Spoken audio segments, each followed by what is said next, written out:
Okay, sorry. I wanted to make sure I was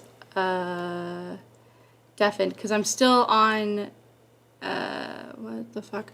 Ginger's stream. Jesus fucking Christ, I can't English right now. I just wanted to get things going. So we're gonna probably go hop over to see what Ginger's still doing, if she's still doing what she's doing. What is she watching right now? Alright, let's go see what she's doing. Unless she's watching my stream, which would be hilarious. Alright, give me 10 seconds, y'all. Because we're gonna merge streams here, because I'm quite frankly wanting to stream for fucking ever.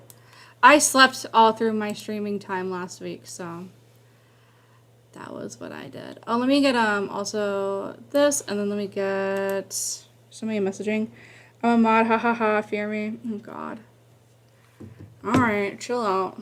Listen, with all the power you had today, you might want to be careful with some of that power, sir.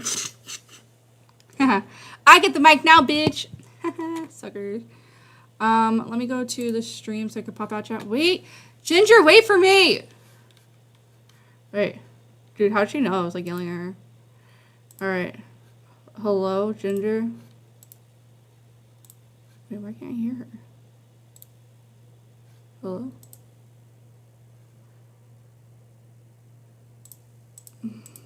Dude, did I fuck some shit up? Because that would totally be something I did. Damn, bro. Oh well. I'll just have to figure it out. Dude, I can't make it work. Dude, everything sucks. This is why I need a real ass computer. Okay, I can't see chat because I don't have it up on my thing yet. Somebody told not Purple, I saw Purple's name. Somebody told Ginger I'm fucking dying and I can't figure out my life, so. Which is fine, because I kind of wanted to do something else. I was on her stream, which I wasn't. I want to stream. Okay, I'm going to fucking stream. And my shit's not fucking working, and I'm working with what I got, and I'm just going to be a spaz. Don't mind me. I haven't slept. How's everybody doing? Are everybody doing good? I see, I saw K-Huck said bye. I'm going to try to convince Beckett to stay for a minute, because Lord knows I cannot watch any foodie content. I want to fucking find a cliff. Find a cliff that's nearest me.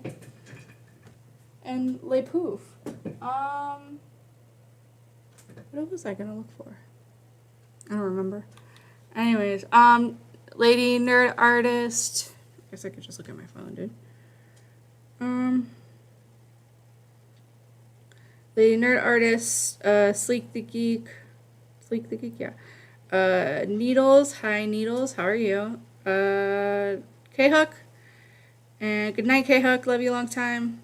Beckett, just wanted to remind people Abby is a brony before I crash out. Listen, Beckett, you got owned by a banana today. How's that feel? Oh god, it was, you know, I grew up with my parents fighting all the time, so I don't know, I only know how to make people laugh. That's the only thing I'm good at. Well, I mean, there's other things, but it's, you know, trying to keep it classy. Stupid, I hate my life. Okay, what else we got? We got Purple, we got Beckett, sounds like conspiracy theory, we got Purple, Prime, Drink Prime. Dude, that Prime almost killed Beckett, bro. I fucking won that fight. Bro, there was no fight to be had. That was garbage. Garbage, bro. Garbage. The most infamous set of garbage I've ever seen in my entire life. To be honest.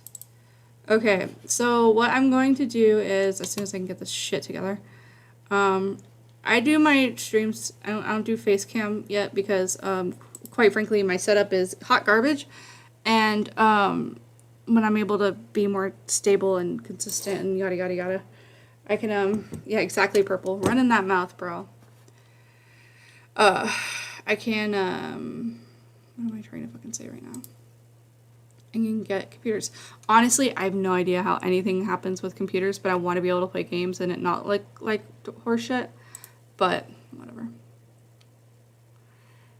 I don't like that at all. Can I make this my set my background? Does it look weird? Actually, I changed my mind. Change it back! Dude, my computer's going so fucking slow. I hate it here. I hate it here. What did she say? Oh, yeah, it was a mess stream. Should have stuck to Cobra. Bro, as soon as I saw this fucking animated cat started talking about how effective nuclear bombs were, I was like, why is this happening right now and why do I have to sit here? Because I wanted to fucking nap. I literally wanted to nap. I had 1 hour of sleep this morning at 9 a.m. and it wasn't an hour of sleep. I slept, but I knew I was sleeping. It was one of those sleepings where you're like awake, but you're not awake. But I was awake because I knew the whole time I was not sleeping, which was the whole hour I'd laid in bed.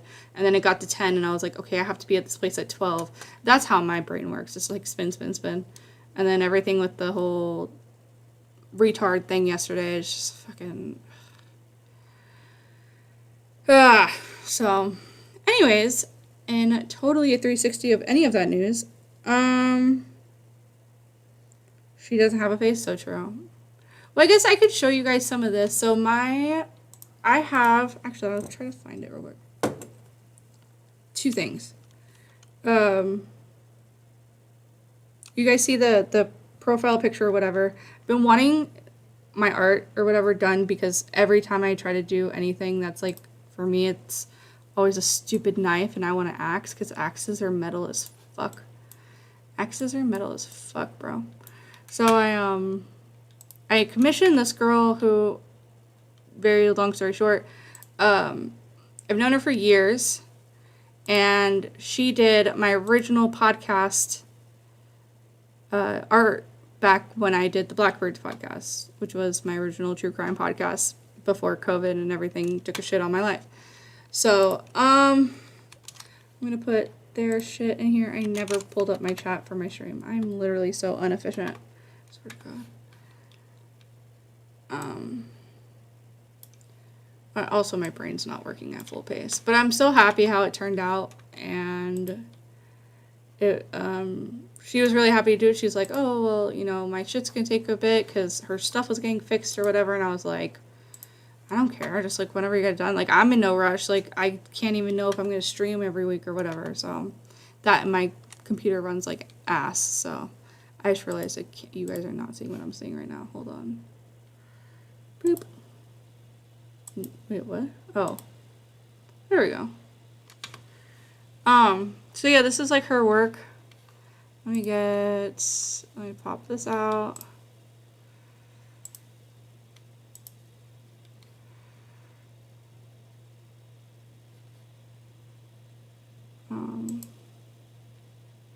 What the fuck? Pop out chat. Oh, you know why? I probably have the other chat open still.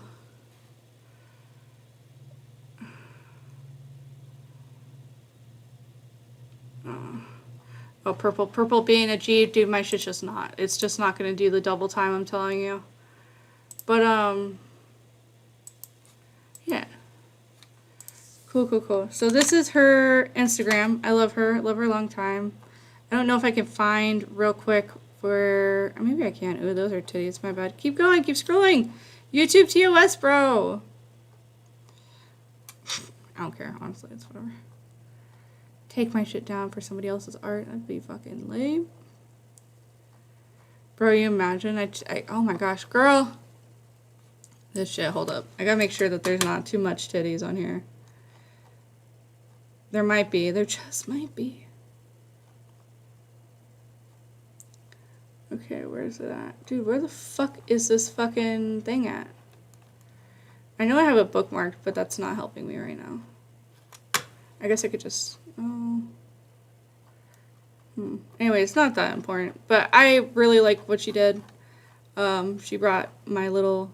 My artwork that I did, which is not anywhere in comparison to the shit that she does, which is far beyond anything I could do right now. But she's always been really sweet to me. And she just started doing commissions again. Oh my god, I cannot believe I can't find it. This is so lame. Oh, here it is. I'm stupid. Alright. You guys knew that, though. Alright. So yeah, that was my original one with my old co-host. You tell, this is Abby pre-COVID, you know what I'm saying?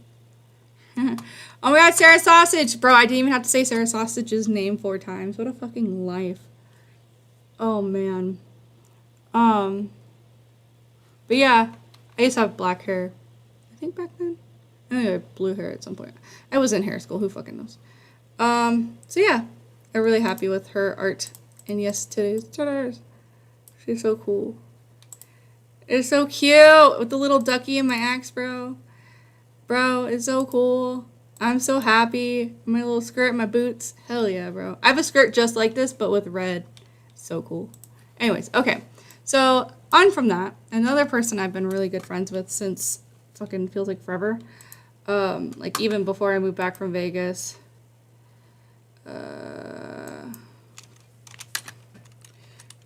Hold on, I got a message, Ginger. Sorry, my shit is punk. Haha, And then I don't need Ginger's chat because I'm not in there anymore. I have no idea what any of that means. So, try and close all this extra shit I have. I swear I'm usually a little bit more organized than this. Anyways, my friend Dire Trip, who I've known for 2-3 years. At this point, we've been good friends since like 2021 at least, I think. Before I moved back from Vegas, which I moved back in 2021, I found him doing this work, and then I found his Instagram, and then we started talking, and now we've been really good fucking friends forever. And he announced last week, because I'm a mod in his Discord, even though he made fun of me for being that, but whatever. I don't know how to do anything on Discord, to be quite frank, so it doesn't really matter either way. But I asked him to do this, oh god, if I still had Instagram up, I could show you, but this, I saw on last podcast, let's see, last podcast that they had, pretty much this guy had joked about his wife or something, and then just like totally like KO'd her. So we're gonna watch that. But he just reached 350,000 subscribers. Just so fucking crazy. I remember when he hit 100K, like, ugh, it's so fucking cool. I met him too at after like VidCon. I just had like my work schedule. Actually, did I have work? I don't think I had work at the time. I had no excuse. I don't know what the hell happened. I forgot what I was looking for, to be honest. Anyways, my brain is garbage. Anyways, so did I put that in there? So yeah, Dire Trip, we're gonna watch it. I downloaded it because, again, my computer is garbage. His name's Kyle. He's fucking awesome. And yeah, really, oh, I remember what I was looking for now. Boop. It wasn't showing up. Oh my god, this is so lame. Oh, because it's LPOTL on the left. On LP. Oh my gosh. Why do people have the dumbest usernames? You guys, look, here's this thing. You make your usernames shorter than not. Here we go. Found it. Jesus fucking Christ. So it says, new side stories, which is last podcast thing. A Family Feud contestant jokes about hating his wife with Steve Harvey, then proceeds to murder the same wife 3 years later. The Peruvian predator aliens updates, that guy, not real lady, post an apology, much more. They're obsessed with the plain lady too, which we could show that video later. But yeah. So I showed him this, and then he put in the Discord, he's like, yeah, this one was because Abby. And I was like, fuck yeah, dude. So I have a mark on his channel. Let's go. Well, actually, there is a video somewhere of art that I made for him when I was in a place that I needed to be in. And yeah, it was really good art. I did one for him and for LA Not So Confidential. So we're going to watch it. Please subscribe. I know my little bitty numbers, but he gave me permission to watch this. I have it in voice recording, okay? He's fucked. I'm just kidding. So, let's fucking go. Oh, let me turn up the audio on here, though. You know, it's being hella funky. Let me know if it needs to go up or down, okay? Oh, the Blackbirds art, Sarah? Yeah, no,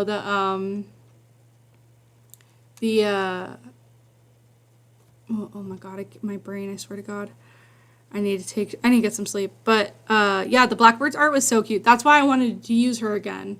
Because, like, everybody uses Cat, which, again, talented. Everybody uses, well, there's like so many artists that everybody uses the same ones. And I was like, I really liked when she did my art, and she's so fucking nice.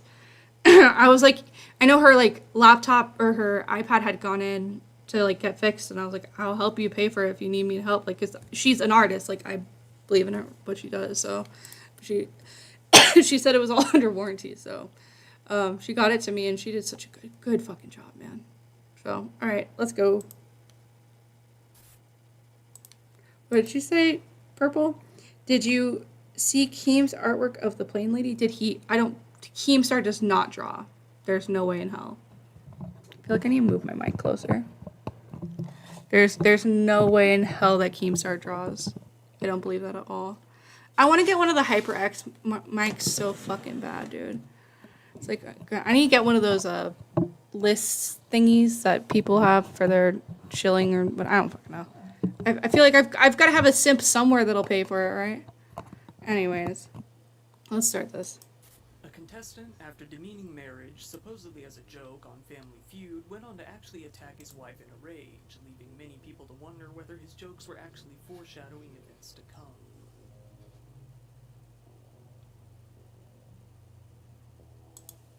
Every once in a while, a reality show contestant will go on to commit some sort of awful crime that... Look how cute he is! We love him. I love him. He's great.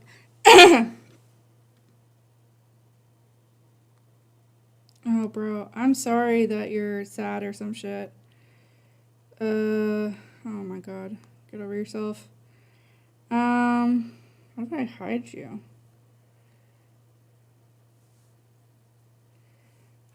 Anyways, Keem's artwork of the plane lady. LOL, what? I'm blocked. You're blocked by Keemstar. What did you do?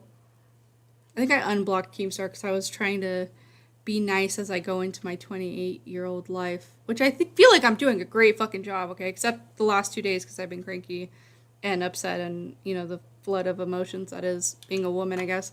But, yeah. Makes us wonder how these seemingly normal people can pull off something so horrific. This is one of those cases, but let's start back at the beginning to really get the full scope. On September 18th of 2009, Becky and Timothy Bleefnick got married after dating for a few years. After getting married, Becky graduated summa cum laude from Blessing Riemann College of Nursing and Health Sciences. While doing so, she even received the Faculty Outstanding Senior Award. Even more impressively, she gave birth to her third child toward the end of her senior year and only ended up missing one day of school. She was pretty accomplished, to say the least. Oh, this is gonna be a good stream. True, being a woman is hard, speaking as a man. No, it's not hard. It's just, I'm just gonna blame woman problems because I was raised under the guise of, like, a man, of, like, don't have feelings and emotions are bad, and so, like, I shit on myself for having emotions, even though obviously it's healthy, because that's how I cope with the fact that I was never allowed to cry as a child. After graduating, she worked as a nurse. Anyways, hold on. I want to see what Purple sent me. Oh, that was hilarious.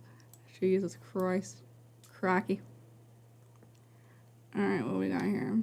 Creamstar, the one and only.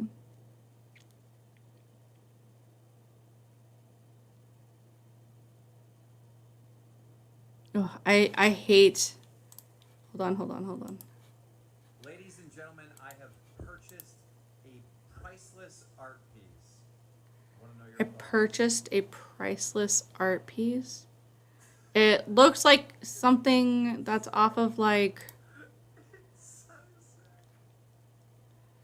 Who's on the plane? Oh my god, it's like a unicorn and a... What is that? I love it.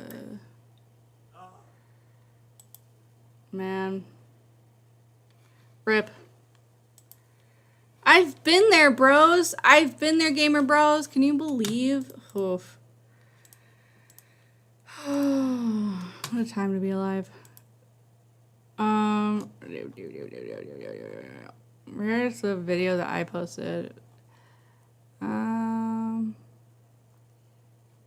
Skynet, he's back. Oh, we could watch that video later. That was really cool.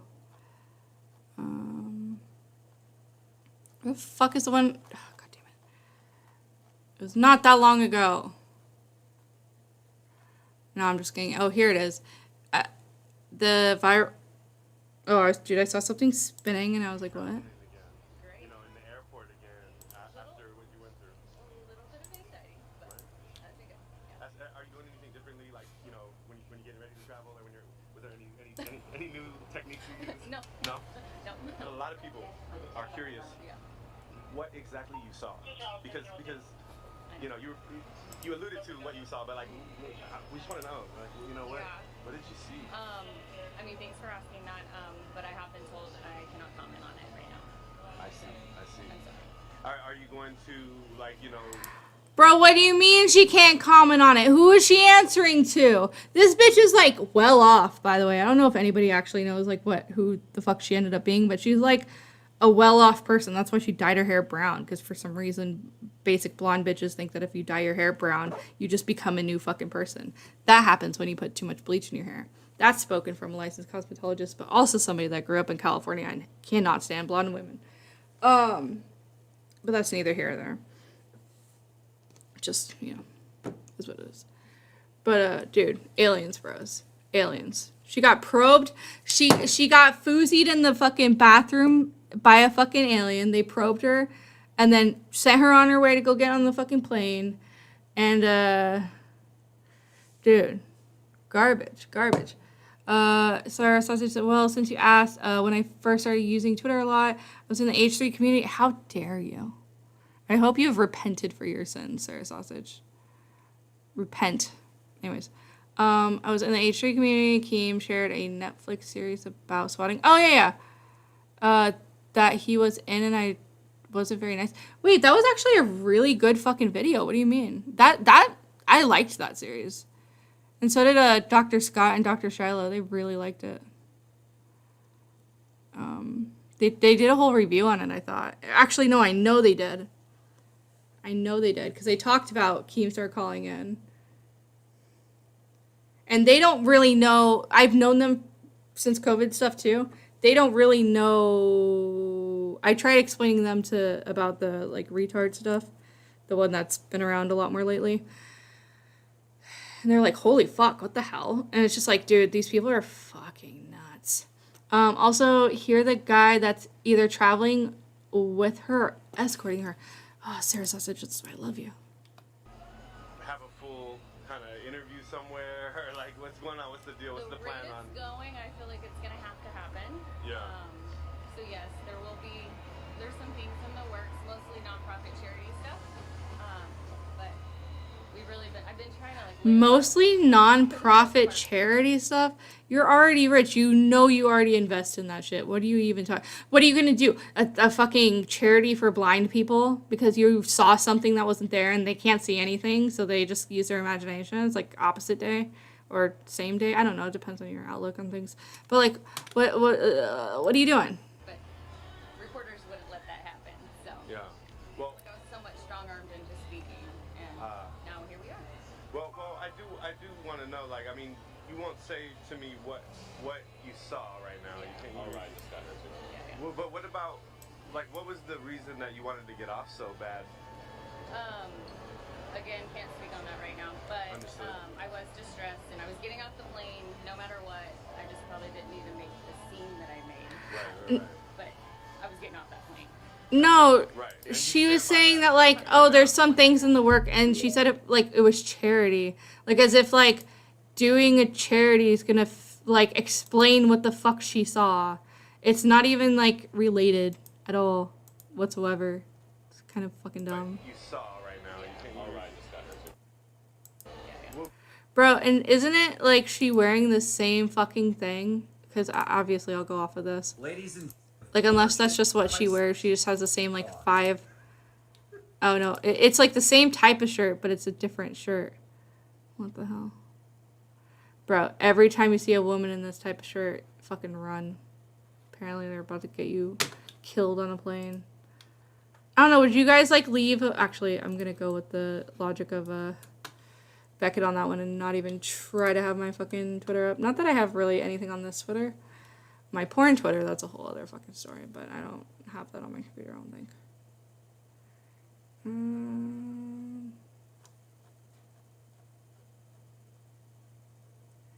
Anyhow. Oh, another fucking crazy thing that happened too, which we can get into a little bit or whatever later. But a fucking like 7, 8, 9 hour like standoff happened with some dude like relatively close to like where I grew up or live or whatever fucking, I don't even honestly know where I am half the time. All Twitter is porn Twitter. That's not true. Listen, look.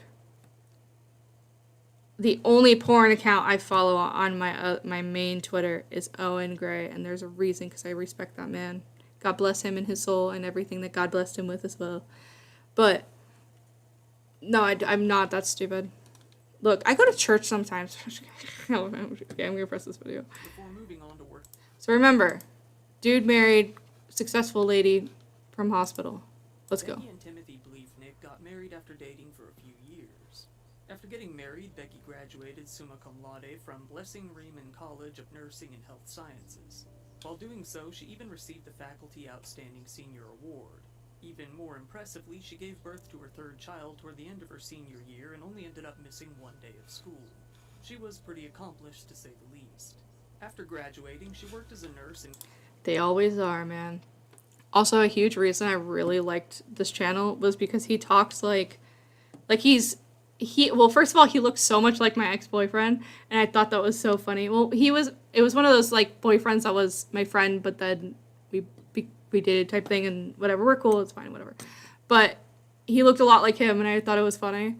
And then, like, the way he delivers the fucking content is so, like, it's a good narration, but on top of it, he did these, Pokemon Go stories, like, people that died by Pokemon Go. I thought it was so fucking funny.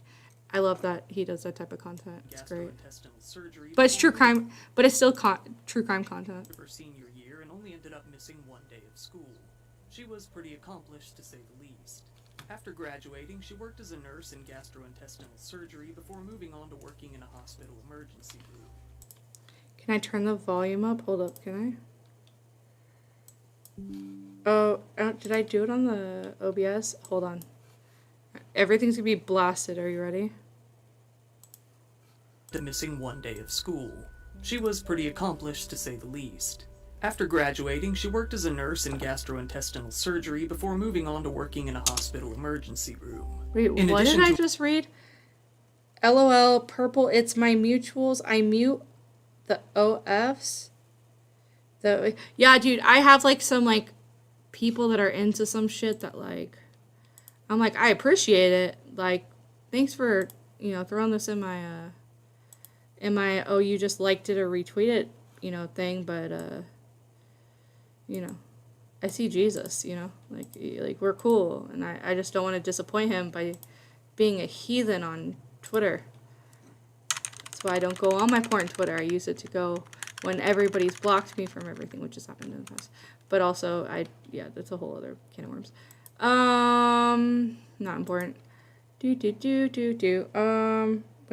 way better. Okay, cool. For RN credentials, she also worked as both a certified trauma nurse specialist and sexual assault nurse examiner. Once the pandemic started back in 2020, Becky took up a second gig working as a travel nurse in both Kirksville and Hannibal, Missouri. While doing so, she was nominated for the International Daisy Award, an award that honors nurses who really go above and beyond. One patient who nominated her said, "I got to kiss my husband and tell him how much I love him, all because of Becky. There are no words to express how grateful I am for her and what she did." After all of that, she finally ended up settling down in a position working in vascular access while working towards her nurse practitioner certification. As dedicated to her career and schooling as she was, she didn't put her family on the back burner. Being the mother of several boys, she had to go through the trouble of juggling them all while going to work and school. Still, she had the time to make Halloween costumes for them, go fishing with them, and even hunt for frogs together. She thanked her Catholic faith for giving her the drive to manage all of this. After a while, Becky's husband, Timothy, became a contestant on the popular American... Alright, this is where it gets great. And by great, I mean... I don't know. My sense of humor is much worse. Just like, why is... You know, it's... game show Family Feud. I'm sure most of you out there have at least seen clips of the show, if not having seen it on TV yourself. One of the most well-known aspects of the show is when the host, Steve Harvey, reacts in disappointment whenever a contestant gives a vulgar or shocking response to a question. Timothy was one of those contestants. Timothy's episode was recorded in 2019 and aired in 2020. While his family was not on the panel with him, he was asked a question, "What's the biggest mistake you made at your wedding?" with the task of predicting the most common answer people gave to that question in a survey. When asked, he gave this response. What's the biggest mistake you made at your wedding? Honey, I love you, but said I do. Not my mistake. Not my mistake. I love my wife. Nobody out there, including Tim's own Famous last words, I love my wife. Okay, buddy. wife, was really surprised at his answer to the question. They felt that this was pretty par for the course, being just his type of humor, pretty deadpan and a little bit insulting. "That's just kind of how he was," said Becky's sister Sarah in relation. Also, I feel kind of attacked by this, because I'm very sarcastic and sometimes deadpan. But I try to clarify that I'm just, yeah, not the best. Well, anyways, I'm good. Just people are hard to read when they're on the internet. But whatever. Anyways, not the point. To the joke. It was not really anything out of the ordinary. With Tim asserting that his answer wasn't related to his own marriage in any sort of way, the comment was taken as the usual funny, clippable sort of moment the show is known for. But it would provide a bit of foreshadowing. Tim and Becky's marriage, unfortunately, did not last. After just over 10 years of marriage, the couple went on to divorce in 2021. The divorce was not a smooth one. It seems that Tim's mental health had been gradually deteriorating over time, with him making comments that would worry Becky more and more as time went on. She told her sister, "I am putting this in writing that I'm fearful he will somehow harm me, come after me, or will try to do something to me that takes me away from the kids or the kids away from me. He already has lied multiple times to paint himself as a victim and me as a perpetrator when it is absolutely the other way around." It seems that Becky knew certain secret details about Tim's father that Tim was very afraid she would leak. Becky said, I can't believe I'm the one who people made take an autism test. What do you mean? Beckett? You don't believe that? Huh?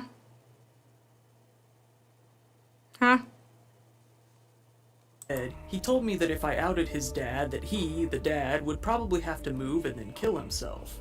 Speaking of the father, she added, "Oh no, don't do that. That's bad. I disavow," or whatever people say to look decent or something. I don't fucking know. "I absolutely think he will try to take the kids sometime." By June of 2021, Becky was sending more and more concerning Facebook messages to her friends detailing the ongoing issues with the divorce. She told one friend, without elaborating, that she didn't want Tim's father to ever have contact with her kids again. More than anything, she was very worried that he would try to run off with the kids. I don't have autism, Beckett. Meme on me all you want. I have PTSD, depression, anxiety, and I keep it pretty well under wraps. Just my brain stops working when I don't take care of it, and I haven't been taking care of it. I know you're just being a dick, but I always clarify, because people are dumb. Not saying you're dumb, I'm just saying the generalized population is. Okay. He would try to run off with the kids. She said that she believed that Tim had, in her own words, true mental health problems. This was to the extent that she wanted to get an order of protection but was scared to go through the process. Becky's sister said, "So I received the text message that I testified to in court in September of 2021, and we knew that the divorce was contentious before that. But that was the first time where she illuminated or she made clear that, something is dramatically wrong. She says she wanted to put it in writing that if something ever happened to her, we should first think of him." Shortly after, Becky started to tell her friends about Tim's behavior that had been...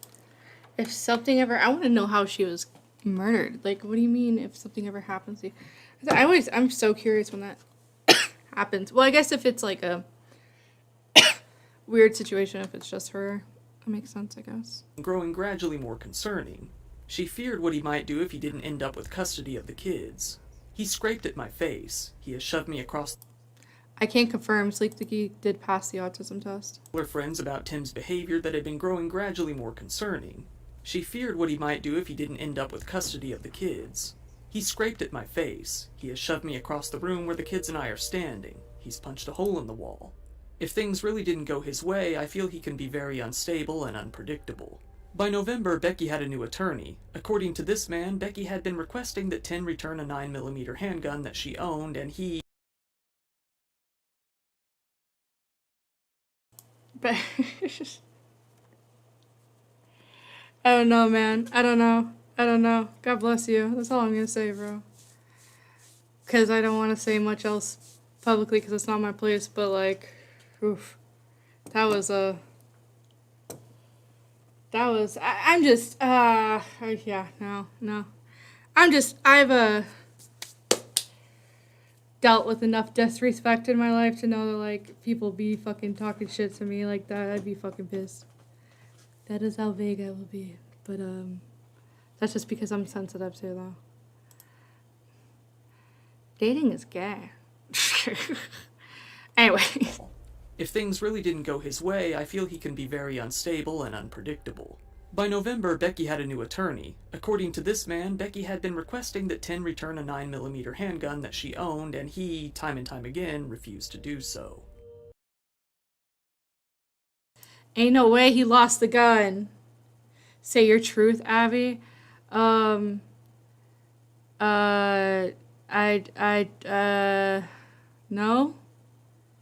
Listen, I have a special place in the woman server, okay? That Stardust made because all I had to do was ask if I could be modded in, even though there's actually no activity in there, because that's how easy it was to just get a fucking mod position in Discord for some reason that everybody fucking values, and I don't fucking get it because I don't get Discord. Okay? I'm not gonna lose that opportunity, but I think feminists are stupid. I think hard stances in anything is fucking lame. I think believe in a cause, not in a fucking group of people, because a group of people is always going to disappoint you, because especially in a group of people, the likelihood of one of them being a god-awful fucking person is pretty fucking high, especially the ones at the top. So,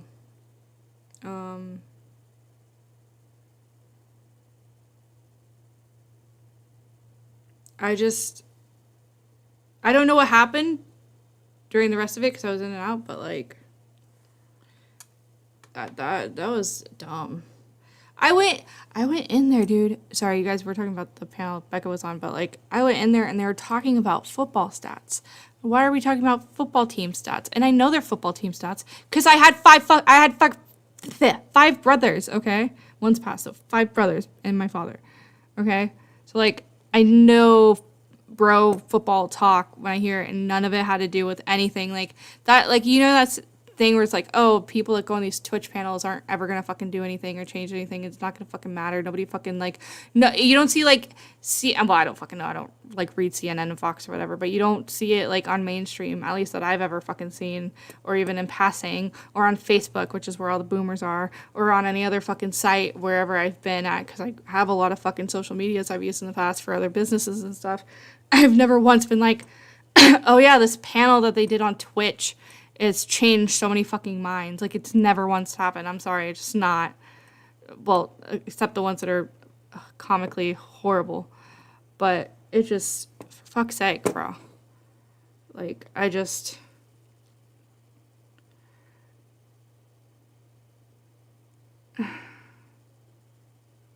Well, because, like I said, Becca, I respect you because you're, like, a person. And I'm starting to be in that. And I think that's kind of why I get along with Ginger, is because, like, this commentary shit is so fucking trash. Like, it's fun. But, like, I was trying to be on Peepaw's stream last night or this morning or whenever. I haven't fucking slept. But I was trying to be on it, and I was just fucking like, I don't want to be here right now. Well, mainly because I was tired and I had a billion other things in my mind. But it's just like, it's fun and it was a good coping mechanism, but, like, I mean, it was a horrible coping mechanism, but I'm a survivalist, so, like, I'll get through any situation regardless, because that's just how I've always been, but it's not definitely for anybody used for coping. But I guess the point I'm saying is, like, some people think that, like, what they say and how they stand is so important, and, I mean, I don't even know, should women fucking play sports? And then I asked Stardust, like, oh, like, what sports did you play? Bitch, she fucking played some sports in elementary, and then did she was an art, like a music student or art student. Like, why are you having a foot in this fucking conversation then? I played softball for over 10 years, and I played multiple teams throughout those years, and played basketball. Okay? Like, I have lots of experience. I still have my baseball bats with me, mainly for protection, but like, hi, Spectre. But like, that's why I say, like, I go and watch these panels, and it's just like, people talk about that, or they talk about fucking Christianity, or they talk about like shit that they just don't know, or like homelessness, and how all these homeless people act, and the bums, and the da-da-da-da. I'm just like, Jesus Christ, dude. You guys are just fucking ignorant and stupid, and are lucky you're in the situation you're in to be able to sit on fucking Twitch all day and do these dumbass fucking panels. Okay? Like, it's just so fucking dumb. And I get I don't get the feminist thing, 'cause I don't get, it's just like LGBT. Like, I don't get standing up for one person or group of people just because they're in line with the group of person that you're in or are. It hurts my head.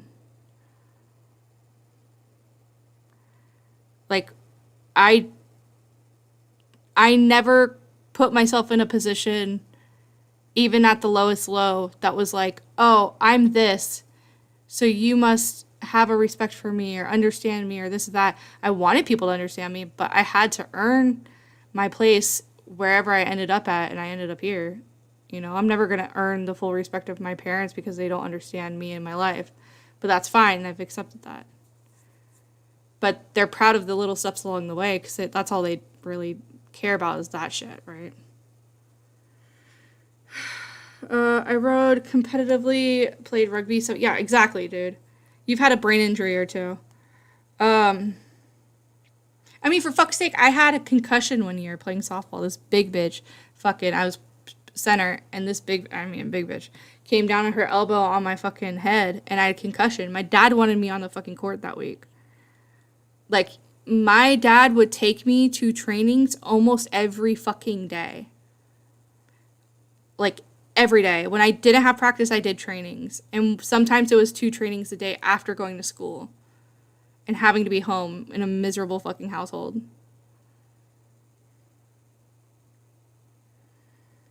No, I know. But I'm not even using because I'm fucking stupid and can't talk. Intellectual. It's just life experience. Like, I don't know. It's just like, for instance, one of the first things I ever fucking experienced on Discord was somebody suicide baiting. I had no idea what the fuck that was. I'd never experienced it before in my life, because these people that sit online all day and do this shit, they find all these terms and this shit and exist, and I'm just like, it's so confusing, because there's a balance there, but it just doesn't make any sense. Anyways, I know you just want to laugh. I'm just, because there is things to talk about within sports, but it just, none of it seemed like it had any direction. It was really confusing. That night I kept trying to watch K-Huck shit, and I was trying to sleep, and I was just frustrated that I saw a fucking talking cat on the screen. It made me mad. Anyways, how's everybody doing? Hi, Juicy. How are you doing? I have not slept, Juicy. Forgive me, I'm dying. Spectre, hi. I have a bat, but I did play. Dude, every time I go to batting cages, because I don't go very often, maybe I will start going more, but dude, my arms hurt for like a month. I actually, maybe I won't, because of my accident. Oh my god.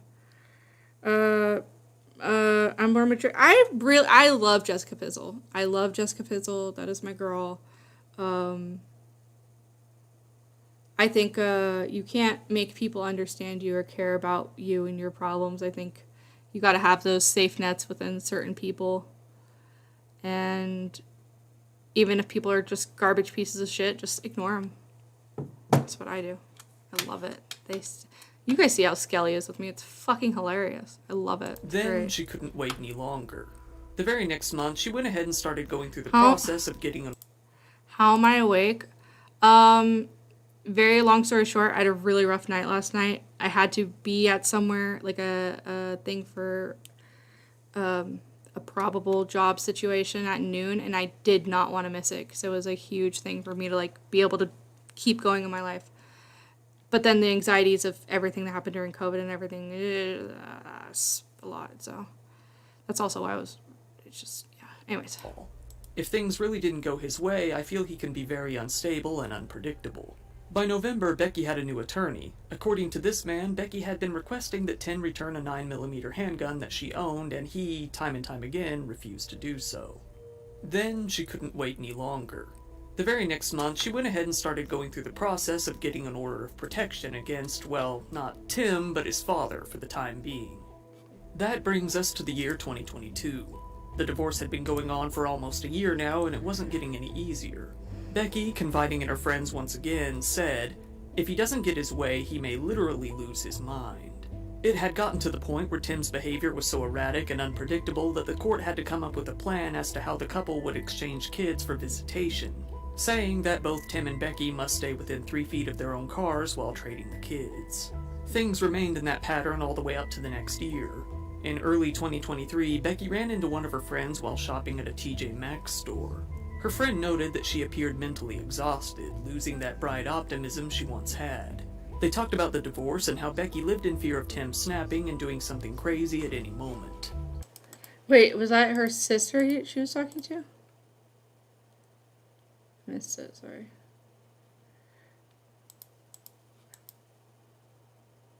God damn it. Play, bros. You need rest, it seems. Yeah, I just need a mental rest, but I should be okay now. Like I said, this whole job thing is gonna be huge for me to move forward with shit, so. Or is my computer just acting all slow? Hold on. Where am I at? The kids. Oh, there we go. Things remained in that pattern all the way up to the next year. In early 2023, Becky ran into one of her friends while shopping at a TJ Maxx store. Her friend noted that she appeared mentally exhausted, losing that bright optimism she once had. They talked about the divorce and how Becky lived in fear of Tim snapping and doing something crazy at any moment. Apparently, Tim had told her, "You'll be dead before you get any of my money." Sometime that month, Tim ventured back to the family home and asked a neighbor if he happened to have any security cameras pointed toward the family's backyard. After, Tim called the police and asked if they would mind returning the 9mm handgun back to Becky because he didn't want to give it to her in person himself. The police didn't go along with it. Shortly after, Tim began plotting. He bought a bicycle on Facebook Marketplace under a fake name and started riding it from his new residence back to the family home, over and over, scoping out both the route and the home, trying to get a gauge of how tight surveillance was in the area. Becky had managed to start dating during all of this, getting involved with a man named Ted. The night before Valentine's Day in 2023. Aw, Ted fucked up, bro. Fucking Ted, dude. Every time. Ted, what are you doing, bro? What are you doing? Ted drove over to her home shortly before midnight and crashed there until the morning. Just after midnight, Tim was on one of his rides. He disconnected his Whoop armband, a fitness armband that can measure your activity, and locked his phone. Becky's neighbor got an alert saying that a moving object was detected on his driveway security camera, showing a person pacing up and down the driveway. After scoping out Ted's car at the home for a while, Tim hopped back onto his bike and returned to the rental home in which he was staying. He started searching for the car's license plate on... Wait, what did you say? Someone should make a false crime podcast? That's a horrible idea. Just a podcast full of fictitious crimes? Like, what do you... Like, people, like, staging crimes? Or, like, people that are doing, like, I don't know, what would be a fake crime? Oh, dude, you know we never followed up earlier, but your stream seems very chill. Oh, sorry, I read that out loud. Whoops. But, so, we didn't do earlier was the fucking, it's fine, it's not a big deal, hopefully. Oh my god, one thing at a time. You got this. The Escobar phones that we were laughing at earlier, that whole era. Dude, I could go on and on and on and on and on about how much I do not like Chris Hansen. I love Cinnamon Toast Ken because, like, their commentary, especially on, like, the Big Ed shit, is fucking hilarious. I find it hilarious. But, every time they're like, oh, Chris Hansen. I'm like, Chris Hansen's literally a guy that just has, like, a bunch of, like, which is more sussy, in my opinion, like, a transcript of a bunch of, like, allegedly, or what they thought was like a teenager, and then a full-grown man sending whatever to the teenager, and then all he says is, have a seat, why are you here, what were you gonna do? And then the cops handled it. And then ironically went to fucking CrimeCon and been like, you should let the cops handle the investigating. Bitch, shut the fuck up. The fuck out of here. That fucking gay shit. You know what you should do, Chris Hansen? Learn how to save up fucking money. Stop being a fucking shill of a human being. And a weird psychopath. And that's the only thing you'll ever be. And the fact that fucking true crime, or that crime, true crime now, or whatever the hell it's called, took you back is beyond me, because I don't know why. Line for about 30 minutes. I know it's almost become a meme on this channel at this point, but his search history went on to detail exactly what he was thinking at the time. He searched for license plate lookup, title registration lookup, VIN number lookup, and license plate lookup, all while searching for Ted's specific license plate number and vehicle identification number. Shortly after, he reconnected his Whoop armband and called up the Missouri Department of Revenue, looking for whoever handled vehicle registrations, further trying to see who owned the vehicle. After these Google adventures, it seems he finally found Ted's name. With the stress of the apparent new lover and the upcoming March 3rd divorce trial, Tim started to snap. Becky was due to get some abdominal surgery. To prep for that, she stayed with a good friend for a few days and for a while after. Waiting for her to return home, Tim continued his nightly bike rides. On February 21st, Becky finally returned home. Surveillance footage from a nearby barn showed a man on a bicycle riding southbound toward her home. Becky talked with Ted, asking if he could keep the kids for the next 2 days while she recovered from surgery. He agreed, but this would be the last time he would ever see her alive. 2 nights later, February 23rd, 12:30 a.m. Tim's Whoop armband disconnected from his phone once again, and the usual video footage showed a bicycle rider heading off toward the house.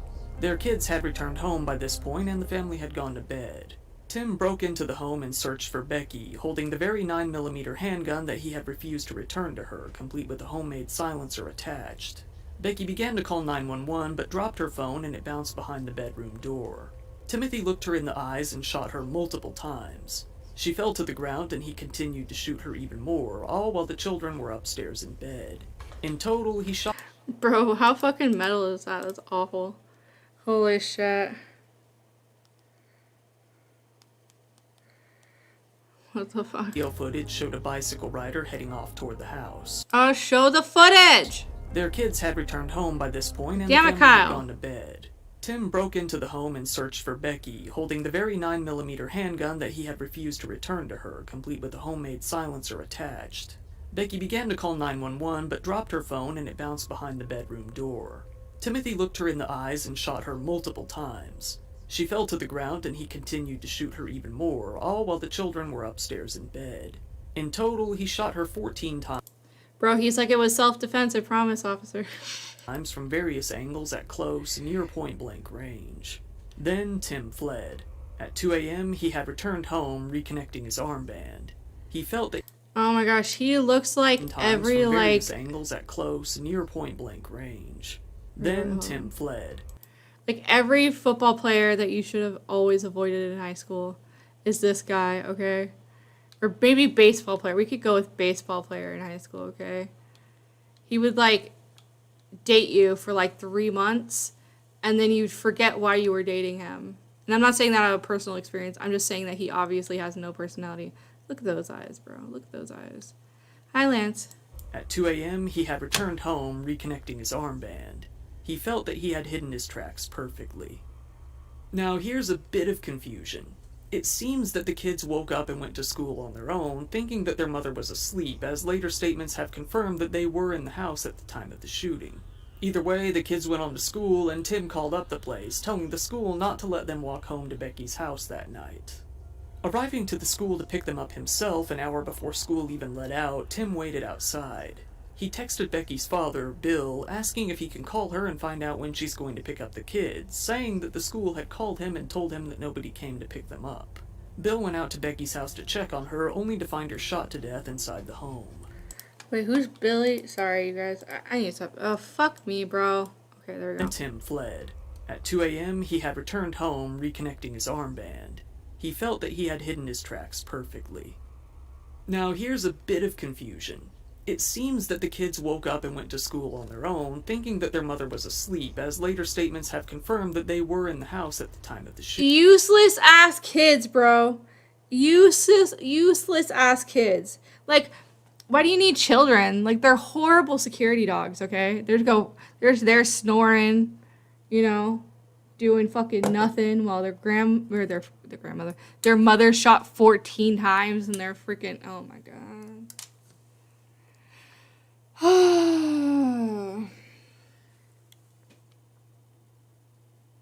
Wait, what kind of armband was it? It was like a Fitbit, from what I understand.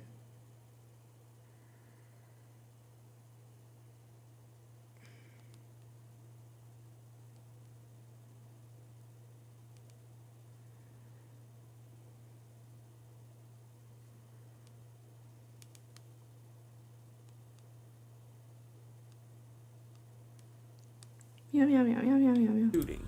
Either way, the kids went on to school, and Tim called up the place, telling the school not to let them walk home to Becky's house that night.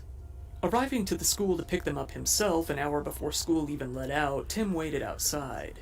He texted Becky's father, Bill, asking if he can call her and find out when she's going to pick up the kids, saying that the school had called him and told him that nobody came to pick them up. Bill went out to Becky's house to check on her, only to find her shot to death inside the home. He ran to the neighbor's house in a panic to use their phone and dial 911. Becky's mom called Tim. Wait, he ran to a neighbor's house to call 911? Didn't this happen like 2 weeks ago or something? Like a not long ago? Oh my gosh, hold on. Let me go back to Instagrams. Let's go, bro. Bro, I need to get more Seek to Geek. I was making a joke because he didn't say whoop. What did he say? Oh, got it. Your autism's not translating right, Sleek the Geek, bro. I don't understand. Alright, wait a second.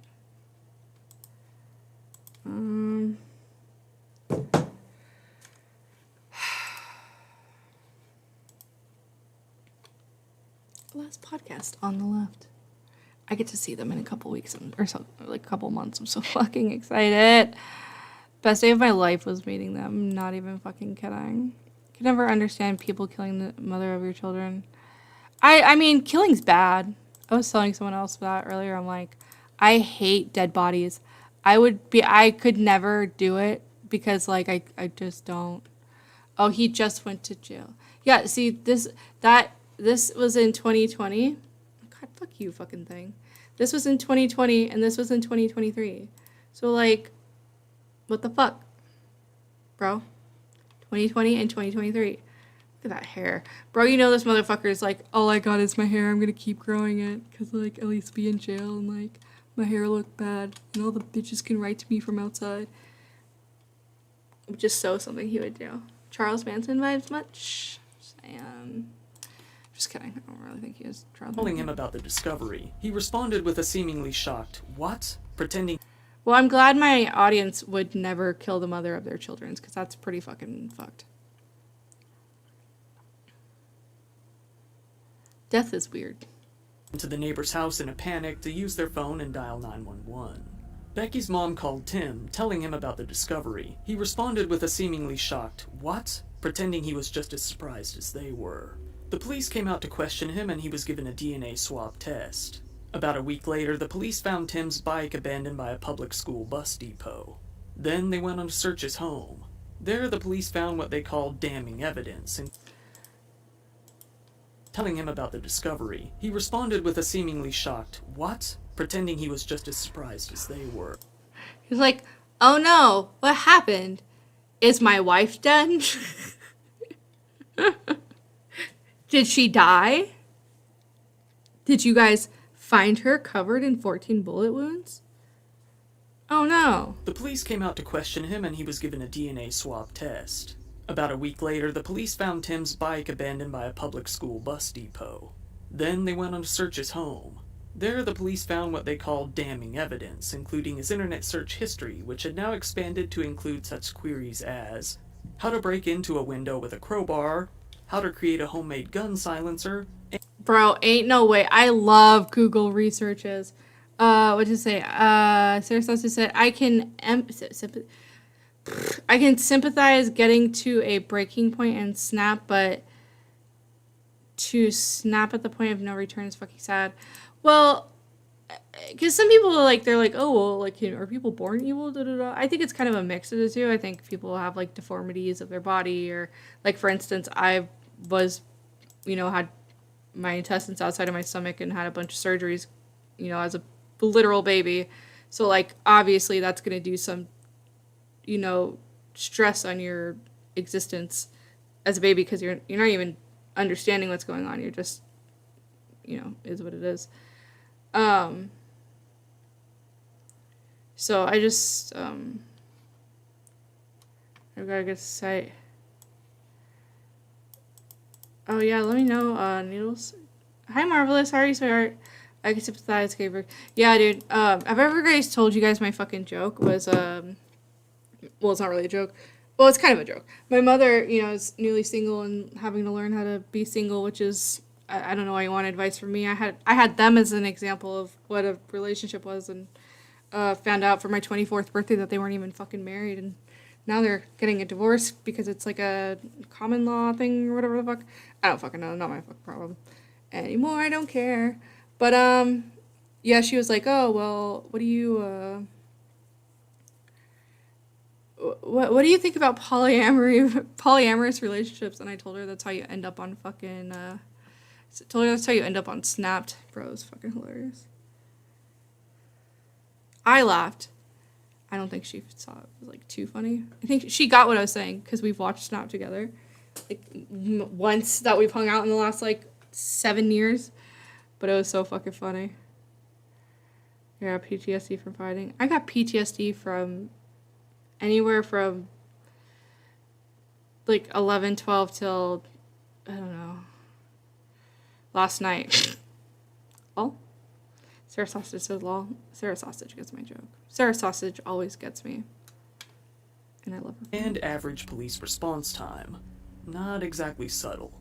On March 13th, Tim was officially arrested and charged with Becky's murder. By May, he was on trial. His charges were 1 count of first-degree murder and 1 count of home invasion. During the week-long trial, he told the police that he felt his wife was merely the victim of a random, violent home invasion. The prosecutors felt that this was obviously not the case, laying the evidence out in front of him for all to see. It didn't leave much doubt. Prosecutors believed that he broke into her home and killed her in a jealous rage after seeing Ted's car in the driveway. Becky's family made their own statements. Becky's death was gruesome, painful, and senseless. You wanted her to suffer. You have ripped Becky away from my parents. The same people that welcomed you into our family. The same people you once called Mom and Dad. The same people you called on February 23rd, knowing Becky was already dead, feigning concern that she had not shown up to pick up the boys. How many times did you practice your reaction, knowing they would soon call to tell you that she was dead? Your children's future will be forever. Oh, no way. She's dead? How'd that happen? I love it, man. You know who else is fucking nuts? Israel Keys, okay? We can have a huge roundabout way of talking about Israel Keys, okay? He was fucking nuts. And we'll talk about it in a minute. But he also liked nu metal. But I don't think he's anything like Justin Wing because Justin Wing gets bitches. I don't think Israel Keys. Actually, I think he had a wife. I don't remember. I have to go find out. Impacted by your crime. They're already suffering. Jurors convicted him of first-degree murder after a week-long trial, only deliberating for about 4 girl. hours total before Shit. returning the verdict.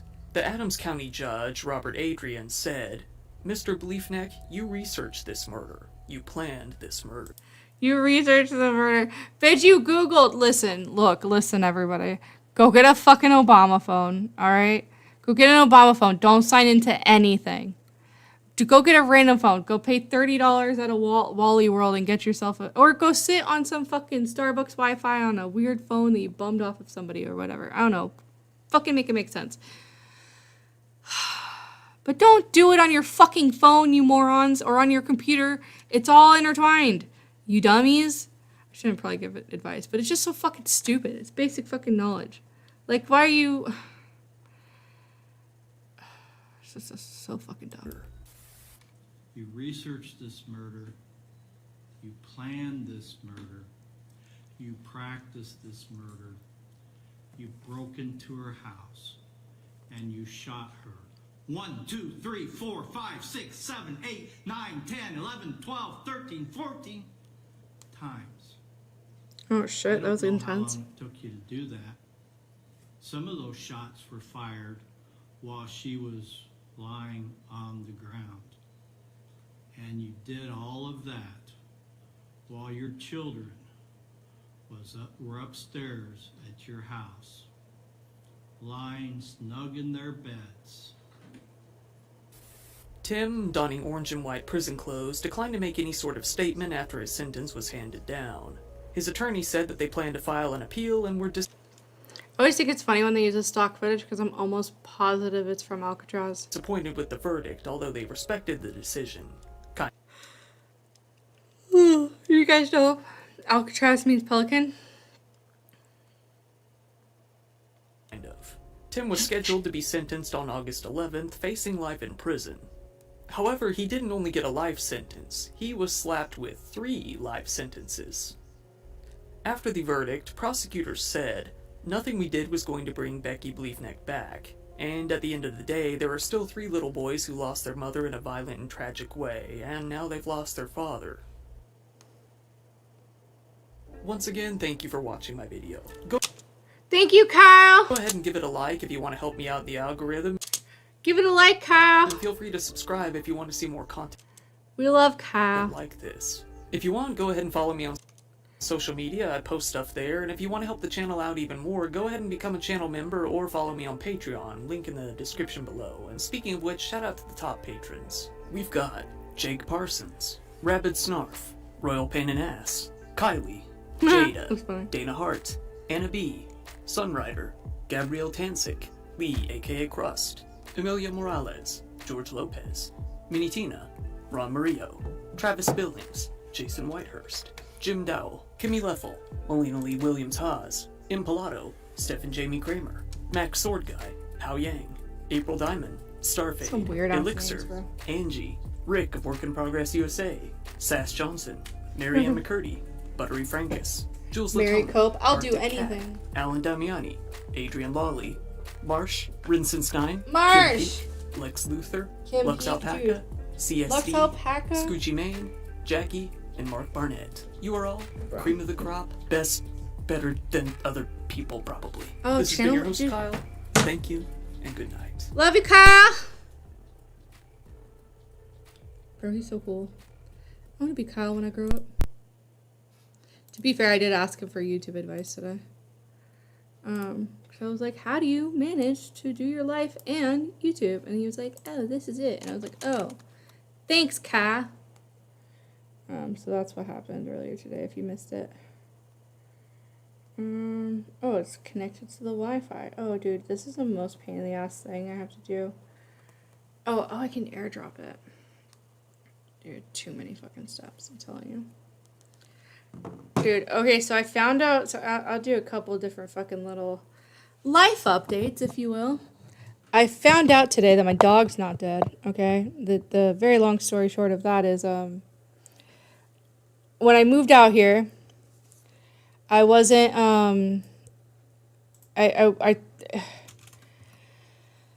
you guys, I'm sure a lot of you guys have already heard it, but I was supposed to live with my sister. It didn't fucking work out because my family's not good with mental health, and I was in a very, very, very, very, very bad mental health place. It's a very long story short. So I lasted less than a month with them, and then when I came out here,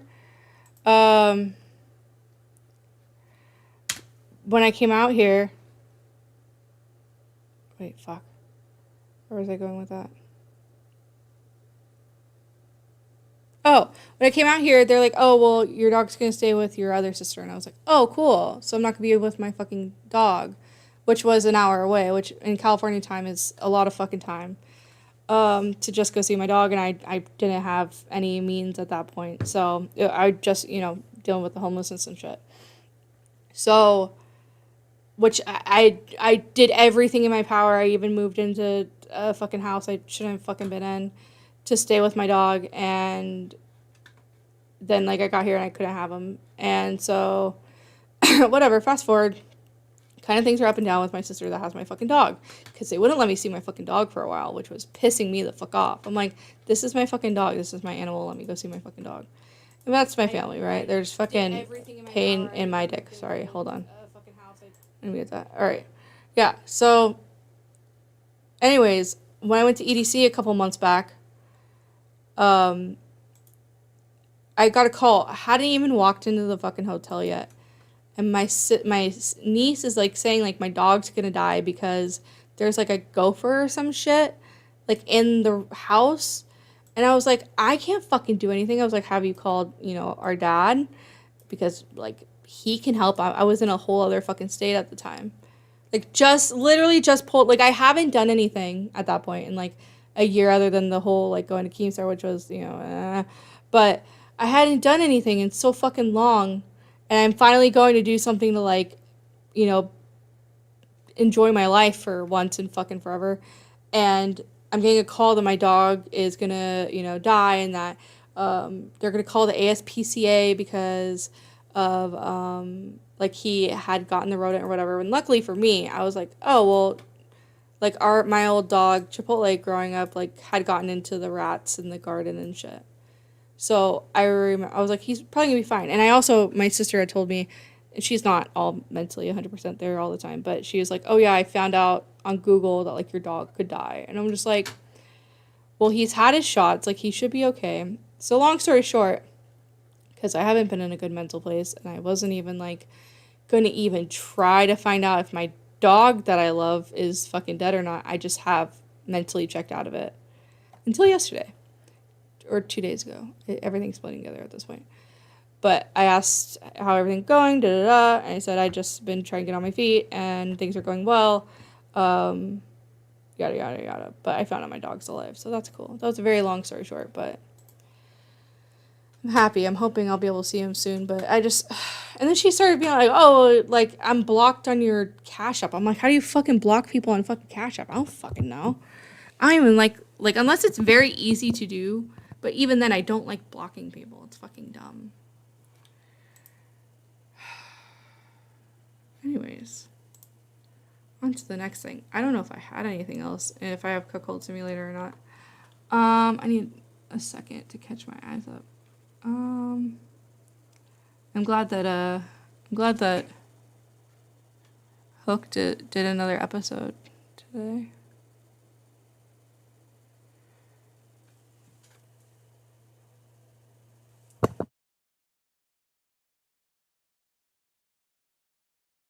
But yeah, so that's good. Oh, purple paw prints coming in the clutch. What do you got, sis? Swear to God, if it's naked yoga, I'm gonna be pissed. Hi, Nuke. We love him. You know who else was being a sweetheart to me today? Was fucking Willie Mac, dude. I love that man. He's a precious soul that I've never felt like I've deserved a fucking second of his time for comparatively to these other plebeians that try to be a dickhead. I can always find something, dude. What is this? Idiots sent to jail by a social media post. This is amazing. Everybody say hi, Nuke. Okay, I gotta reply to this. And then I gotta go downstairs at some point, hot quick, but I'll play this for a second. Social media being as Oh, also if it's like super fucking annoying and not like coming in good, I'll like... Actually, let me just do this now. Let's just 7-6. It should be okay.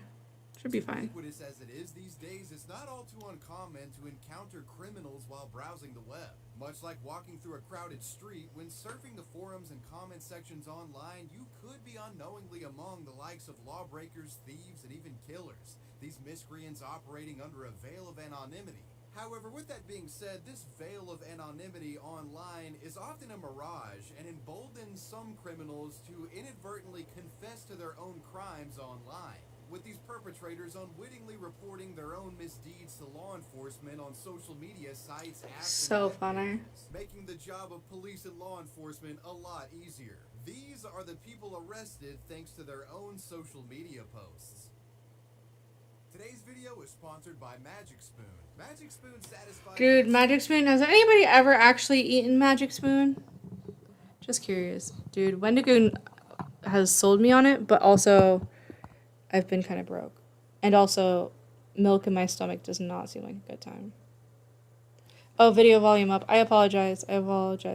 Pretty much, long story short, he said, oh, you know, people do dumb shit and post it on the internet? No way. And they're like, yeah, the cops help them too. Oh my god, no way.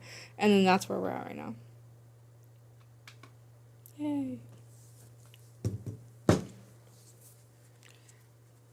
Alright.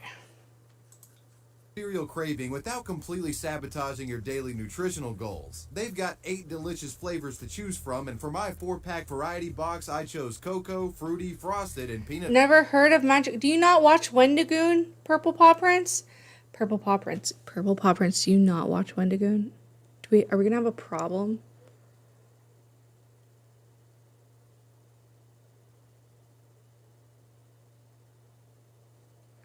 Also, Becca, I don't know if you're there, you hear me or whatever, but there was a new, like,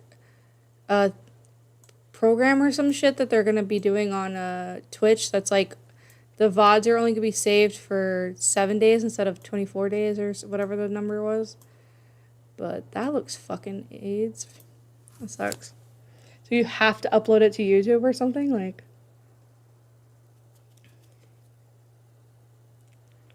No, you've never listened to... Oh my god.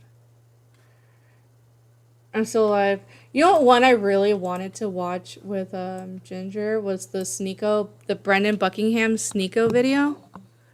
I really wanted to watch that with Ginger, but I haven't gotten there yet. We got a few more nights where I can be on the call with her while I'm working at night, so...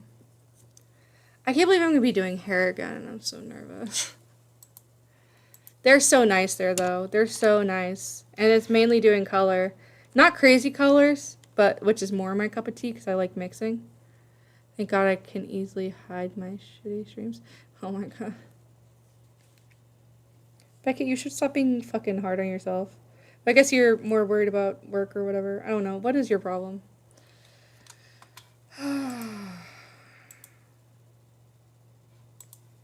Only times I've ever had streams is when I've either don't want to think about it or people have done stupid shit or whatever. I don't know. I don't like deleting shit. It makes me feel like a fake ass bitch. Oh, Wendigoon. That's what I was looking for. Alright, let's play. Peanut butter. Cocoa is my personal favorite. It's got a rich chocolatey flavor to it that leaves the milk chocolatey as well. And to be honest, it's just mind-blowing to me that you're getting this much flavor in a high-protein, zero-sugar cereal. Magic Spoon doesn't just taste great, it actually leaves you feeling full and ready to tackle the day, unlike other sweet cereals that just have you wanting to take a nap afterwards. Each Magic Spoon cereal contains 0 grams of sugar, 13 to 14 grams of protein, and only 4 to 5 net grams of carbs per serving. Bro. And that's at 140 calories per bowl. Magic Spoon I swear to God. is also keto-friendly, gluten-free. Jesus, that's basic. I'm intensely self-critical. I'll always put stuff up if people ask. Sometimes I've had cringe streams and given it to people, they wanted to cover it. Huh.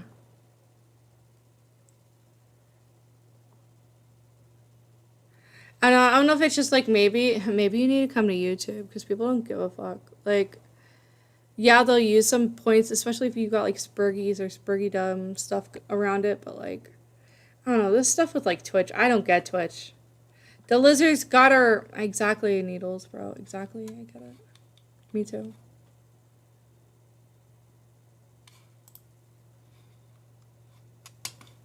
Grain-free, soy-free, and GMO-free. Magic Spoon is so confident in their product, they've got a 100% happiness guarantee, so if you don't like it for any reason, There you is get your not money back, no there is questions. not one thing a man that's ever given me that's a satisfaction guaranteed. Not one.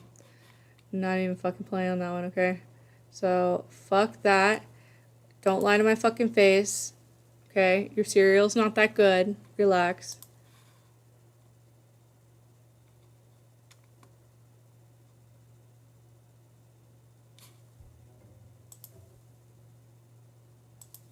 Let's begin with a tone setter.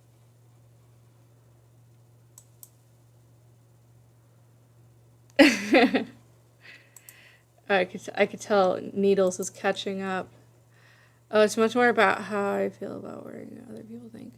If that makes sense.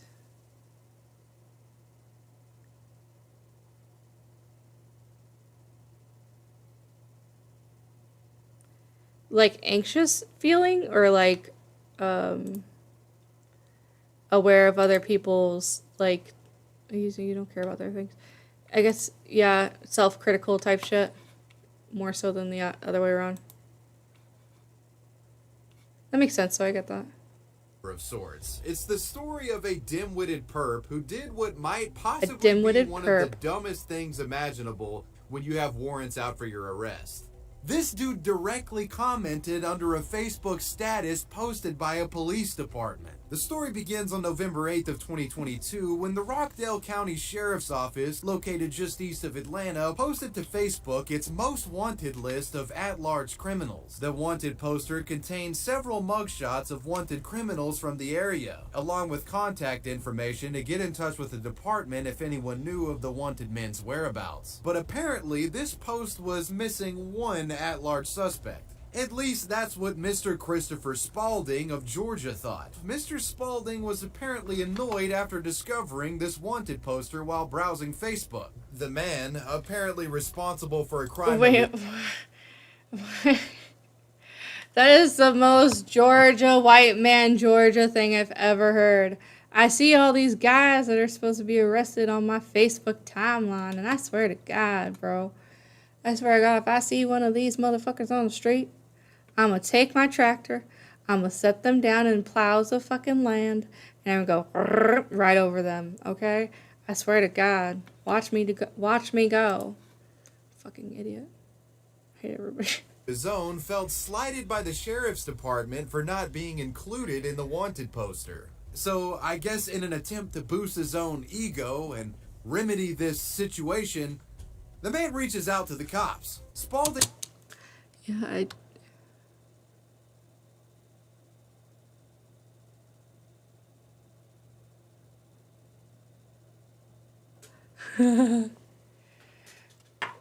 I mean, whatever. I'm just a poetry book. I need to do writing more, but my hands hurt when I write. That's why I like doing voice memos. I never read the rest of that. A year ago, still age 3, shits on Andrew Tate, which is fine, and defends Hassan for going to a brothel with trafficked females. Oh. Hassan and H3 are like toxic femininity. Yeah, I've never heard a good male feminist, not once. You can't point them out. It doesn't exist. It does not exist. There's no such thing as a positive male feminist. Because if you look at it, what's on the opposite side? Like every person that's in Texas, more or less. At least in the government. You know what I mean? Like...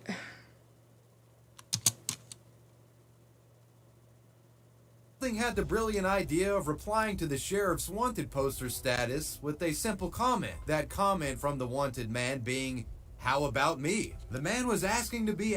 Oh, your poetry could never be as worse as Gabby Hanna's. Oh my God. I feel you, Abby. I have shadow Twitter too. What? Oh, shadow Twitter. Dude, yeah, porn Twitter rocks. Added to the wanted list. Now, police would notice this comment posted by Mr. Spaulding and thought the man... Okay, porn Twitter can rock. Sometimes it makes me scared. But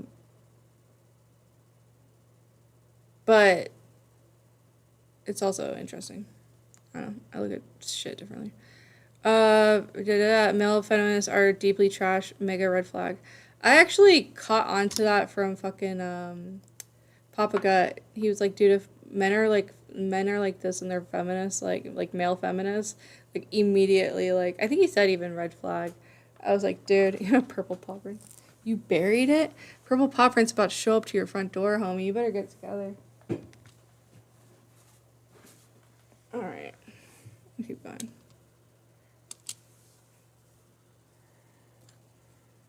to be trolling, but then they entered his name into their databases, and well, they were shocked at what they found. Upon entering the man's name into the database, records revealed that Spaulding had active warrants out for his arrest. Apparently, he had been arrested for felony theft in 2020 and was given probation as a result of this crime. Turns out, Spaulding would go on to violate the terms of his probation and was actively wanted by the courts. Baffled by the idiocy of the wanted criminal's response to their post, the sheriff's office simply issued a tongue-in-cheek reply to the man confirming that Christopher was right and that he should be at.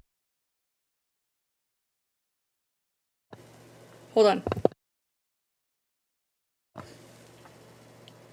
You guys want a story time? Okay. I had met my ex on this app. I won't say it because it's kind of embarrassing that I met him on there. I was in a very low place in my life. Doesn't matter. And I would go because he had, you know, cheated on me before, and again, I had like no self-respect, and life is difficult, whatever. But he would go. He'd go and like use the same app we met on. It wasn't like a dating app, it was just like a passive app. And then like still try to like meet with people. And I'd be like, yo, like whatever, and I'd play. You know what I used as my fucking name? Allie instead of Abby. And I remember one time specifically, I'll never forget. Because I started catching on to his lies. He's a huge reason I just don't fuck with liars at all. But well, obviously, I mean, most people shouldn't, honestly. I think I've given way too many people chances, and I'm tired.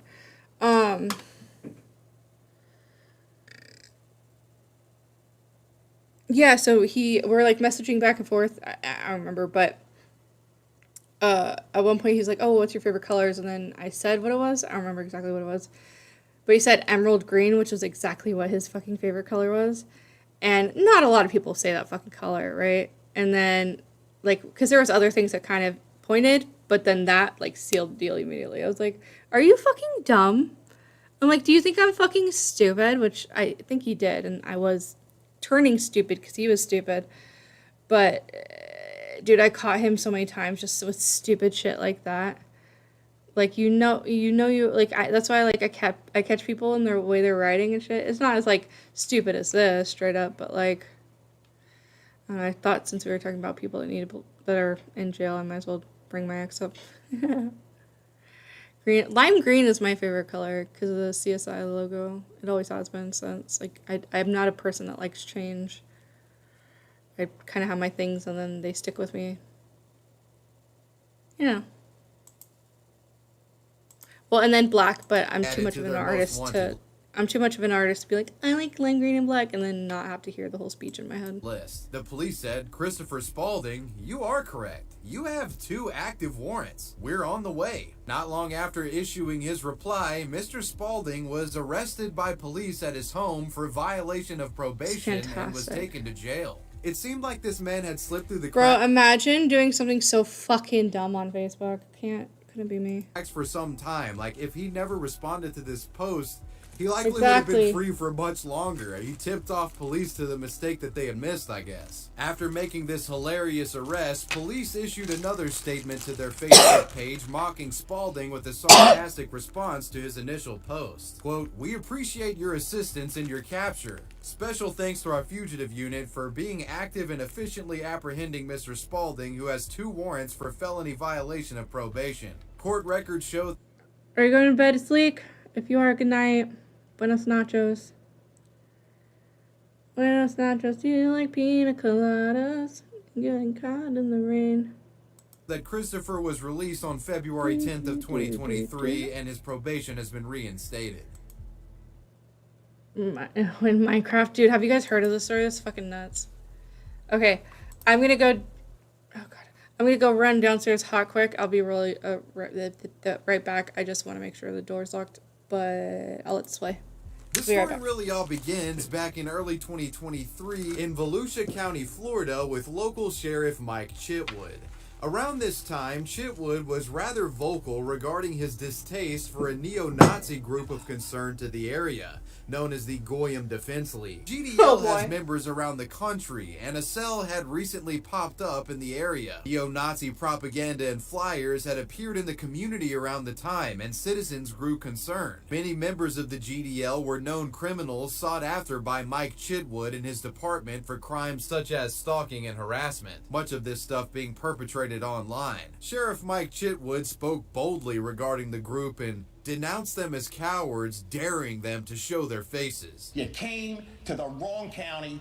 I stand with my Jewish friends, and I'm honored to be on your hit list. It's an honor to be sought after by a bunch of punk thugs like you. Chitwood's outspokenness regarding this matter would make him the target of online attacks from far-right white supremacists. In fact, at one point, there was even an attempted swatting of the sheriff's home, and attempts were made to harass his children as well. Meet 38-year-old New Jersey 4chan user Richard Golden. Apparently disgruntled with Mike Chitwood, Richard would allegedly take to 4chan in February to air out his thoughts regarding the policeman. The post allegedly authored by Richard read, "Just Chitwood in the head and he stops being a problem. They have to find a new guy to be the problem. But Chitwood in the head solves an immediate problem permanently. Just Chitwood in the head and murder him in Minecraft." Now, for some of you out there watching that aren't quite as online as I am, you may be sort of scratching your head at this in Minecraft thing. Well, to summarize, in recent years, there's been sort of a running gag where if somebody wants to make an extremely edgy statement or make a threat, but they're joking, they'll say in Minecraft, as in, you know, saying that I would only do this in a fictional universe, I would never do this in the real world. And yes, while there are a good deal of people out there that use this in Minecraft thing jokingly and they really wouldn't actually do the threats that they post to the internet, there are people out there that just would do the threats. They would follow through on the threats they post, and they just put in Minecraft. They'll do it in Minecraft, you know, to sort of, I don't know, maybe they think it's a legal defense. Like, you can't be pursued if you say that you're going to do it in Minecraft. Well, I hate to break it to you guys, if you issue threats on the internet, saying you're going to do it in Minecraft isn't a credible legal defense, and the cops could come after you. And that was the case with Mr. Golden here. While it's not exactly known how Mr. Golden's threat got back to police, be it another 4chaner reporting it or actual detectives monitoring the post, this death threat eventually made it to the very man that it was issued to, Volusia County Sheriff Mike Chitwood. And the man took the threat very seriously. An investigation was launched into the anonymous poster, which eventually led to the man's IP address being uncovered and Richard's New Jersey residence discovered. On March 1st of 2023, authorities surrounded Richard's house and knocked on the door.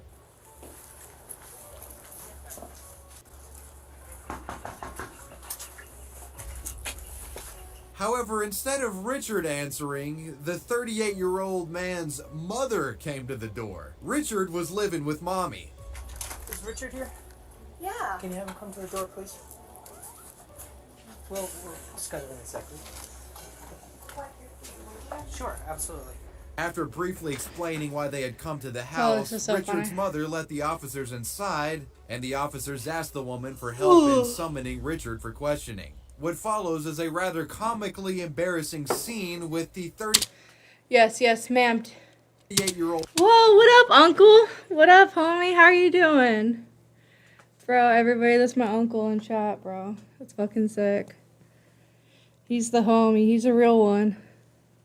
That's fucking sick, dude. Hell yeah. We're watching stuff about Minecraft. No, that's not true. About idiots sent to jail by social media posts.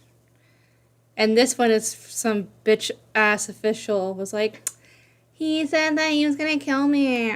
Bro, I would look at this guy once and be like, this bro's never picked up a knife.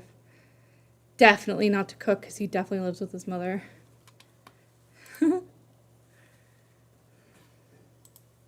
Old's mother yelling at him while he's upstairs, presumably browsing 4chan to calm down and talk to the cops. Richard! They're here! I don't know who they are!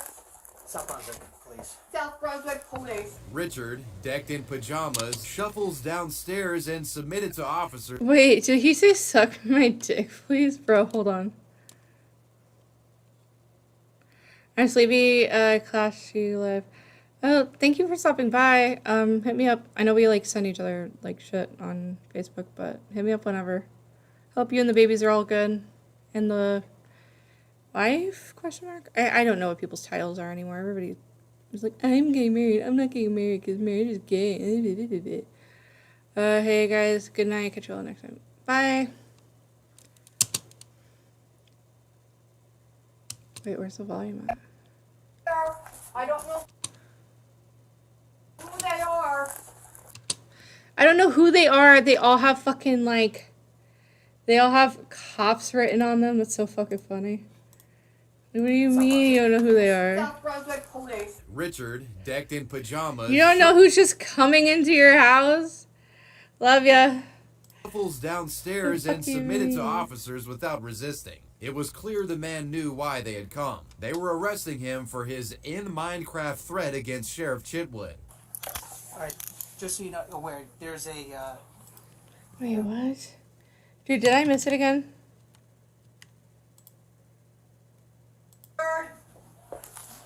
They're here. I don't know who they are. South Brunswick Police. South Brunswick Police. Richard, decked in pajamas. Oh, he said South Brunswick. It sounded like he said suck my dick, bro. I swear to God. Submitted to officers without Which is like... It was clear the man knew why they had come. They were arresting him for his in-Minecraft threat against Sheriff Chitwood. My shit-ass computer, I swear to God.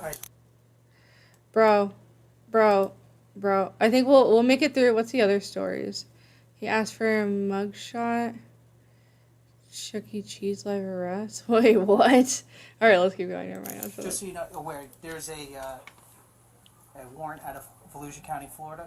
Okay. I need to get a fucking computer, dude. This shit's fucking AIDS. Yeah, I think I saw you there. What you talked about, yeah. Right. The 4chan poster was taken into custody while authorities searched the mother's house. Despite receiving numerous death threats in the wake of the arrest, Sheriff Mike Chitwood was quite celebratory on social media, tweeting out a picture of Richard being arrested. After hearing the news of Richard's arrest and his extradition to Florida, the sheriff commented this: "I can't wait to meet him when he gets off the plane." Wait, they extradited him for a fucking in Minecraft joke? You've gotta be kidding me. Some of these people have the backbones of a fucking piece of paper. I swear to God, dude. What the fuck?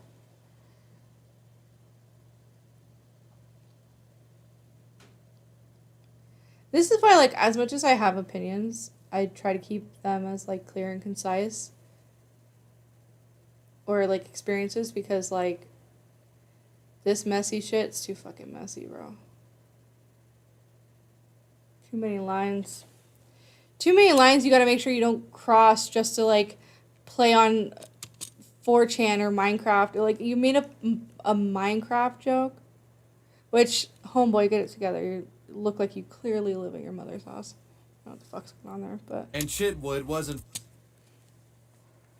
Oh, where the fuck are my glasses at?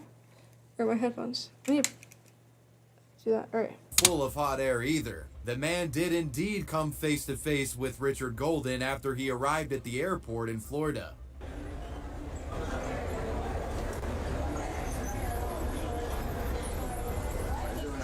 I am doing well. How are you doing? All right.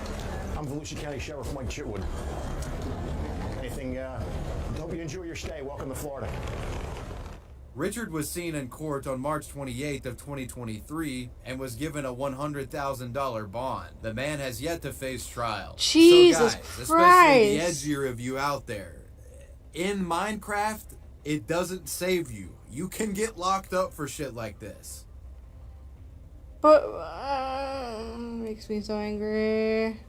This next social media posting self-incriminator had the audacity to private message police after they posted a non-flattering mugshot of himself. In November of 2015, 45-year-old Donald Chip Pugh had been arrested and had received a DUI in the northwestern Ohio city of Lima. But the man didn't appear in court. Of course, the it's man was Ohio. also allegedly a person of interest in other criminal cases involving vandalism and arson, and had previous run-ins with the Lima police for instances of disorderly conduct, domestic violence, and breaking and entering. We're dealing with a guy that has a pretty lengthy rap sheet, and he's well known by authorities in the area. The Lima police had actively been searching for Donald, then put his mugshot on their Facebook page in January of 2016. Apparently, though, Donald, who was a very active Facebook user himself, well, this man wasn't a big fan of the photo that the police department used to, put in their little wanted poster, I guess. So Donald had the audacity to send a private message to the police department Facebook account, providing them a new swagged out picture of himself, apparently feeling as if the old mugshot did him dirty. His message read, "Here's a better photo, that one is terrible." Bro, Mr. Donnie I'm looking dead. quite dapper in the pic. After receipt of this at-large That's criminal so photo, the fucking Lima funny. police department happily obliged and updated the man's photo in the wanted poster with the more dapper offering. This photo was sent to us by Mr. Pugh himself. We thank him for being helpful, but now we would appreciate it if he would come speak to us at the LPD about his charges. Due to the comical nature of this interaction, the photo would receive over 2,000 likes, 1,500 shares, and close to 400 comments, making Donald rather notorious online and Bro, homeboy looks like he has a caterpillar on his fucking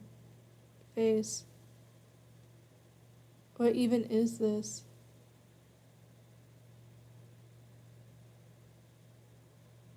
Bruh. Sorry.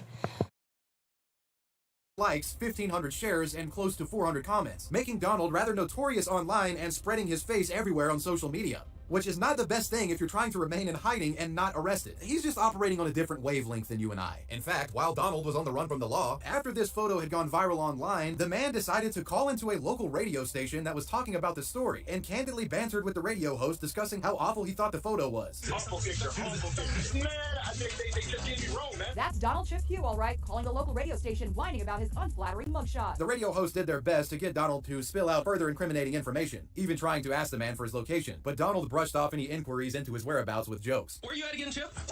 Right now? Yeah. Actually, I'm sitting in a bunker right next to Chapo Guzman. We're trying to dig a tunnel and get me down. And while Donald likely thought he was somewhat of a viral micro-celebrity at this point, his stardom wouldn't last long, because with his face now everywhere, it was only a matter of time before someone figured out where he was and reported him. Turns out this is exactly what would happen, as someone discovered that Donald had moved from Ohio and was currently residing in Florida. An individual that knew of his residence would report him to police, and on January 12th of 2016, Donald Pugh was arrested in the state of Florida. The braggadocious man had finally been arrested, and after being apprehended, it was discovered that he had active warrants in Georgia as well. So before he was extradited to Ohio, they actually sent him up to Georgia to face those charges before bringing him back to Ohio. This guy's rap sheet is just constantly churning out new charges. But yeah, that's the story of Donald, the dapper mugshot degenerate. Dude, I'm so psyched for this Chuck E. Cheese arrest. Hell yeah, bro. Let's go. I'm gonna try to find something about that fucking standoff yesterday. That shit was crazy. It was literally, dude, I wish I had the video, but 5D posted it. He's another dude that did the fish tank stuff. Or was watching it. And they were like, yeah, I saw a video on TikTok. And I was like, oh my God, that's like right by me. And I got here and like my sister and my parents are here already. And I was like, wow. Like, oh my God, that's literally what it was like. I'm like, oh no. This guy's literally been like standing out here with like a SWAT team just staring at him for hours now. I was just like, I hate all of you. I hate all of you. You think this is cool. Like, I mean, it is kind of cool, but like you came out of your way. You left your house where you were doing whatever the fuck you're doing to come out here in the summer heat because it's been fucking hot. In the middle of the night for like 5-6 hours that this dude had been like having a fucking like hostage situation. Not even a hostage. Well, I think it was a hostage situation at first, but I don't think he was ever intending on being like that type of person. I think he just, honestly, I think he's just office rocker and needs that Fousey treatment, you feel? By Fousey treatment, I mean every time that he, starts getting a little cuckoo for Cocoa Puffs, I mean, give him that, 1.5-inch needle or whatever the fuck his problem is. I don't know. Don't care.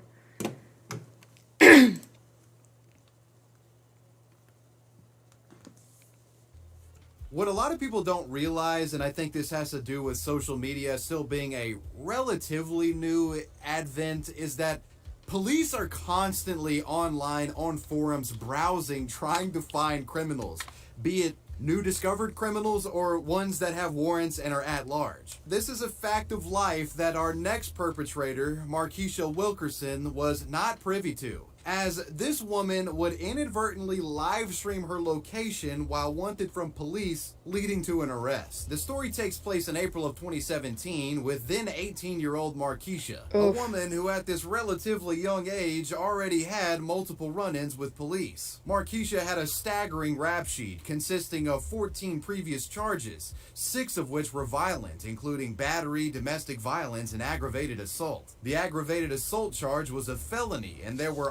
I'm not gonna lie, that's like reading of fetal alcohol syndrome. I'm just saying. Fuck's sake. Also other charges such as violation of probation and 2 failures to appear in court, which resulted in a warrant being issued for the woman's arrest. Now, what does one do when the police are looking for them? You know, laying low is a pretty good option. You know, go into hiding, something like that. Hell, maybe you even turn yourself in. You know, be a good Samaritan about it. However, Markeisha... oh no, she chose none of these options. Rather, the young woman decides to boot up a Facebook live stream while partying at a Chuck E. Cheese restaurant. Yes, at a Chuck E. Cheese located in Lakeland, Florida, the woman booted up a Facebook live stream. The date was April 17th of 2017 to be exact. This publicly viewable stream showed Markeisha gallivanting with Charles Entertainment Cheese himself, while police were actively looking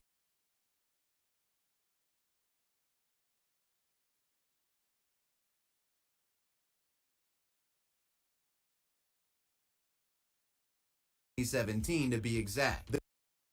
I'm an idiot and realized I was paused. I was saying he went full FNAF, like Five Nights at Freddy's. I think that's fucking hilarious. This publicly viewable stream showed Markeisha gallivanting with Charles Entertainment Cheese himself, while police were actively looking for her whereabouts. Let me go see baby. Hey, y'all, I'm married to Chucky, so get on that. Nobody can't have him. Hey.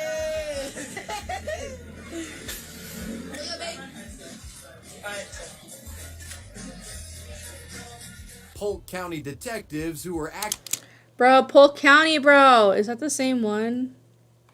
Hold on. Polk County. Hold on. I gotta do some investigating. Give me a second.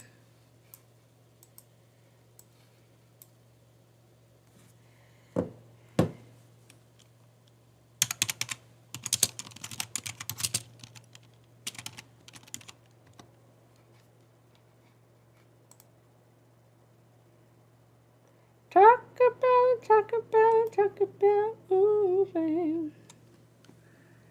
Is that the same guy? Bro, hold on. Am I looking at the right place? Polk County, Florida. Wait, are we in Florida or are we in Oregon? I'm so confused. actively investigating Markeisha's case were closely monitoring the woman's social media, and seeing the live stream, they now knew exactly where she was. While still live, the officers were dispatched. Minutes later, the cops would arrive at the Lakeland Chuck E. Cheese establishment and arrest Markeisha on the spot. One deputy was even reported to have done a somersault in one of the ball pits. Bro, let's fucking pour one out for fucking Markeisha or whatever the fuck her name is. Imagine getting fucking taken out at a goddamn Chuck E. Cheese. It's at the restaurant. I'm just fucking kidding. That didn't happen. Oh my dude, you just got pranked. Bet you didn't see that one coming up. Now, needless to say, the department responsible for the arrest of this wanted woman were, pretty ecstatic about the way this played out. Thanks to their perpetrator's idiocy, Markeisha was jailed and denied bond on account of one of her charges being a felony. I'm not exactly confident as to what happened as far as sentencing in the wake of this situation, but I can say with confidence that Markeisha has been in and out of jail since then, with probation violations occurring in the last couple of years. Oh, the Tumblr Bone Witch? Ooh. This story involving a Grady Judge, she put me in the self-defense situation. The stairs were just there. Reporting criminal poster is one of the more bizarre on this list, as it involves a practitioner of witchcraft revealing that they had been taking human bones from a graveyard. The story begins back in 2015 in New Orleans, Louisiana, with 25-year-old Devin Marie Machuca. Devin was a self-described witch and practiced witchcraft under the pseudonym Ender Darling. This individual would often take to the internet to discuss their extracurricular spell casting activities with other fellow witches, and this oversharing of their magic using activities would eventually spell trouble for this person. In December of 2015, posting as Ender Darling, the fledgling wizard authored a post on a Facebook community group page created for LGBTQ individuals that practice witchcraft, this page being called the Queer Witch Collective. In this candid Oh my god, please no. This is excuse me. These are the type of Tumblr girls that make me look bad. Ridiculous. post, Ender Darling would make a pretty shocking confession. The post seemingly suggesting that they had been taking human remains from a local graveyard to use in Wiccan rituals. Quote, content warning, bone hunting. About 20 minutes from my house in New Orleans is what we call the poor man's graveyard. Most graveyards around here are full of above ground graves because we live in a fishbowl. Also, but there happens to be a graveyard where it's all in ground graves for those of us who are too poor to afford above ground. Also, hi, Pez's God. Nice to see you. I know Needles is still catching up, but hi. Burial. When it rains, of course, bones wash up. The older the grave, the more you find. You can literally walk around and see femurs, teeth, jaws, skull caps, etc., etc. This is where I go to find my human bones for curse work and general spells that require bone. I find human bones are easier for work with me rather than animal bone. I can relate and work with the energy they carry, if that makes any sense. Anyways, I wanted to see if I started selling, basically cover shipping to where you happen to be, if people would be interested. I know human bones aren't easy to come by, and I usually have leftovers. I only go once a month, or when it rains here. Now, initially, the response to Devin's macabre post here was, well, unsurprisingly positive given the context of where it was posted, you know, with other witch practitioners here. Though even some of these people that reacted positively seemed a bit wary about what the witch was revealing. I'm absolutely interested, but you need to be careful with state and federal laws. Ender says, oh, I know, I looked it up, and it's all good. I wouldn't even be offering if there was a chance someone would get in trouble. Me, lol. As the post got more traction, Oh shit, I didn't mean to fucking do that. Hi. Negative sentiment in this LGBT witch community emerged, ranging from uneasiness regarding the behavior all the way to full-on outrage. Some even were suggesting that Ender Darling's bone collecting was racist. Quote, no. Bro, racist bone collecting. Dude, this is the most Facebook take I've ever heard. Oh my fucking god. I mean, don't get me wrong, there's very, I mean, I don't know specifics or anything, really, but there is obviously unethical ways of collecting bones, especially remains. I know, like, I think it was like a TikTok thing where somebody was selling them, but like one of them was supposed to be like I don't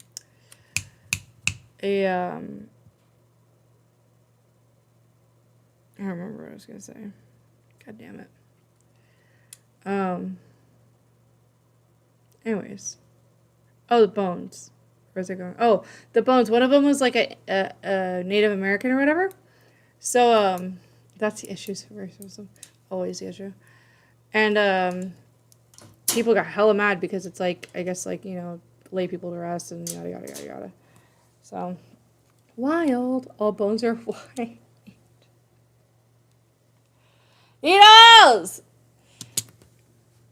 Let them rest in peace. You're implementing white supremacist and colonial tactics to do your bidding. Like y'all are actually stealing bones. Additional vitriolic replies to Ender Darling's write-up would be submitted, with some users being so outraged by the bone-stealing confession that they were issuing threats of violence against the black magic user. This post in particular was shared around the greater internet and served as a wanted poster of sorts, starting a literal witch hunt against Ender Darling. The bone thief had to be stopped was the prevailing narrative at the time. This is a public alert. Seriously, anyone know this little shithead? Better tell her to stay the fuck out of Holt Cemetery or her bones might get broken. Please spread the word and keep a lookout for yet another fucking... Fortunately, I own a full human skeleton. Dude, hell yeah. God damn, dude. Excuse me, sorry. I just drink water or something.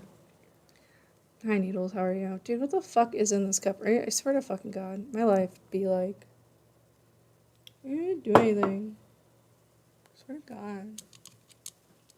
Alright, this is gonna be the last story. I want to watch... cultural Bones? vulture. Okay, Bones. For fuck's sake, I am furious. The post was going viral, and as days passed, people began trying to unmask Ender Darling's real name and identity, as it wasn't known at the time. And they wanted to do so that they could report the witch's name to police, and so that an investigation could be started into the bone snatching. Seeing the intense online investigation unfolding following the backlash of the initial post, Ender would stop responding to the Facebook thread and go MIA for the time being. Bro, either I remember this bitch, I know this bitch, or she just looks like a million other Tumblr girls. Likely fearing impending legal consequences were on their way. But unfortunately, Also, a really good song by G-Eazy. I love that song, Tumblr Girls, but I also... Fortunately for Ender, they couldn't evade the firestorm that had been created, nor could they seemingly stop engaging with detractors. Within days, the Ender Darling witch hunt had spread from Facebook, with the discourse finding a new home on a scrappy little website called Tumblr. The Tumblr community embraced this witch hunt, both literally and figuratively. What do you say about Tumblr? Oh, God. Look, Tumblr was great, okay? It had so much porn on it. And I was so young. Not like terribly young, but young enough to where I should not have been consuming that much porn on my physical viewing. But it was also really cool because I liked some of the aesthetic shit. And like all the art and stuff. And the stories, man, the stories are funny. I didn't get into like the deep blogging, but like, bro, why hate on my fucking Tumblr so bad, bro? Behind the canceling and unmasking of problematic bone witch, Ender Darling. It wouldn't be long before the ravenous user base of the site discovered that Ender had an active Tumblr page under the name Little Fucking Monster, and proceeded to raid it. PSA, Tumblr user Little Fucking Monster is stealing human bones from cemeteries in Louisiana. Please don't let them get away with this and spread the word /signal boost. Folks began brigading Devon's... I'm muted. Hi, Ginger. I should have Ginger there. Ginger moment. Hi, Ginger. I love you long time. Sorry I bailed. My life is kind of struggle busing. I need to get a computer. I need to figure out what kind of computer I need to get, or whatever parts or whatever. Talking about it makes me anxious. I don't know why. Well, I kind of know why. And some other online witches even claimed that they had casted a curse on Devon the Bone Snatcher. An article reads, quote, one Tumblr entity, the Skeleton Fairy, cast a curse upon Darling for their deeds. Bone theft is a heinous act. The fairy declared, "Hear me, Bone." Skeleton Fairy, wherever you are, you definitely have a fucking OnlyFans by now. Without a doubt, you have an OnlyFans by now. And know that you are forever cursed. So I say, the Fae of Femurs, the Imp of Ilions, the Sylph of Skulls, the Pixie of Pelvises, the Skeleton Fairy. Naturally, a curse of this magnitude carries ominous implications. Around the time of the curse being performed, it was also revealed that Louisiana police had been tipped off to the witch's identity and were investigating the situation. And with I'll be listening, but I gotta lurk so I can eat and get ready for bed. Dude, I need to get ready for bed too. I'm probably gonna go closer if Peepaw goes live, and then whatever. I don't know, I want to try at least get a little bit of the Cuck Simulator in, because I really enjoy playing that game. But I need to get something to drink in a second, because my throat is like rattling, and it's super fucking annoying. immaculate timing, this of course would be when Devon decides to pipe up again on social media, taking to Tumblr to defend this bone-bagging behavior. Ender Darling says, quote, "I picked them up and went through the graveyard and picked up ones I saw on my path, knowing that they were either going to be crushed or swept away. And I'm sorry, but for me, a spiritual person who works with death, seeing a fucking machine tear into graves like that seemed a lot less respectful to the dead you are also concerned about than me picking them up and saving them." As the ongoing viral debate surrounding the ethics of taking bones began to spiral, it arrived at the doorstep of the mainstream media, as outlets began covering it as well. BuzzFeed and New York Magazine both published pieces on the viral grave robbing incident, an incident that had become known online as Bone Ghazi, an obvious tongue-in-cheek reference to the 2012 Benghazi crisis. With the mainstream media... Jesus Christ. Hey, before I forget, Beckett, I have a question. What's something good or funny or whatever? Can't stop being a cuck. Stop, Abby, you need help. Dude, I do need help. I need help as much as you need Jesus, bro. We can help each other. I want to watch something that's like old classic Medicare. Like, obviously something not too ridiculous and long. But, if you have any ideas or whatever, just let me know. Because I missed all the Medicare era, and he's awesome. Oh, Needles, did you know Medicare's doing a stream tomorrow? Tomorrow. Now all over the story. Hi, Kendrick, how are you? The local police started taking the matter more seriously and suspected Ender Darling of trafficking of trafficking in human remains. One advocate covering the case said, quote, I can't speak on the black market trade in human bones, but I do know that vandalism, regrettably, is an issue that we deal with, and a lot of that vandalism involves the exposure of human remains. We're talking about Uncle Joe's femur, and it's an obscenity. As a part of the New Orleans police investigation into Devin, 4 detectives were commissioned to provide periodic surveillance outside of the witch's home. This surveillance spanned a period of 6 days in January of 2016. They hope to catch the magic practitioner leaving or entering the house with bones or remains. Police would also subpoena all correspondence from Ender Darling's Facebook profile, which yielded over 12,000 pages of information. Damn, talk about permanently online. Jesus, log off. These Facebook messages... Bruh. You can say some things you want to stream or his vid essays. Probably vid essays. It'd probably be shorter, quicker, little tighter as far as the concept. The house with bones or remains. Police would also subpoena all I know he has correspondence funny from shit because I think he'd done a Facebook. few videos last year, if I'm not mistaken. I thought they were funny as fuck. I'm new to Medicare too. You showed me them mostly. They were cool. Yeah, I probably showed you one the whole Sabo thing. That thing was fucking wild. Yeah. Hope you're well, Kendrick. Bro, even her fucking Facebook profile picture is a motherfucking Tumblr photo. I know this shit anywhere. You know why also I fucking did like iPhone or phone like wallpapers Tumblr. I think I did aesthetic too or whatever because I like the like, I don't know. You, if you know, you know. I'm a nerd, whatever.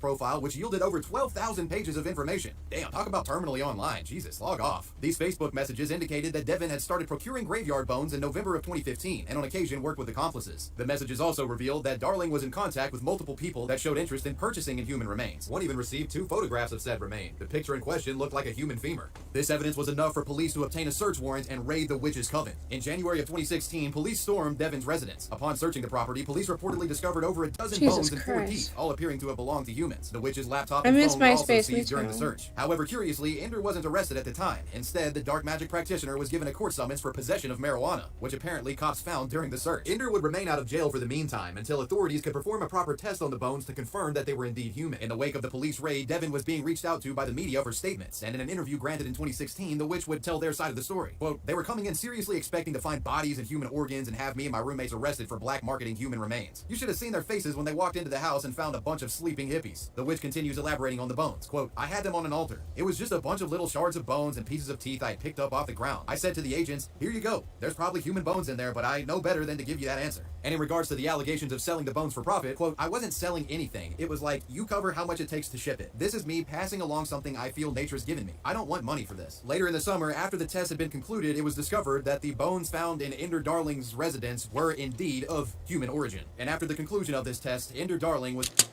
Ooh, how will they know? I want to know what the science is between bones. You know who else likes bones? Marcus. Marcus.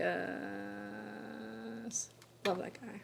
He's awesome. Quietly arrested in Tampa, Florida on July 15th of 2016. They would later be transferred back to a New Orleans jail with a bond set at $8,500. In September of 2016, Ender would plead guilty to the possession of marijuana, simple burglary, and admitted to the removal of human bones from Holt Cemetery. The judge then handed down a 5-year suspended sentence on the burglary count and 15 days on the marijuana charge with credit for time served. After being sentenced, this witch has disappeared from social media, and that's probably for the best, as you literally could have just never posted this and you could still be practicing your bone magic to this day, Ender Darling. Alright. Escaping the police is a... Alright, what the fuck? No. Runs from cops and records it? That's kind of funny. Hold on, if I have it in me to watch that in a second. Give me a second. Have you seen the guy Medicare? Oh god. I need to bring it closer. I just can't. My laptop is super far away. I can't see shit. I think my eyes are just tired too. Have you seen the Medicars, that guy with the glasses series? That's a lot of the tame stuff of the earlier stuff. I just like, I don't know too much of the lore of it, to be honest. But let me go, no, that's not what I wanted.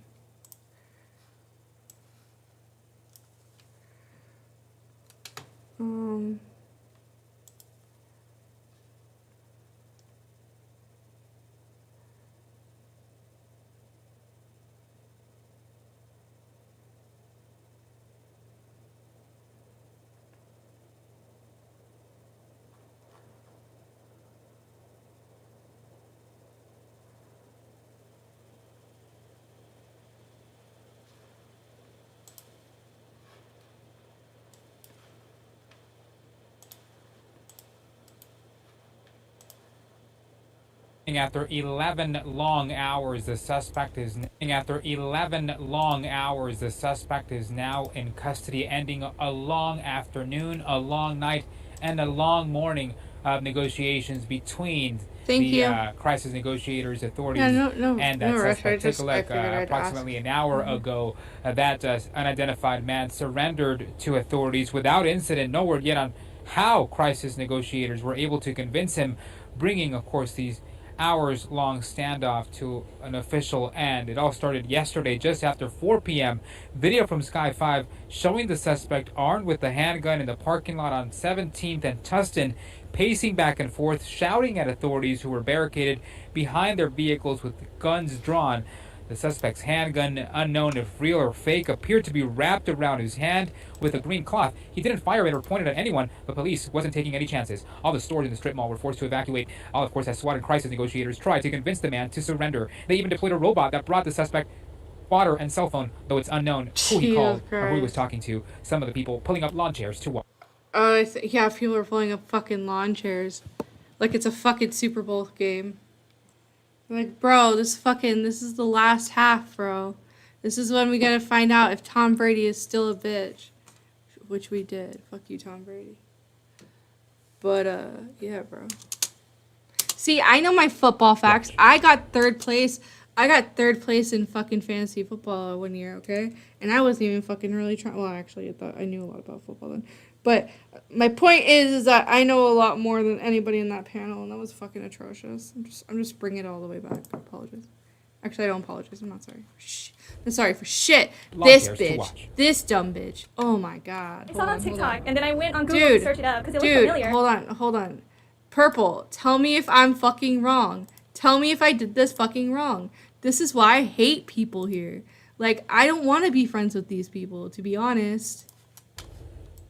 The final quarter, final half, whatever. I saw it on TikTok, and then I went on Google to search it up because it looked familiar, and then my family lives out here, and I sped over here. What is TikTok saying about what's going on? It just had like a recording of the live footage of KTLA. Wait, one more time for the people in the back, I saw it on TikTok, and then I went on Google to... I saw it on TikTok. Search it up, because it looked familiar. Tom Brady retired? No, I was just using it like a back parallel or whatever. Familiar. Hold on. I saw it on TikTok, and then I saw it on TikTok. The shopping center standoff, bro. This is a standoff with like a shit ton of cops for 11 hours. Went on Google to search it up because it looked familiar, and then my family lives out here, and I sped over here. What is TikTok saying about what's going on? It just had like a recording of the live footage of KTLA. Just somebody stealing your content and posting it on Twitter, or on Twitch, or fucking Jesus fucking Christ, and posting it on oh my god, bro, and posting it on TikTok, dude.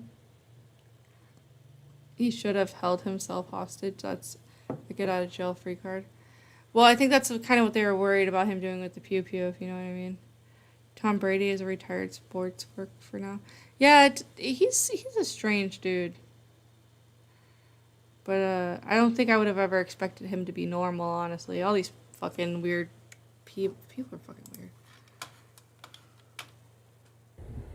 Now, this ending without any injuries or incidents in the surrounding areas. The man again, Chris. Bro, bring back the dumb bitch that talked about TikTok for no fucking reason. Fuck me, bro.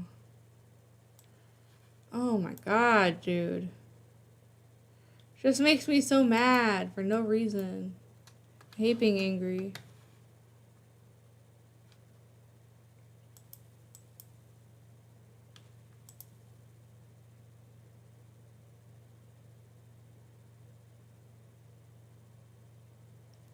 Oh, I might finally need to go to fucking sleep, dude. Oh. Jesus Christ. I'm bummed I missed that again.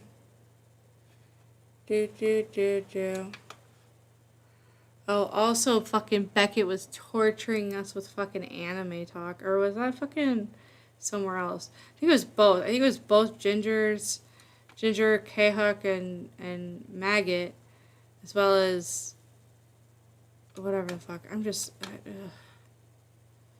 weird, gross, ew. Fucking Stardust looks so fucking cute there. That's kind of funny. Oh right, what else we got?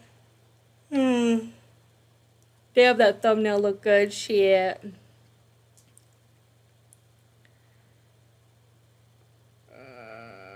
He should have held himself hostage. That's a get out of jail free card. Mitch McConnell's brawn boot. Yeah, I don't really give a fuck about politics. I mean,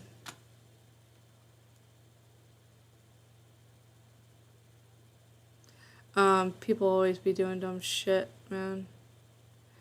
And then they'll get away with it until literally they die or somebody kills them. Well, I guess it's either way they're dying, but pretty much the day they die. Oh, I kind of wanted to watch this. Oh god, I did not mean to open it like that. That was my bad.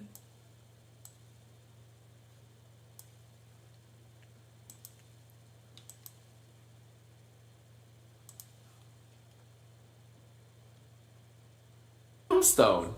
Here are your final answers. Put your corpses in the coffins below.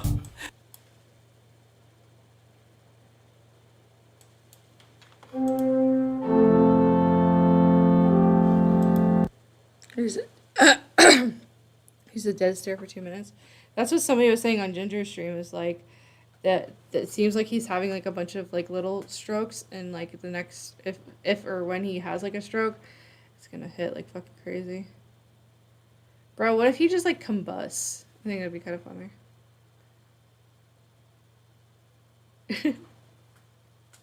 Creepy as fuck. Well, yeah, he's a fucking old man in the fucking office. Of course he's creepy. It's like expecting a fucking Catholic pastor not to be a fucking weirdo.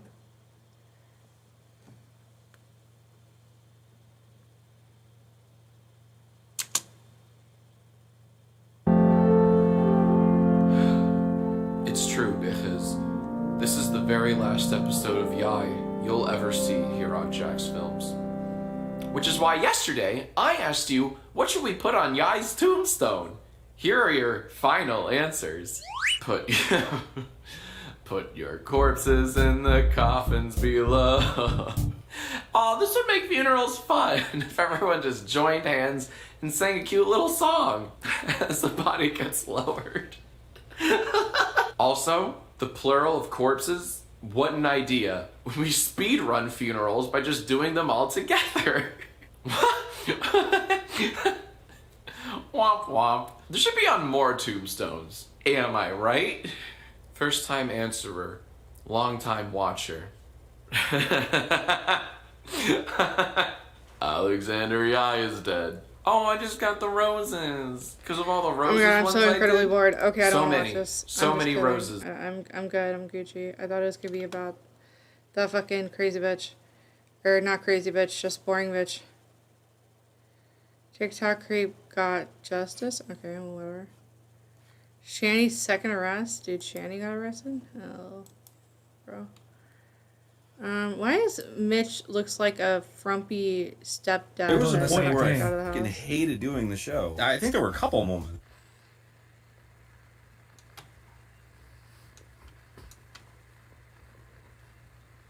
There was a point where I fucking hated doing the show. I think there were a couple moments. Oh my gosh. Dude, Mitch. I don't fucking know. That was so... He's such a simp, bro. Like, he's worse sometimes than Spectre when it comes to certain shit, bro. And I think, A, it's funny, but B, it's just like, come on, bro. Alright, where are we going here?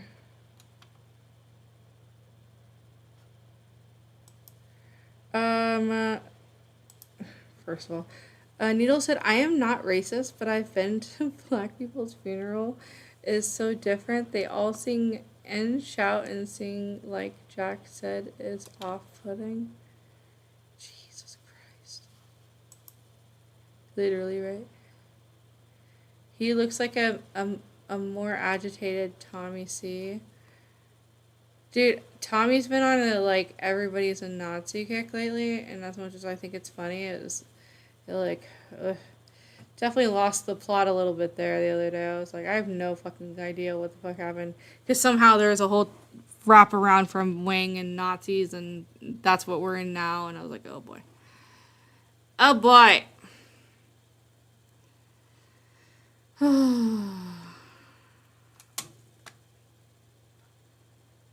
Dude, I did not have that much shit lined up. I guess I could play fucking Cuck Simulator. It's not a big deal.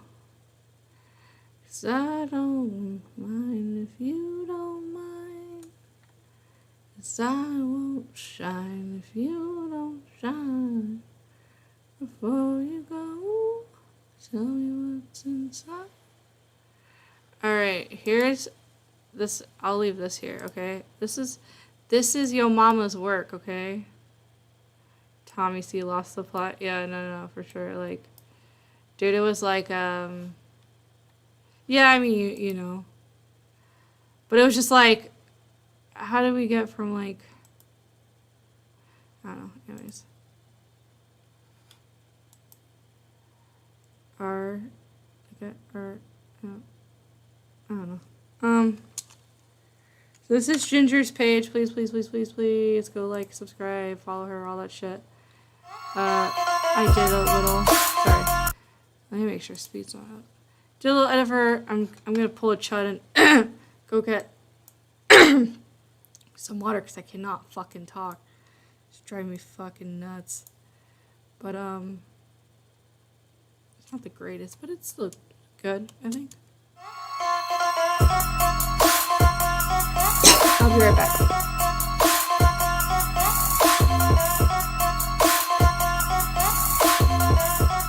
Mostly after XQC had his debate with Ethan Klein, his ex-girlfriend jumped on stream and started, like, dishing out some shit.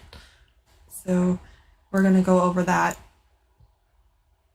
Talk about aliens. Not right now. And this is obviously Chud Logic going over it, because it like condenses down her video because it's really long. Vile. She's off the Zaza. She's off the perk. It's just so vile. It's so vile that she would act like somebody who would act like that. I actually just recently, within like the past couple years, found out that Zaza meant Xanax. Just say Xanax. It's not a long word. This is just some stupid rambling on a stream because she's trying to swipe half of her ex's earnings. Yeah. So, just to fill in on this. This is obviously, we all know who this is Adept, XQC's ex. Adept has been trying to file for a common law marriage with XQC, claiming they were married by the law of the land in a common law situation, i.e. they've lived together. I can't remember what the terms are, but basically she's trying to claim that they were married, obviously. So It's such cope to do that kind of shit. If you're filing for common law marriage, that's insane. Like, they better have been living together for like 10 years, like 10 or 11 years, and he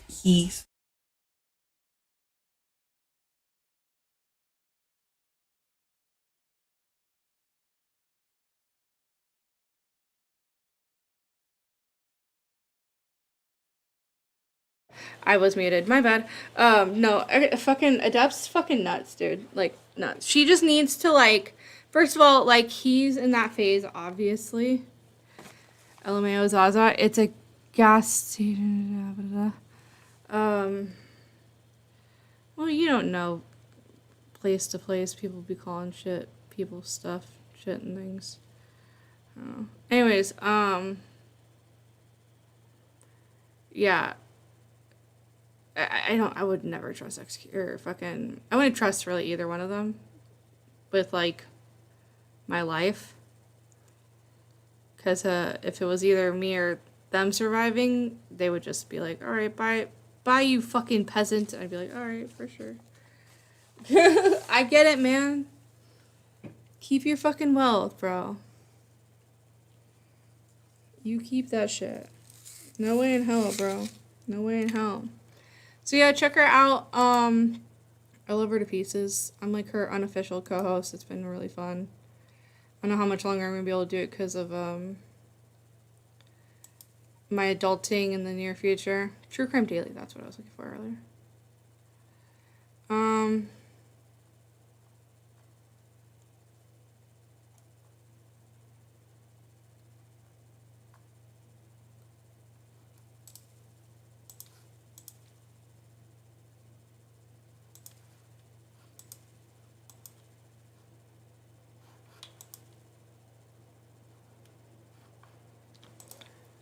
Let's see what he got.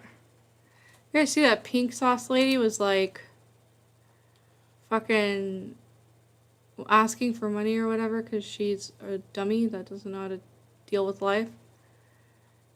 Fucking idiot. I say everywhere I go, I got a million different people trying to kick it, but I'm still alone in my mind. I know you're dying. But I can just tell you this. Bro, what is going on, bro? Baby, as soon as you meet me. I'm bored. Okay, well.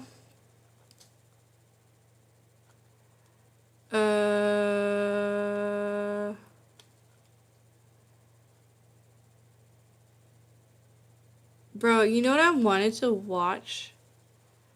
Was a Peter CC or Patrick CC?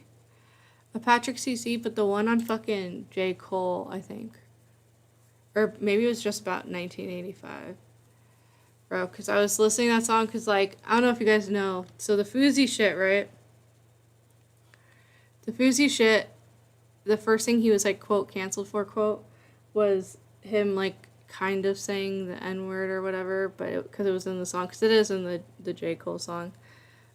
Which I don't know what the rules are with that kind of stuff, but like he's not like super white or anything. And I figured if you're white, that's the only reason you can't say it. But then if you have I don't know. I'm not even gonna try to fucking find out. That's for sure. I don't know.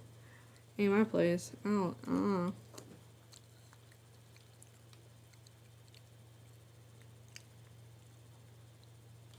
Here we go. God damn it. The very last song on J. Cole's 2018 album KOD is called 1985. This song acts as banger.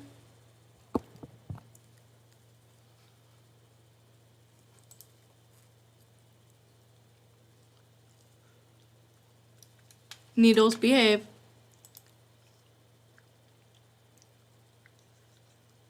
Please.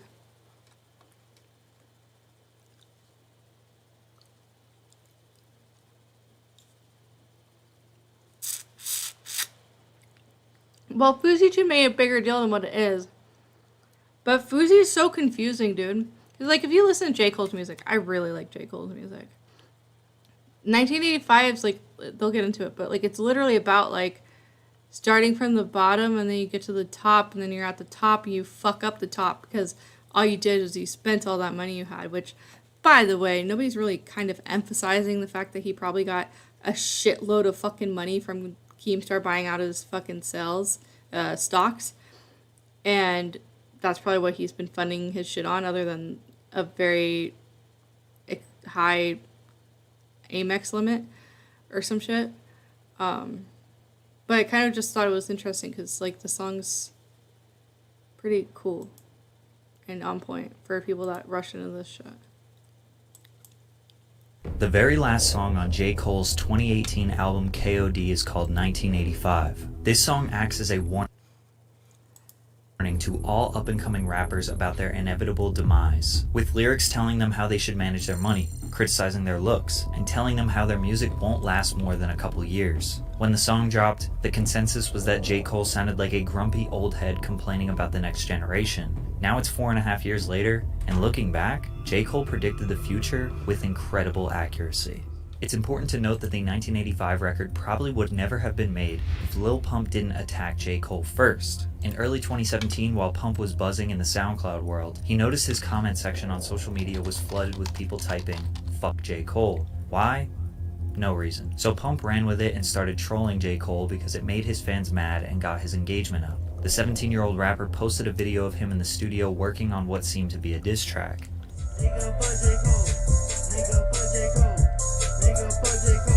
However, this song was never released and was probably just another social media stunt to add to his long history of social media clout chasing. Cole never addressed the Lil Pump drama until 1 full year later when he dropped his album KOD. The last track, 1985, was where he tried to address Pump and all the new generation rappers. All these dudes poppin' now is young. Everybody say the music that they make is dumb. Lil Pump, Smoke Perp, and 6ix9ine were assumed to be the artists Cole was addressing in the record, but really it was just a general message to all rappers. In 2016 and 2017, there was a cultural divide between young rappers, their fans, and old rappers and their fans. It's commonly referred to as the clout rap era. The young rappers didn't feel like they owed respect for the lyrical rapper. Bro, clout rap era. It's kind of fucking funny. I kind of like that. Clout rap era. Are classic hip-hop enthusiasts, and the old heads didn't really deserve it because they were quick to make fun of the young rappers for their image, lack of lyrics, and attitude. J. Cole has kept the spirit of traditional 90s hip-hop even... Also, you're good. You're good, Needles. I was just fucking with you anyways. Well, obviously, just try to be somewhat PC. As far as, you know, KYS shit. Through the 2010s and 2020s, some of his fans look at him as like the only hope for hip-hop, which makes him a very easy target since his fans are so passionate about his music. Money, pussy, parties, I was on the same thing.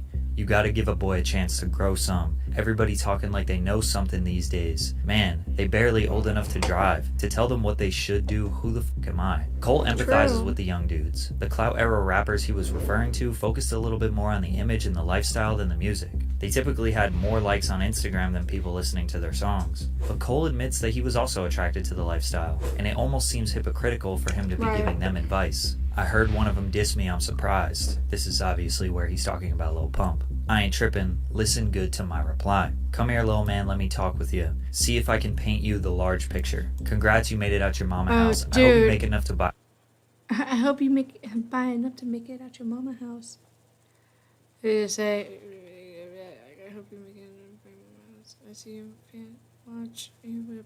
I can't remember that. Clout art rappers, they were awful. I think, remember like the Gucci Gang one? That guy never made a fucking another like beat ever again. I like J. Cole's music. J. Cole's good for like, I won't say like grounding because he has songs about like, you know, fucking or whatever, but like I love Yours. It's like one of my favorite fucking songs. That's the one he was singing when I didn't know that was the one he was singing, but I love that song. And it's good, but like thing with like mental health that like Fousey, whether he fucking recognizes it or not, but one thing with like mental health, like you've got to keep doing that shit. You can just be like, oh, I'm good, and then not take your meds or whatever. I don't take meds, though. Maybe I should. I don't know. Hi, MJ. I love you. I do love you. Please believe me. Buy your mama house. Lil Pump 4 years later did in fact buy his mama house. I did everything I wanted to do. I moved my mom out of the hood. Moved my whole family out of the hood. My family straight. I see your watch icy and your whip foreign. I got some good advice. Never quit touring, because that's the way we eat here in this rap game. Rappers are commonly trapped in really bad contracts where they only receive about 10 to 20% of the revenue earned from album sales and streams, whereas their tours and live performances, they keep everything. Bro, that's fucking, that's needles as fuck, bro. Coming at people with the shitty fucking, the shitty, contracts. No doubt.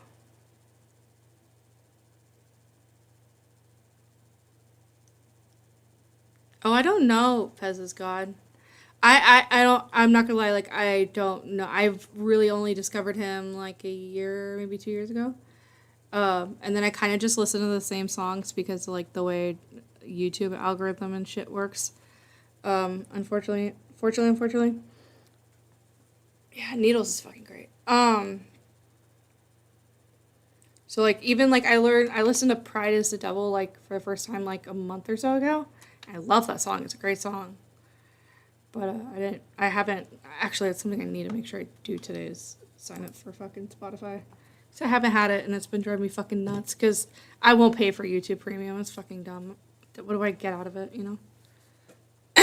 Anyway, sorry, my fucking throat. Ugh. So a rapper might sell 500,000 records and make $100,000, or do 4 shows in one weekend and make the same amount. But when you factor in how much time and effort goes into finalizing and releasing an album versus a 30 to 60 minute performance. Also, Icona Pop, like the group that they performed at the YouTube Awards, dude, that was fucking wild. Holy shit. They were look good, but I was just like, it was so random because they're like so beyond outdated. Gotta keep burping. Jesus. Performance, you realize how much faster and easier that show money is. Lil Pump and 6ix9ine have resorted to doing. None of my favorite songs are on Spotify. Bruh. MJ, stop listening to weird anime shit, bro. Come on.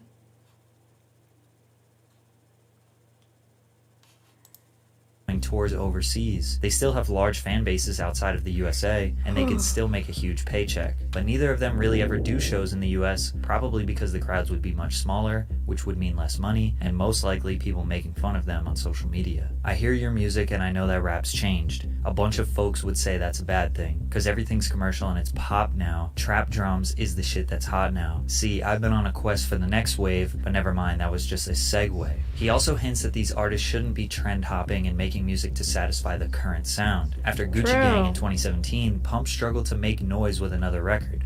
Get It, Drug Addicts, Be Like Me, Butterfly Doors. Surprisingly, all these songs did hit the Billboard Hot 100, but faded away faster than ever. Pump undoubtedly had a huge fan base that were eager for him to come up with something fresh, so they would tune into the next song only to realize it sounded exactly like the last one. Plus, people that hated him wanted to see what he was going to do next as well. The same thing could be said for 6ix9ine. Also, it was most likely his legal issues and gang affiliations that ruined his career. His music didn't evolve much, neither did the names of his songs. To be fair though, there is a fine line of sticking with a sound and just making the same song over and over again. As much as people hate on DaBaby, musically he achieved a lot of success by making very similar sounding music for 3 years straight, but who am I kidding? Today it's not looking so good for him either. I know you think this type of revenue is never ending, but I want to take a minute just to tell you that ain't true. One day them kids listening gonna grow up and get too old for that shit that made you blow up. Now your show's looking light cause they don't show up, which unfortunately means the money slow up. These could be the lines that cut the deepest, mostly for Smoke Perp. You see, after 1985 dropped, a clip went viral of fans at a Smoke Perp show chanting, and Perp continued the energy of hating on Cole. Before the show, they were chanting J. Cole because we are kids on drugs, bitch. You know what's going on. 2 years later, his album Florida Jit sold 5K in the first week. Then in 2022, Perp's 16-year-old rebel fan base was now 21. They grew up and they didn't show up to his tour. His crowds were looking scarce. Perp started going viral for nobody showing up to his shows. Instead of putting on a performance and rocking out to the small... Bro, could you imagine? And no one shows up to your fucking concert. How fucking embarrassing. Jesus. Crowds, Perp would just leave early or cancel his own shows. Then the money slows up, and oh boy was this evident. All of the clout era rappers have resorted. Pez's God, I saw Pantera and Type O together. That shit will never happen again. Dude, how old are you? I always thought you were like a kid. To some like, and by kid I mean like in promotions. like 21 or something. With high key clout. And so look, we're giving away $10,000. Yo, this is Smoke Perp, and I'm teaming up with High Key Clout to give away a free $10,000. What's up, guys? It's Slow Skies, and I'm teaming up with High Key Clout to do a giveaway. Yo, it's Rich Kid. I'm teaming up with High Key Clout to give away $10,000 cash. It's your boy Big 14. I got a teamed up with High Key Clout, you know what I'm saying? And we're giving away 10K cash. Blueface, baby. Yeah, man. I partnered up with High Key Clout, wireless headphones. We're giving away 10K cash. Lil Xan promoting sketchy crypto fucking coins. Blue. Yo, what's going on, guys? Dude, the Blue Christina shit is fucking nuts, bro.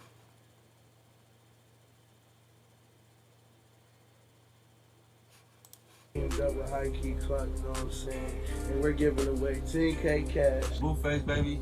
Yeah, man. I partnered up with High Key Clout, wireless headphones.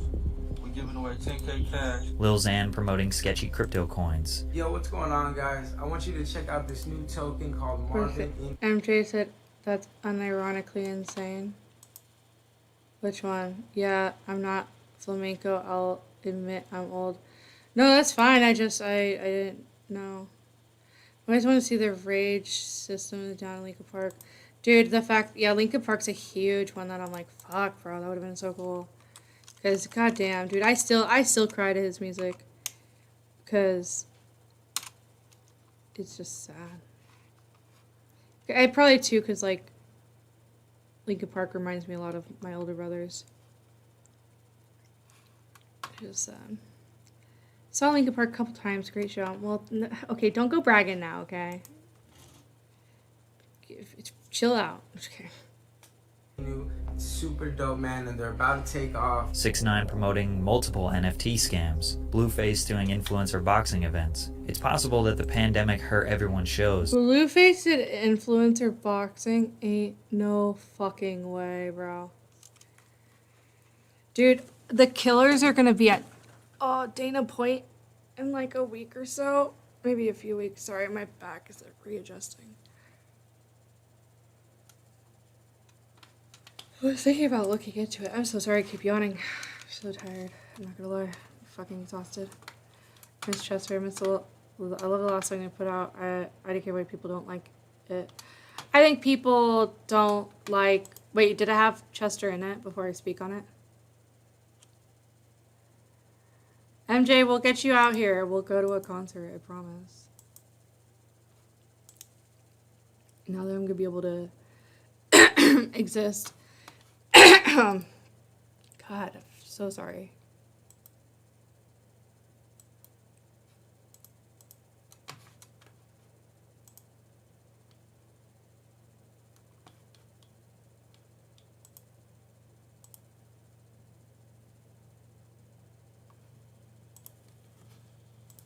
Oh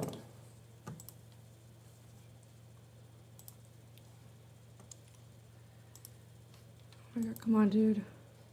And maybe these artists could have rode their wave a little longer, but now people are being very selective who they go out and see live. Now you scrambling and hoping to get hot again, but you forgot you only popped because you were riding trends. Now you old news and you going through regrets. Smoke Purp was caught buying Instagram followers. Yeah, I mean, it definitely did for me because, like, I lived in Vegas, so I used to go... God, my throat's killing me.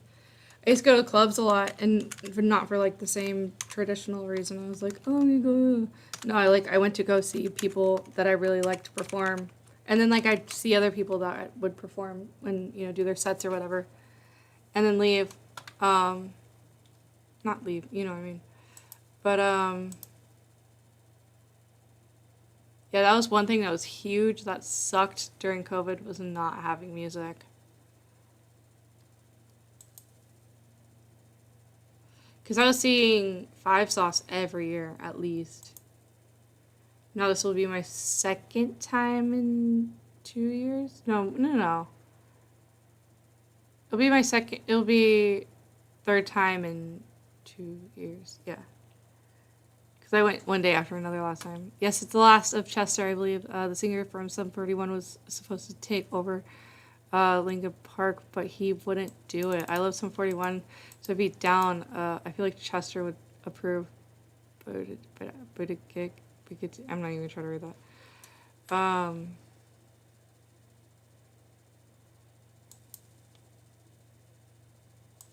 See, but I don't mind festivals, and the reason is, right, because if you're gonna go see a concert, typically it's like $80 for a ticket, for like a, floor ticket or whatever. And then you're seeing that one band, maybe an opener, maybe two openers, if it depends on who and what and where. And then that's it. But a lot of people, typically, especially people that like just listen to the radio and shit, or whatever the fuck they listen to and on, but dude, this is so stupid.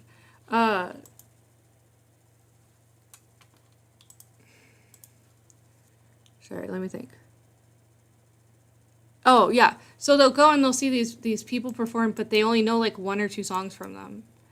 So in like that sense, to me, it makes sense. But like I also understand the other side. It's just like, bro, why would you want to spend $400 on a? Me, I'm like, let's do one fell swoop, so I don't have to like keep going to fucking shows.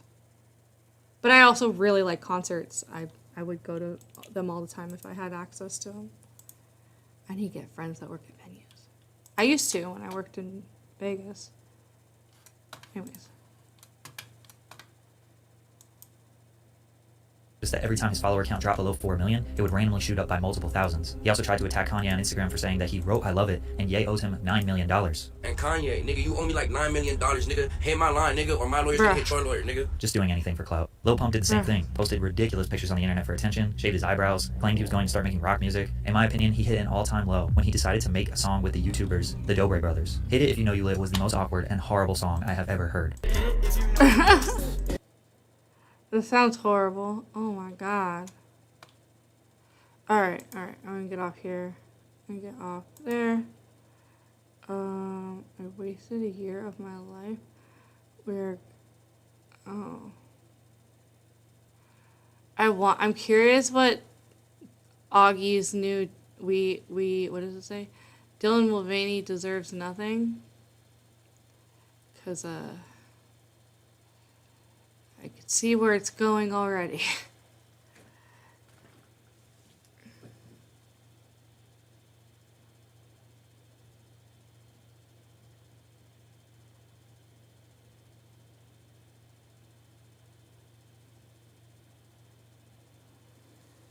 Yeah, dude. Well, and it sucks too because like a lot of the people out here, they'll go to LA. And like I could go to San Diego, but typically when I'm going down to San Diego, I'm going for the weekend or I'm going for a night and I'm staying down there, you know?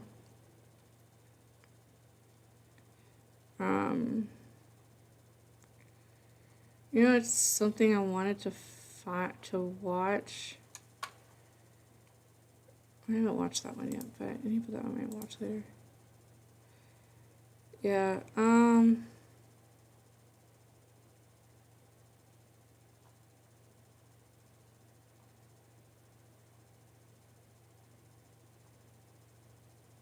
let's do one more. Oh, I wanted to watch the short. Well, if you guys haven't seen the first one, that's kind of fucked. I want to do that to you guys. Never mind.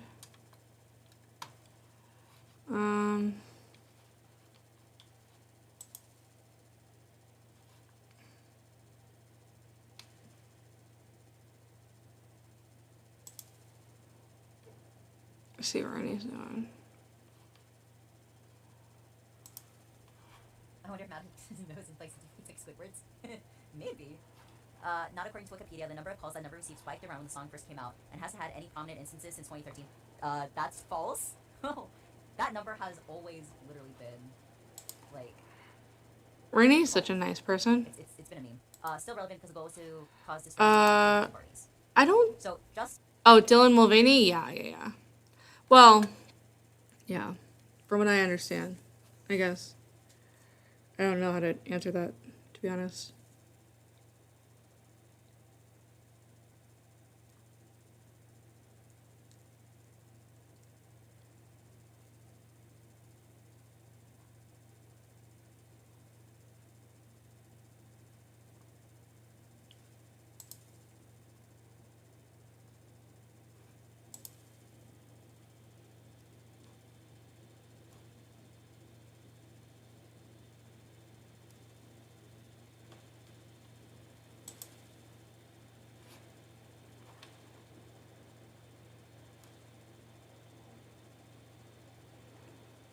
Yeah, I couldn't believe that, honestly.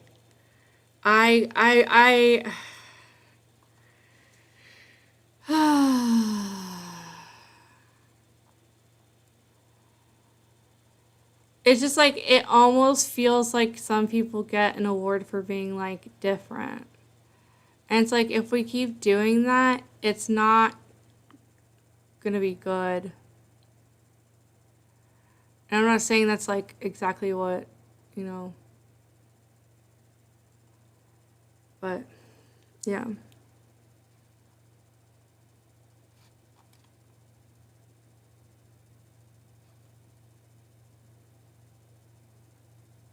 Alright, let's watch this. And then we'll play Cuckold Simulator for like maybe an hour. I'm so fucking I'm getting tired finally. Hey, real quick before we start, I just restocked this shirt as well as some others that Hailann designed last year. They sold out super fast, and I had a lot of people asking me about them, so if you're one of those people, now's your chance. DrewGoodenShop.com. A few weeks ago, my wife heard a loud noise coming from my office, and at first she assumed I was just in here roughhousing, because that's what boys do. Only, there was just one problem with that. I wasn't home. I was at the grocery store. Shopping. Deaf Noodle's video in the show was actually entertaining. Oh, Deaf Noodle's video on the streamies?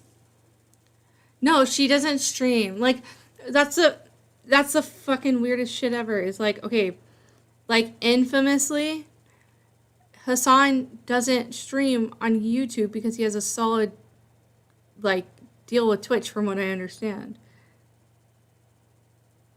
Thank you, Belle. Yeah. Dream looks fucking crazy, dude. But,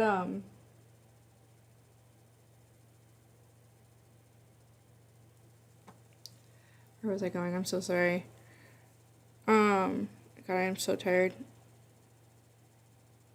Yeah, oh, so yeah, Hassan got one for news, but you stream on YouTube, but then you don't, I don't know, he probably has a YouTube channel, I'd imagine, but, like, then you don't even really upload your content. Everybody uploads you watching other people's content, which is kind of the whole point of the last few months. And then the only person I could think that actually deserved that award that I, like, kind of vaguely, you know, is at the very end, the one that had, like, the show. Because she's, like, from BuzzFeed days, and I always really liked her content. Like, I know BuzzFeed, but, like, the video she would do is kind of actually kind of cool and smart and, like, I don't know. I remember I just liked her vibe, I guess is the way of putting it. She wasn't fucking dumb. Like, the boys, the 4 boys that were on, the Try Guys, and then, you know, they lost one. Like, them, they always had a tinge of, like, LA, I shouldn't trust you. You know what I mean? He's protected on Twitch. Yeah, but, like, why is he getting YouTube Streamy Awards? Like, you're not on YouTube. Like, even if you are, you just upload shit. You're not streaming on YouTube. So why are we giving an award called the Streamy to a dude that doesn't stream on the fucking platform? It makes no sense.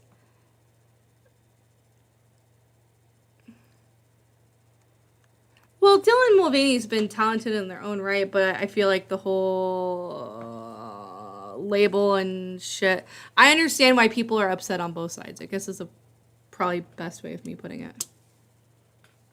For gross. So what the hell was the noise coming from my office? Well, it turns out one of these panels fell off the wall and broke the very expensive neon sign I bought a few years ago. We are gathered here today to mourn the loss of neon Hey Guy sign. Even though I never really did figure out how to light you correctly, resulting in you being nothing more than an illegible glowing aura emanating behind my head, I think I can speak for everyone here when I say you will be missed. You were a loving friend, cousin, and sister, but even more than any of that, you were a thing that I bought. It's going to be practically impossible to replace you. Oh, they already put something else out. Okay, now that's funny. Hey guy, welcome back to the world famous Orlando Zoo, where we only have one animal and it's just a regular cat. If you've been following the channel for a while, then you might be aware of our beloved feline friend, Bim Bim. Last month, she had to get a couple teeth removed, which made for a pretty rough week for her. We had to spray medicine down her throat every 12 hours. She had to wear a cone 24/7, which made it hard for her to walk. Aww. Aww. I like this content. Fucking shit on me all you want, Needles. I'm still gonna watch it because I like it. I think it's funny. No, I like his stuff. I was, oh, dude, it's such a fucking fine line too because like all the shit that happened with Nick's Not Green, and I know they're kind of around that circle, but then also like, what are you doing providing nothing but garbage to the people that are around you? I was hearing from Sleek or something that like Bud Light is piss water, but $128 billion loss is insane. Look, my thing is too, is like, I don't mind that like they weren't as expensive or was cheap or whatever, because that means I got to have my Bud Light Lime in peace. Yeah, I said Bud Light Lime. Sue me, bitch. But yeah, no, I'm just kidding. I was not kidding about the Bud Light Lime, but I was kidding about the suing me. Please don't sue me. I have feelings. The kitty. I stopped for MJ because I know MJ likes the kitties. MJ likes the kitties. MJ, you want to pet my cat? Pet my cat. MJ. I had a bad toothless cat. Favorite cat. He was 18 years old before he passed. Dude made it most of my life. Rip homeboy cat. I like Drew Abby. He's cool. He is cool. I like him. Have you watched, I probably won't watch it today, but Drew covered the dumpy shit? Drew did? I know the other one with the D did. Drew and Danny Gonzalez? Danny did. He did a shit fucking job of covering it, but he covered it nonetheless. I think if it happens again, it would be cool, like commentary crusade, like kind of what Optimus was doing. I wish I watched more of Optimus's videos. I wish that like YouTube would let you just like put the people you watch in like one file and just like do it that way. I don't know.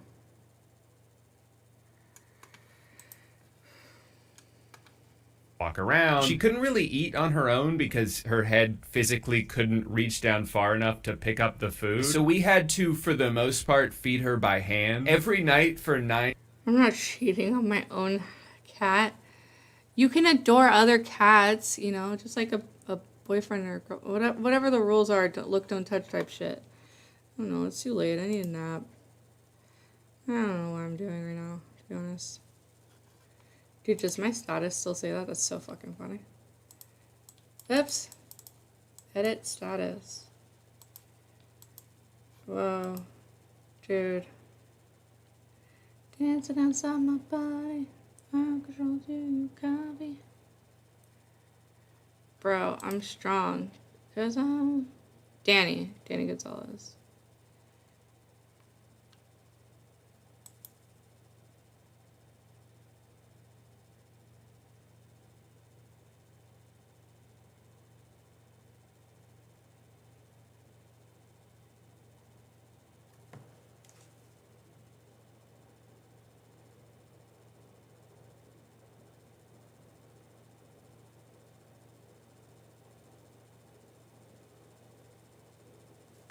Sorry, I thought I heard something.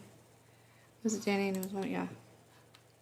9 days, I would sit there and put individual pieces of softened food into her cone for her to gobble up one by one. It was a bonding experience for sure, but we also felt bad for her the whole time. So I wanted to make it up to her by buying her a toy. And then once I did that, I started getting ads for other toys. So then obviously I bought those too, which only led me to get more ads and so on and so forth. Long story short, I have like 9 things to give her and I'm really excited to see her reaction. I think this was the first ad I got. It starts with this cat fighting for his life, trying to escape through a window. Lyrics is on the rise.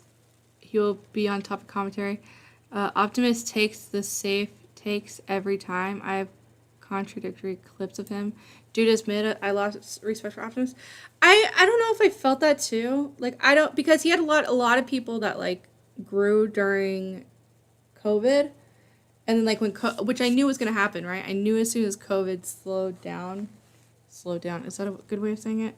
As soon as COVID and like people went to work and like outside and weren't at home all day type thing, that like the content, what they weren't gonna get the same views. So I thought it was really fucking annoying when they were like, "Oh yeah, we don't get the same views anymore." It's just like, bro, come on. Like, you knew it was coming, so yeah. To get to your fucking point of it, like, yeah, it's stupid that. I don't know. There's just better ways of doing things, and I just am sad when they don't go about that way. But anyways, let's watch this. Oh, also, Lyrics replied to one of my tweets that Chud retweeted. Something about, I don't remember what the fuck I even tweeted, but it was super fucking funny. I think it might have been about, I think it was about the Super Mega stuff. Have you been following any of the Super Mega? Well, you probably watched Lyrics video. But yeah, dude, oh my god, what a shit show. But Chud was right. Even though he got shit for it. I agreed with him too. I thought it was all fucking dumb.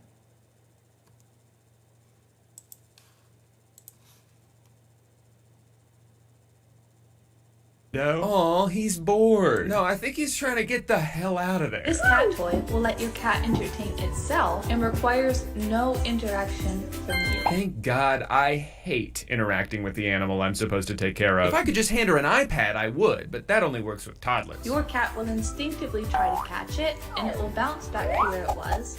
Then your cat Okay, but does this give them endless fun and activity? Oh, it does. Weirdly though, I got another ad for the exact same product, but from a different company. And they were saying all the same things, but just more annoying because they were using that TikTok AI voice. You won't need to do anything. And the text formatting at the end is the same, but the websites are different? Hey, but this one has a 60-day guarantee. Guarantee of what? We guarantee that you will have this for 60 days. And if you thought there's no way a piece of junk like this could cost more than $40, you were right, actually, but just not by much. Another very similar ad, but for a different toy. Yeah, I don't know if bored is the right word to describe that clip. I think a better caption would have been, my cats were trying to kill each other, so I bought them something else to attack instead. It's got smart sensing technology, it moves on its own. Hubba hubba. I like how they say it avoids obstacles. Optimus had sold merch that had slang on it. I'm gonna keep it PG, but it was for a blank that was such a dunce. He had no idea, and yeah, Super Mega stuff is crazy. You shown me Chud, he was right. Dude, Chud's fucking great. I love how bestie is.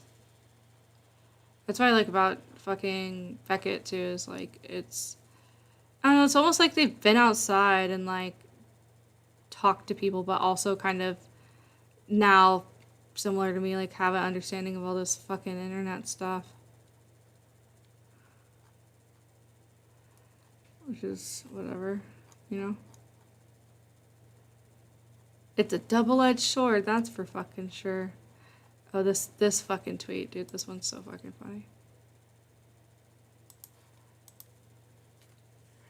Oh, I don't mind if you don't mind, 'cause I don't shine if you don't shine. Come on, bro.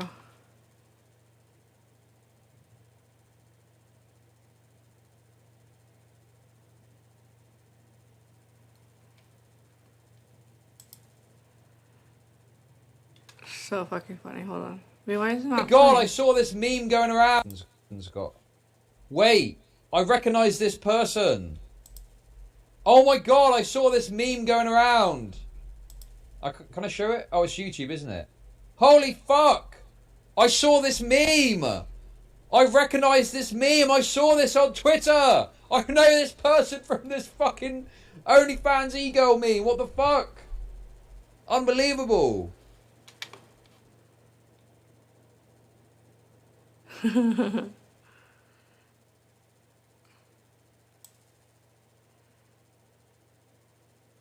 I didn't recognize her. They all blend into one, these heat girls.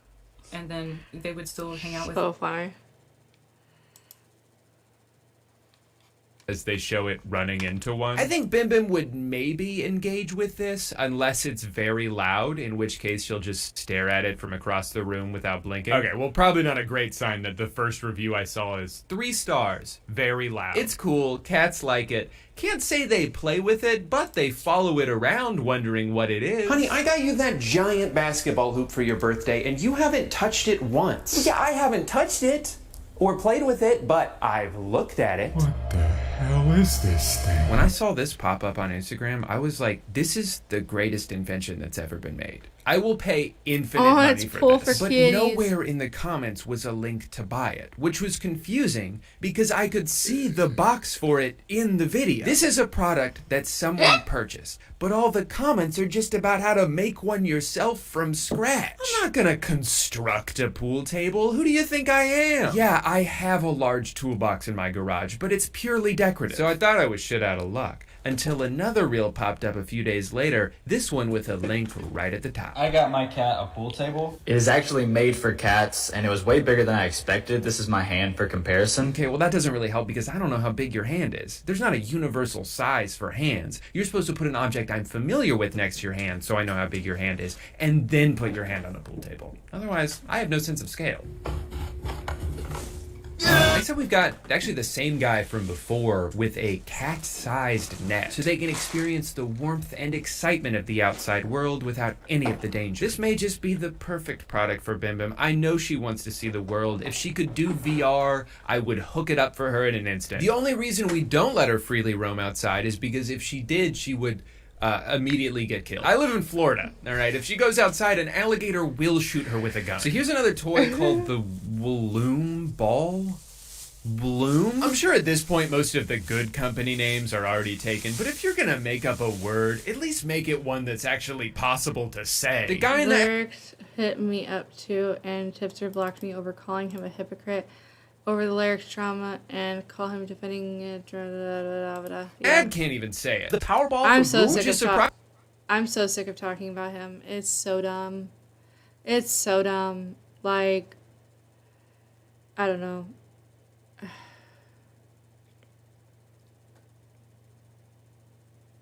I don't know. Surprising because the rest of it, the Walloon Ball.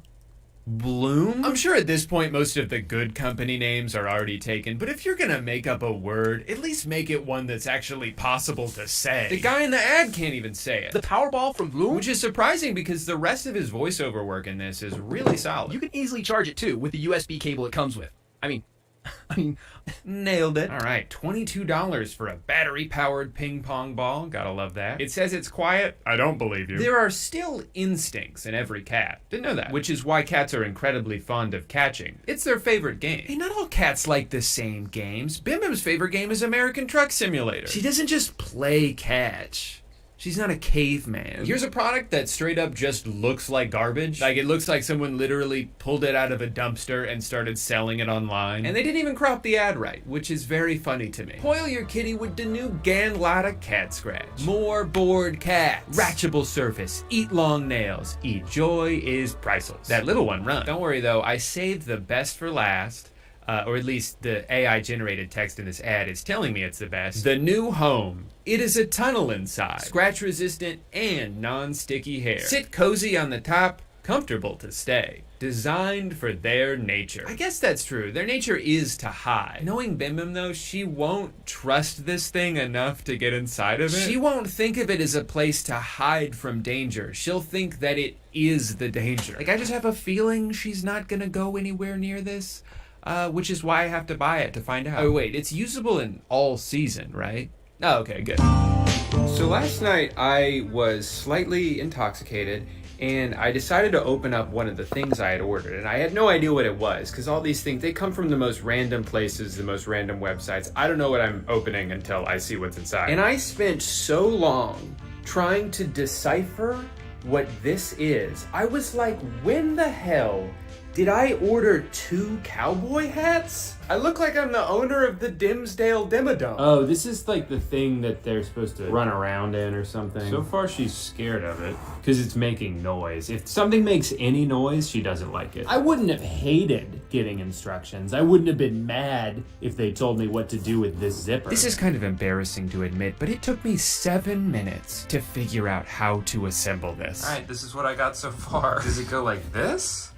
Because that doesn't really make sense. None of this makes sense. What the hell did I buy? You know that meme where Joe Biden can't figure out the 2-piece puzzle? Well, that was me, except in my case, the puzzle pieces were 2 upside-down cowboy hats you had to zip together. And it's as easy as that. All right, there it is in all its glory.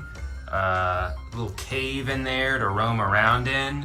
What does she think? She's not even looking. Yeah, I'm talking to you. Doesn't seem like she's that excited for it. I think she's just glad I'm done so I can pay attention to her. The fuck? Oh, yeah. She loves it. Well, it doesn't seem like she wants anything to do with it, so... First impression test, fail. If only I knew what was going on inside that giant brain of hers. Is she trying to thank me, or does she just like the way my hair tastes? Cats are such a mystery. I think in order for her to trust something like this, it's gonna have to sit in one spot for several days so she doesn't think that it'll move. If it's just like in the corner like this, you know, maybe she'll slowly venture over there. All right, I've got good news and bad news. The good news is she went inside the cat tunnel. The bad news is it was one time for 2 seconds, and that was a week ago, so I don't think she's ever stepping foot in there ever again. Anytime we've ever tried to buy her a cat bed or some kind of surface for her to sit on, she doesn't even perceive it as an option. She likes to sit on the human couch and the human bed because that's where we sit. The only place she regularly sits that we don't is inside my guitar case. She'll sprawl out and fill every nook and cranny like it was custom molded for her body. Not only is this cute as hell, but it's nice to know that if I ever join a band where the instrument I play is the cat, I've got an easy way to take her to all our shows. This is the accordion looking thing I bought. Nope. I think she just doesn't like that it went from being small to being huge. If it can do that, then what else can it do? Okay. Awesome. Play with it. God, this is such a piece of junk. It's like, it's just cardboard. How do I get it inside?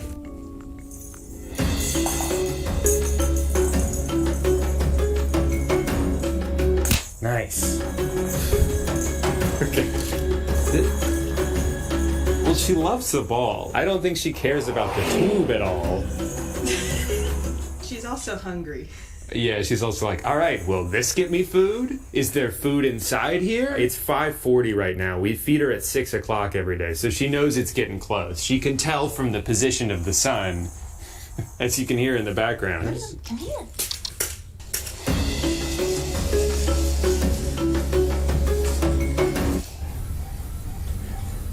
The smart sensor's pretty good so far. It says it avoids obstacles, and if it hits stuff, it's supposed to like back up and like reroute. It did immediately get stuck under the ottoman, but it's kind of just going in a circle now. That's one way to avoid obstacles. Come on. Cookie.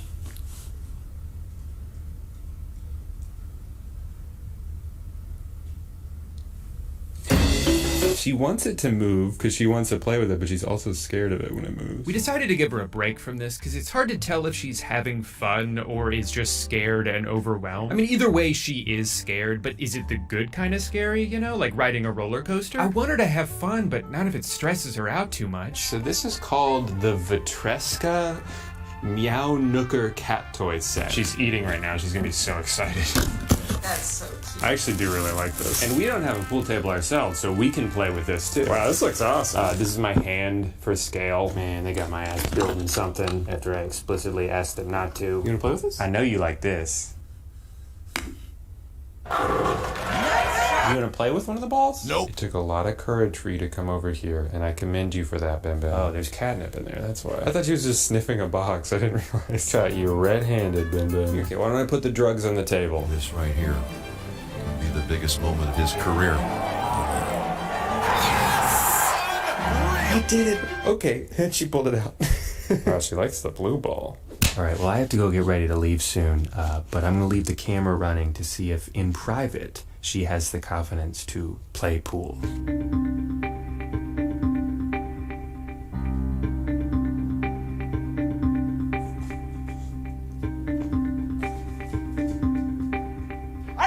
Fucking shit! So far, I have some evidence that she's enjoying the toys. For example, every night I'll put the pool balls on the table and I say, don't touch those. These have to stay right here. Reverse psychology. And then in the morning, I notice they're strewn all around the house. What happened here? Someone get a little silly last night. I talked about this in that quarantine video we made a couple years ago, but Bim Bim is so self-conscious. She loves to play, but hates to be seen. It's like she feels that having fun is beneath her, so she doesn't want anyone to know about it. If I want to see her go insano style, I have to set up a secret camera and go to the other side of the house. It's the only way I can get her to be her true self. Now, could I have saved some money on the pool table and just bought 6 soft little balls instead? Yeah, it would appear so. She's not really playing by the rules here, even though I've explained them several times. Hey, you're supposed to use the stick, Bim Bim. You have to hit the balls with the stick. She also could not care less about the cardboard accordion trash sphere. Again, she just likes the ball, which is funny because we've bought balls like that before and she never gave a shit about them until now. I honestly think the fact that it's part of something else, so she knows she's doing it a little bit wrong, is why she likes it. Cats are natural born contrarians. It doesn't matter the circumstances, they just like going against the grain. The last 2 toys we got, not including the big cat net, were the feather on a stick and the Walloon ball. And you can change the color, but I don't. We do not care. She likes to be the one to move the balls. She doesn't like when they move on their own, I don't think. No, that was the cutest little backstab. Like the rest of the toys, I could see a different cat that isn't as terrified of everything as Bim Bim is enjoying this toy. But what annoys me about it is that they lie. They said it's quiet. Does this sound quiet to you? It shouldn't. It's loud as shit. And ironically, even though she's had moments where she's played with the balls from every other toy, this product, which is in its entirety a ball, she has no interest in. Last and possibly least is the toy from Leo's Paw. I have to say, I think I misinterpreted the ads here. I thought this was battery powered in some way. I thought based on how much they emphasized this being a self-sufficient toy that you don't have to interact with, that it would be, you know, a self-sufficient toy that you don't have to interact with. But Bim Bim will only bat at it if I'm holding the other end. Which is fine, we play with her like that all the time, but that's not how it was advertised. I also didn't realize that it's not sticking to the ground with a suction cup, it's sticking to the ground because the bottom is sticky. So if you put it in one spot and then decide later that you change your mind and want to put it somewhere else, or maybe you just want to pack it up for the night, you have to scrape and claw at the tape to get it off the ground, at which point the tape is no longer usable. So that's not great. This was $40. I could have bought an extra 1.5 Walloon balls with that. And after putting it off all week, it was finally time to take her journey outside. Oh no, not outside. I feel like that would scare the fuck out of a cat. Right?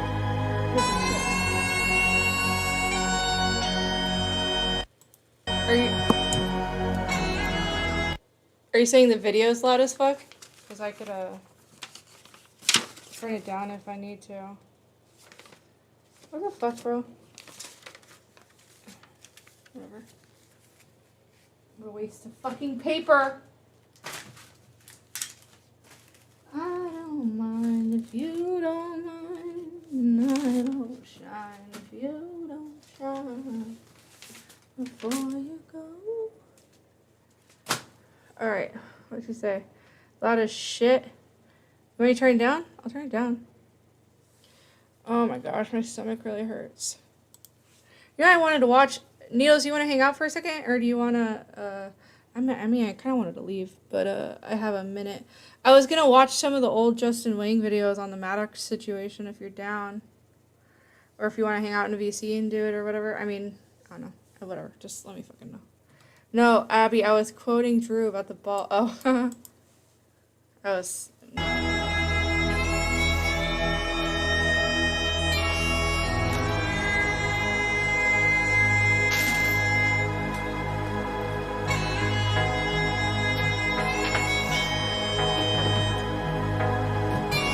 Alright, the only thing left to do now is ask Bim Bim in her own language how she feels about all her toys. So I got a free trial for a cat translator app. Hey Bim Bim, what do you think of all the toys that I got you?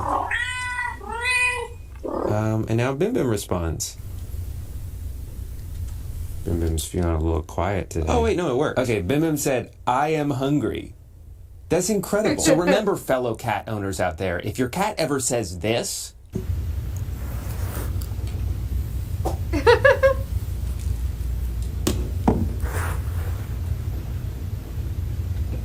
that means it's dinner time. Using the incredible power found within the Cat Translator app, I was able to ask Bim Bim to rank all of these products. Keep in mind, this is not in any way unbiased. These have been ranked strictly on the Bim Bim fun scale, and she's very particular. The Catnet goes in A tier for giving us a way to introduce her to the outside world. She was a little scared at first, but she stuck it out because she's so brave and we're so proud. The Snake gets a C, pretty good value for something she at least paid attention to. She doesn't play with it, but she follows it around wondering what it is. The pool table and the circular trash tube go in B, the B standing for ball was fun, didn't care about the rest. The cat tunnel and feather stick both go in D, the D stands for didn't care about any of it. The Walloon ball gets an F for having a stupid brand name, my words, and for not being fun, her words. And that means that All Alone in triple S tier for the 9th year in a row is our big winner, crumpled up piece of paper. Wow, what an upset. The crowd does not like that one, but something about that little balled up receipt paper just fucking does it for Bim Bim. You can try to design something smarter, but you're simply wasting your time. You'd think maybe your owners would learn by now to stop blowing so much money trying to find something better when the perfect toy already exists for free. Back to you, Drew. Man, Bim Bim had so much fun with all her new toys.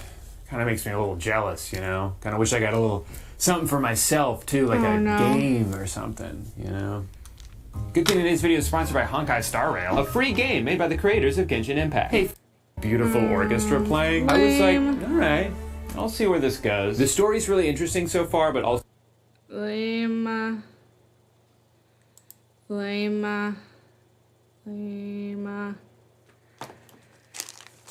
Oh, my stomach hurts, dude. Really bad. Alright. I'm gonna say, dude, let's fucking do it. Maybe I'm just like hungry or something. Dude, when all this stuff happened with, what is it? Should I just do Maddox and type that in there? Like that? Yeah.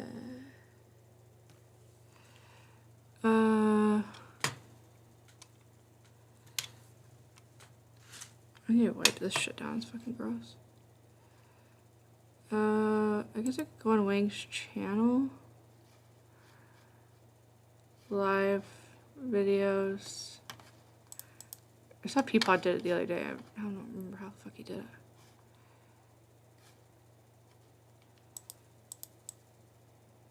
Oh, here, the search button.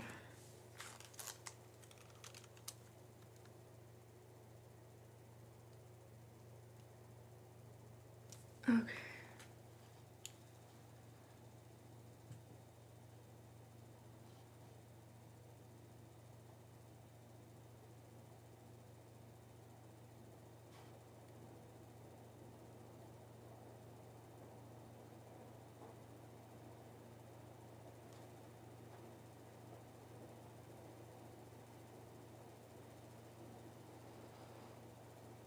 If you're gonna try to make sense of something that's never gonna be able to make sense to you, you're gonna drive yourself fucking mad. So start there.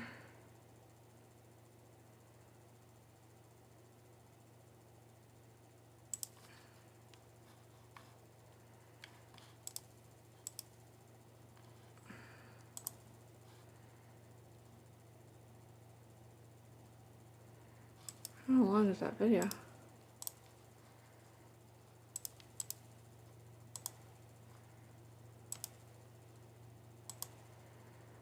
Okay. I'm just looking at these titles now and it makes a lot more sense. That's kind of lame.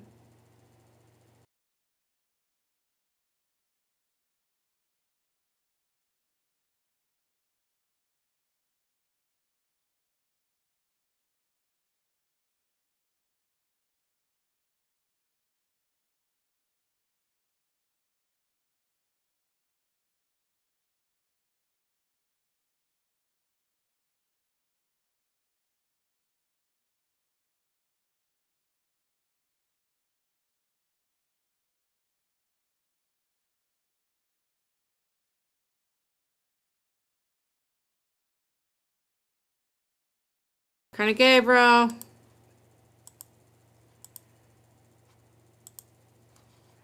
Alright, cool. Next one.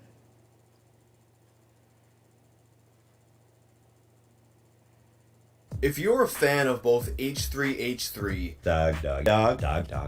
good, and Sam Hyde, I go through my day pretty normal, like I'm a normal guy, I'm a swell guy. chances are that you've gotten an inkling that there's some kind of beef or drama between the two of them. Yet, if you do a search on YouTube, it's kind of hard to see exactly what people are talking about. And now, a lot of this drama is old drama, so the intention of this video isn't to attack anybody's reputation, it's not to dig something out that both sides really don't seem to be interested in continuing, but rather, it's just that if you're a confused fan like I am, I feel like it would be nice to have all the information in one convenient spot so we know what the fuck is actually going on between Sam Hyde and Ethan Klein. What really piqued my interest in this beef was that in a recent episode of the H3H3 podcast, a listener asked Ethan what his thoughts on having Sam Hyde as a guest would be. Hello, Ethan Yo, longtime supporter. I've been watching your videos since 2014, and I've seen every podcast. I think you should have Sam Hyde on the podcast. He's hilarious, and I think you guys will work well together. Who? Sam Hyde. Oh. I'll check it out, dude. Thank you. I'm actually a fan of him. I think he's a really funny guy, but I'm not sure that... I don't even think he's in LA anymore, but he's a funny guy. Just like... He's a funny guy.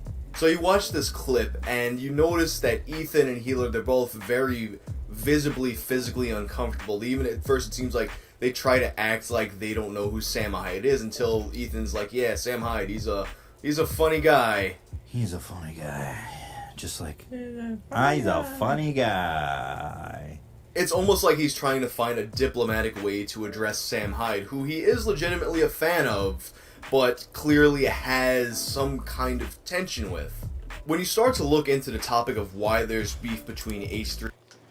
Hi, Iron Duck. So wait, do they talk about... Oh, dude, that skit is so fucking funny. Blah, blah, blah. Who's that? Sam Hyde, more Sam Hyde, blah, blah, blah. Okay, let's go to the next one.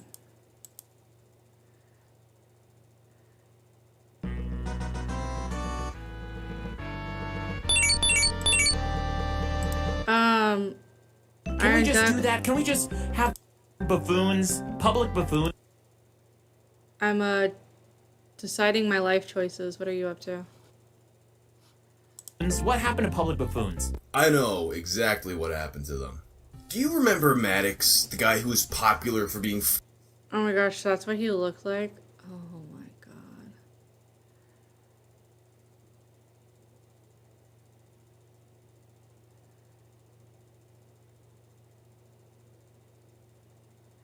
I don't even know what to put into words. Like, I've seen this person before, right? Like, this is the person that wants and thinks that they're Hollywood, but like that they think that like they're the top at their game, you know?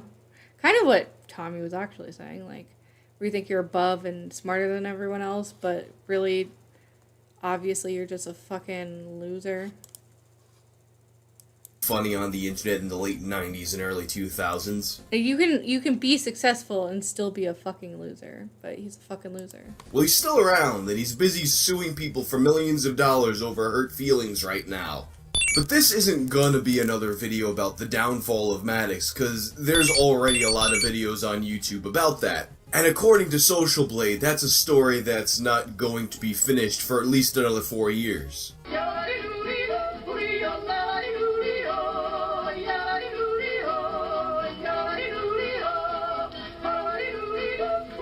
So no, this isn't... So yeah, oh wait, what was the it? old... 2880-2022.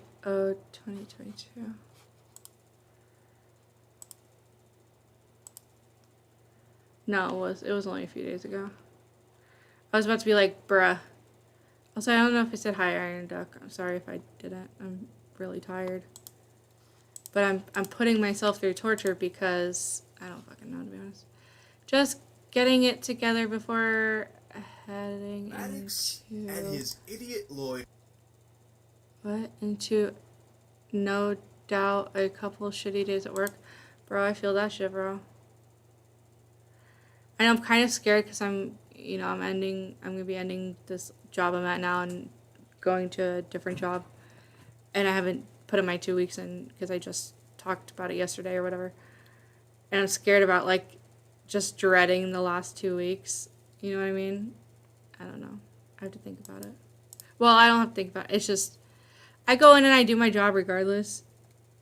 You know? So it's like, I don't think of all that shit normally. So no, this isn't the overall story of the downfall of Maddox. This is another chapter in the tale of a once great man slowly becoming the thing that he used to fucking hate. So somewhere in between Maddox's peak and Maddox's plummet, he had a podcast with a guy known as Dick Masterson. It was called The Biggest Problem in the Universe, and it was a really good podcast, possibly my favorite one of all time. The concept was pretty simple. Dick and Maddox both bring in a bunch of problems, debate over which ones are the worst, and then the audience votes on it. One of my favorite episodes of The Biggest Problem in the Universe was episode 15, in which the problem Facebook satire tags was brought in. In case you don't remember, at a certain point Facebook was experimenting with tagging articles from satirical and fake news sites such as The Onion and Hustlers.com as satire. I was strongly opposed to this, as I think one of the great joys in life is seeing your dumb friends get tricked and outraged over Onion articles and shit like that. When they don't give that warning ahead of time, and you can see which of your friends are getting tricked by really dumb, obviously fake shit, you get a good idea of whose opinions you should never fucking trust on anything. And this was an opinion that both me and Maddox shared. It's a very clever and powerful rhetorical device that people use to point out a flaw in something. So these are dummies trying to buy insurance. They're trying to insure themselves so they don't look dumb. They want to cover their ignorance. They want to make sure that they never look dumb pointing out a satirical article as fact. They don't like it when that mirror is turned back on themselves. Exactly. But this is where it gets kind of saucy, because you know how I said Maddox is currently involved in lawsuits with people over hurt feelings? Well, if you look at his lawsuit, it seems like Maddox was perhaps a guy who needed satire tags. And I say that because in the most recent document released by Maddox and his... What did it say? Oh yeah, the 2 week notice is freaking conundrum. If you do it, bosses may run you ragged. If you don't, it's frowned upon by employees. Well, one I've already kind of noticed. Maybe you'll get the I don't give a fuck, I'm done in 2 weeks mindset soon. Yeah, I mean, honestly, I was kind of thinking about being like, hey, my last day is going to be this, and then, like, taking 2 days off just to kind of, like, well, one, reset my schedule because I work graveyard usually, depending on what they end up scheduling me, and then just, like, take a day or two of just, like, nothing, like, just enjoying existing, you know, before heading straight back into constant work again. But the job I'm getting right now is not constant. Like it's like a not part-time but not full-time, which I'm okay with because I want to get back in the routine of things because I'm doing hair again. So because like doing what I'm doing now is paperwork essentially and like cleaning.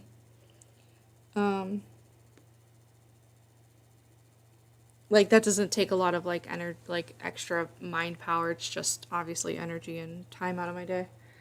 But, I mean, it did what I needed it to do, is get me going, so we shall see. But I typically, when I stream, play Cuck Simulator, but I have to get a different computer. This computer's not made for streaming that game. So I have to talk to somebody about doing it. I haven't. Lawyer, in his court case against Dick Masterson, his former co-host, and Asterios Kokonos, a frequent guest on the show, Maddox used a satirical Reddit comment as evidence of a conspiracy against him. This comment was posted by a guy named Madcucks, who... Yeah, you need to change your sleep schedule at least. Give yourself 2 days. Yeah.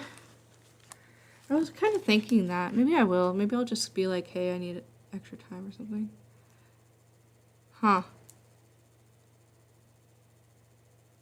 I'll have to like look at a map or a map. Jeez, fuck. Well, it's the 31st now, so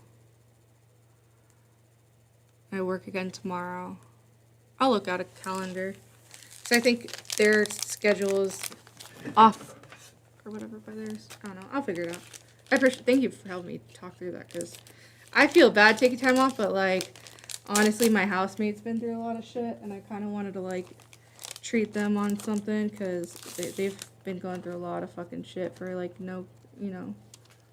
So I wanted to kind of, since I have a little bit of extra cash, take them out and do something nice, I guess. Yay, these are fun. Okay.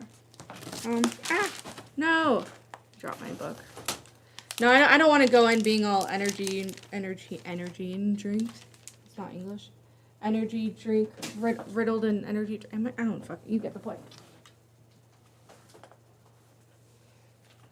I definitely need to get my sleeping done because I'm fucking sick of not sleeping. Oh, do you just tell them to take you 2 days? They're gonna fire you. Yeah, right.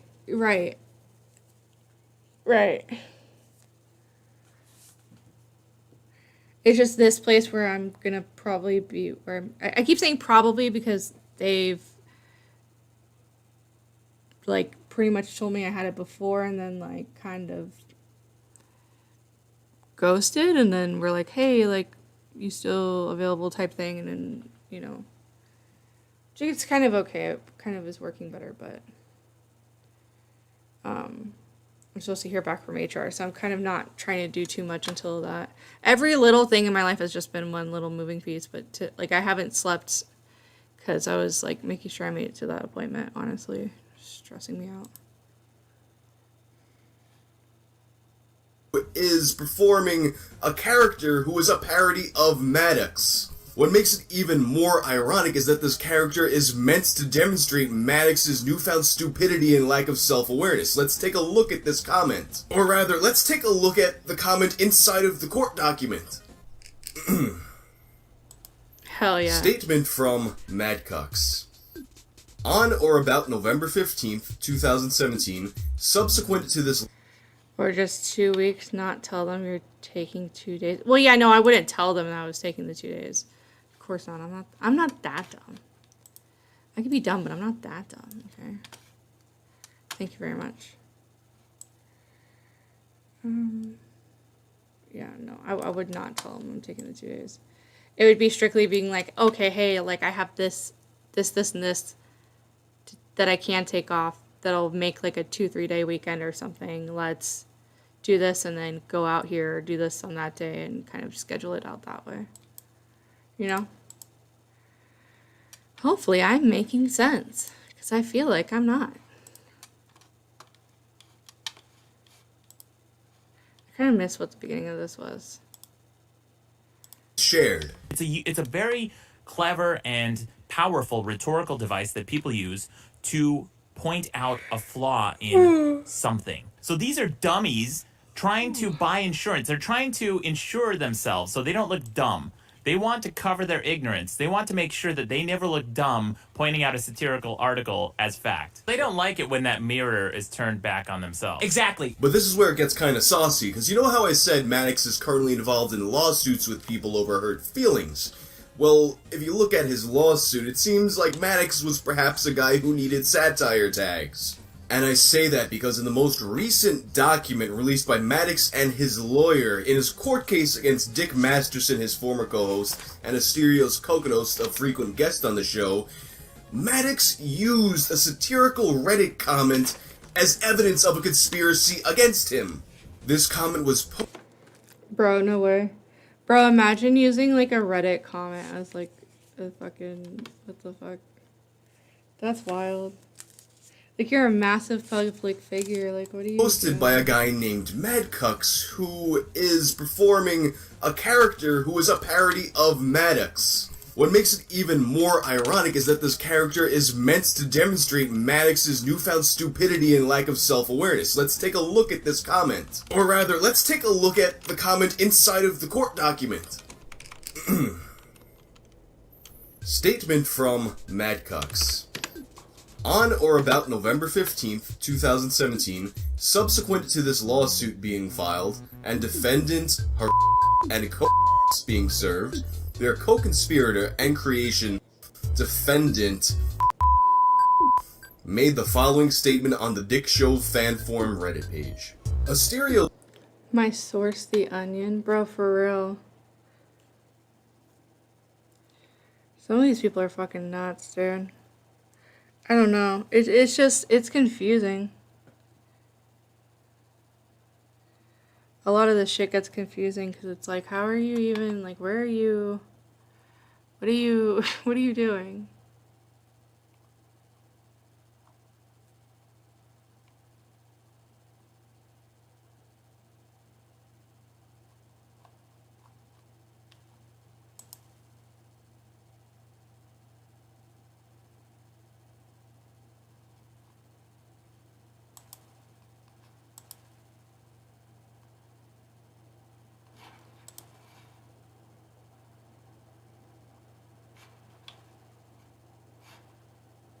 and Dick both called me on a conference call, and note that right after this sentence they omitted a joke from the post in which he says, I was shocked. It still hurts right side. Fred is doing this shit instead of making music. Dude, for real. Drugs be crazy, man. Drugs be crazy. Bro, is your girl about to have Spotify Premium? Let's go. I miss Spotify Premium, dude. Hell yeah, brother. Woo! I'm so excited. Sorry.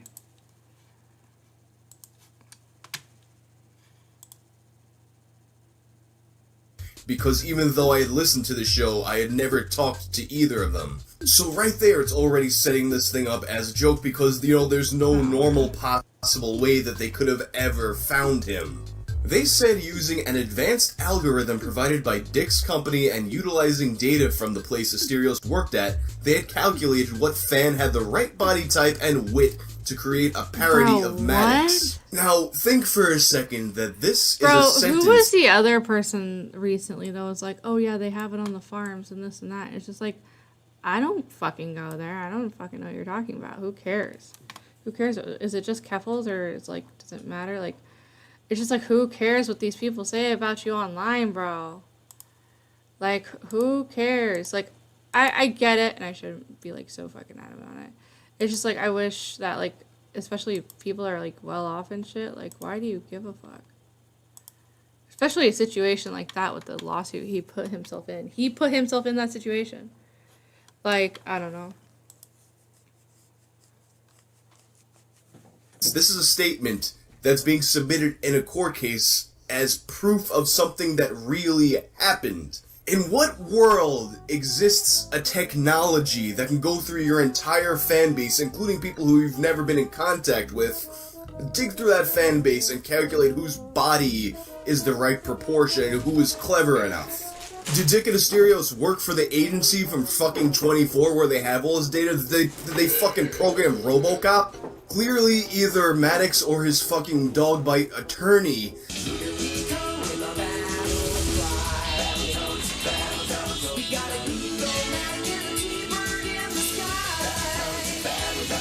think that CSI Miami is how the world actually fucking works. And furthermore, if you've ever seen Maddox... Oh, bro, I heard that the Iron Duck said, LMAO, you said the farms, and I immediately went to, I hear they're making fun of you on Kiwi Farms. Bro, that diss track was great. Especially because it dissed Hannah Animal. Fuck that bitch, bro. And then she was like, oh, I guess I'll take it. Like, I deserve this one.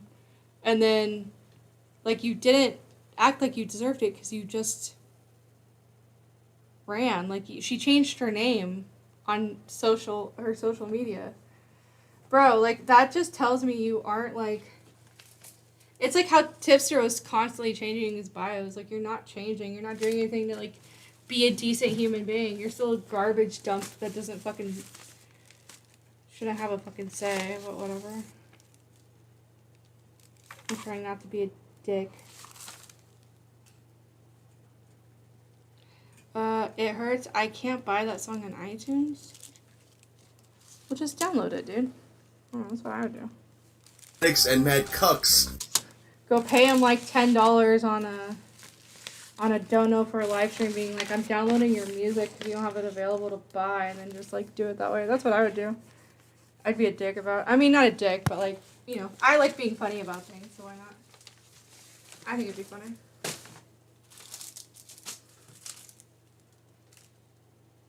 Bro, what is all this? This is my father's stuff. Last night, my life, I looked you in the eyes. Jesus Christ, bro.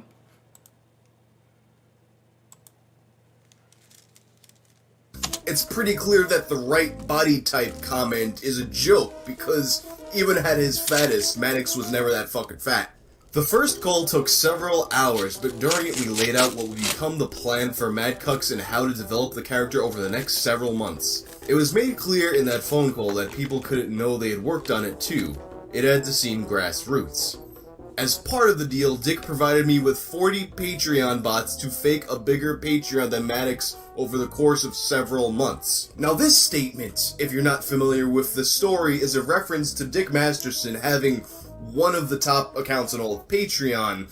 At some point, Maddox accused him of using Patreon bots to artificially inflate his numbers. And that's the end of the statement, which at that point you could think, well, maybe they're just using this as proof of, Masterson's fan base, Kokinos' fan base, kind of instigating some kind of harassment campaign, as has been said before. But no, they took it all the way. Defendants and Kokinos, therefore, created a character called Mad Cucks with defendant based on an appalling caricature of plaintant. Over the past year, defendant Mad Cucks regularly appears on her and podcasts. So there you go, a man who once railed against the need for satire tags because, you know, people who get tricked by satire are dummies, he submitted satire, really obvious, not subtle satire, as evidence in a court case. A guy who hates people who are dumb enough to fall for satire is dumb enough to fall for satire. It's funny, there's actually a term that exists for when people have such a lack of self-awareness that they greatly overestimate their own abilities and intelligence. I'll let Maddox explain. So this is the Dunning-Kruger effect in action. Oh, you know God. exactly, you know what that is, right? No, I don't know. Okay, what so that the is. Dunning-Kruger God. effect. These are a couple of researchers. It's a cognitive Oh, my bias. I'm reading this God. directly from Wikipedia. It says cognitive bias manifesting in unskilled individuals suffering from illusory superiority, mistakenly rating their ability much higher than is accurate.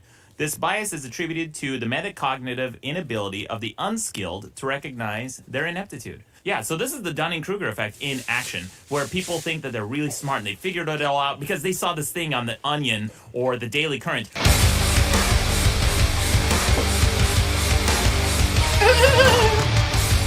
LOL. Lol. Agree, lol. Recently, we celebrated International Women's Day, and I have to admit, it made me feel kind of inspired. That's why I decided to make a video paying tribute to an up-and-coming female journalist. Ladies and gentlemen, and everybody else, meet Heather S. The more this guy talks, the less I like the Catwalk song. Oh, the Maddox dude? Yeah, dude, it's rough. For sure. He's a weird. You know, like, for instance, right, like, I don't see Vito get very frustrated or upset, like, at least I don't remember, like, historically, like, he's done some, like, shady, not shady, just odd, weird shit, right, but, like, I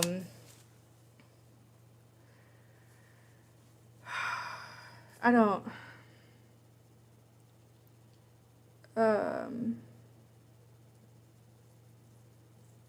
I don't think I've ever seen him be, like, outwardly, like, frustrated just about a situation as a whole.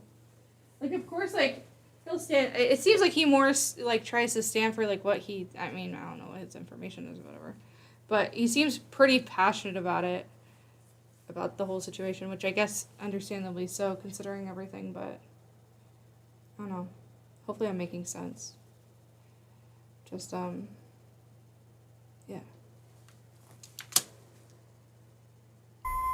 Heather S. is a reporter who works for Condé Nast, a media conglomerate with such publications as Jezebel, Wired, Vice, and many more. Heather is currently working on an expose on online...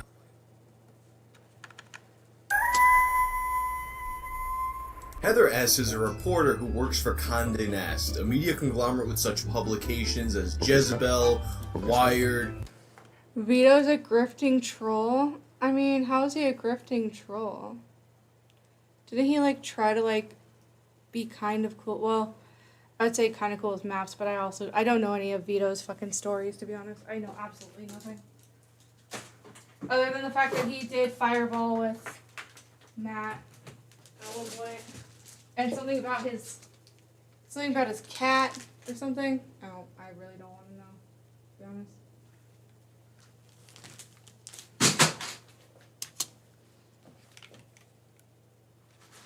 Vice, and many more.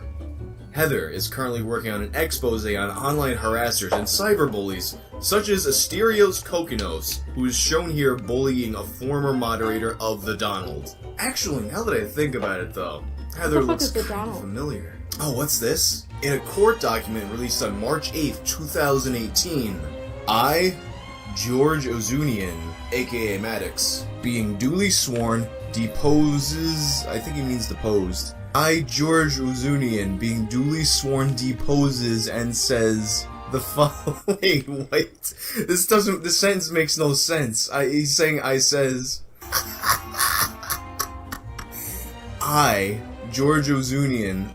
the sentence would make sense if it didn't say I at the beginning and it's like speaking in third person, but it says I, George Ozunian, being duly sworn, deposes and says the following, under penalties of perjury. I am one of the individual plaintiffs in the above entitled action, and I am familiar with all of the facts and circumstances in this action. I posed as a journalist named Heather when I corresponded with Mr. Kaufman in an attempt to keep my complaint, my identity, private so Kokinos would not retaliate against me. Alright, I know, this is the third time that I've made a video about the Maddox lawsuit, but it just keeps on getting more and more ridiculous. And the reason why I had to go and make a third video is because this time, Maddox has accidentally admitted to lying under oath and committing a criminal act of impersonation. The story of Heather S. begins on February 22nd of 2017. An email was sent to Weber Shanwick, the employer of Asterios Kokinos, one of the defendants in the lawsuit, and AT&T, who Heather mistakenly believed to be one of their clients. Dear Weber Shanwick staff and AT&T, CCing AT&T on this because you've worked with Weber Shanwick for online print before. My name is Heather. I am a freelance journalist writing on behalf of the Condé Nast Media Group, whose work has appeared in Wired, Jezebel, The Mercury News, Vice News, etc. The email then goes on to attempt to smear Asterios Kokinos for his connection to Dick Masterson, who has said and done a lot of controversial shit in his comedy career. It also accuses Asterios of using alt-right phraseology like cuck, and then it provides screenshot examples such as fuck off, cuck, and that sentence is grammatically incorrect, cuck. A representative of Weber Shanwick, Joshua Kaufman, winds up responding back and forth with Heather S., trying to vet them and see if they're an actual reporter. Heather, who supposedly works at 4 Times Square in New York, never actually verifies her identity, and the whole thing winds up fading away. After this thinly veiled attempt to really make it personal and get Asterios fired fails, Asterios goes to Reddit and demands that Maddox apologize. Obviously, that apology never fucking came, people continued to roast Maddox, and it seemed like that was the end of Heather S. until she made another appearance once again in the initial complaint in the lawsuit. Maddox opted to double down on this insane lie, insisting that not only was he not Heather S., but by demanding that apology, Asterios was continuing his harassment campaign. Bye, Iron Duck. I think I lost Needles. He was here, but I think I lost him. I don't know. But probably gotta listen to the last two. I'm just like getting my shit together to leave. It's already 3 o'clock. Fuck me, bro. Campaign. In the section from the initial complaint pertaining to the Heather S. emails, Maddox wrote, "In other posts from Defender Weber Shanwick's offices during work, Defendant Kokinos brags about buying targeted ads to get around plaintiff's block and threatening to continue harassing plaintiff unless he apologized for something plaintiff didn't even do." Apologized for something the plaintiff didn't even do.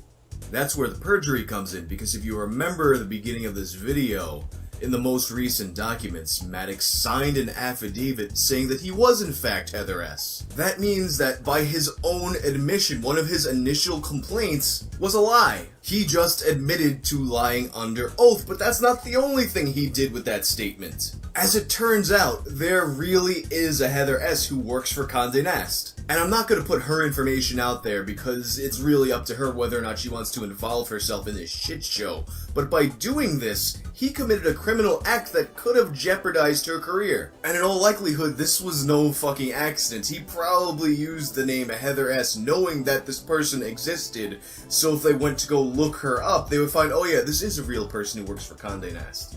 Like, at that point, we're not talking things that are like, oh, this will get the lawsuit thrown out, oh, you know, he'll have to pay Asterios and Dick their legal fees back. This is serious shit here. This is where the whole fucking thing falls apart and blows up right the fuck in Maddox's face, and honestly, it's kind of satisfying to see someone who acts this way being undone by their own fucking callousness. You know, a longtime viewer asked me a really good question about these videos. Gotcha Ghost, who's been watching me probably since I've been under 1,000 subscribers, asked me, why does any of this matter? And you know, whether or not something is actually important or stuff like that, it's not something I tend to think about too much when making these videos, because to me, it's entertainment enough to just laugh at ridiculous people making assholes of themselves, but, well, you know, why make 3 videos about this one guy? And it got me thinking, this actually kinda does matter, whether or not you give a shit about Maddox, or any of the people involved in this, or even know who the fuck they are. It does matter. Because here's the thing, our legal system, it exists ostensibly so we can get justice, so we can,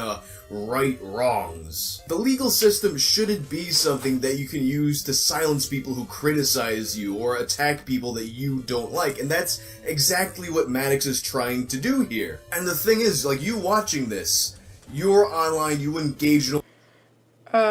What's the fuck it say? I'm here, I'm just starting a new schizo Twitter hashtag. Can't hurt hashtag just starting things. You're always so fucking inspiring, Needles. Honestly. So fucking tired. Alright.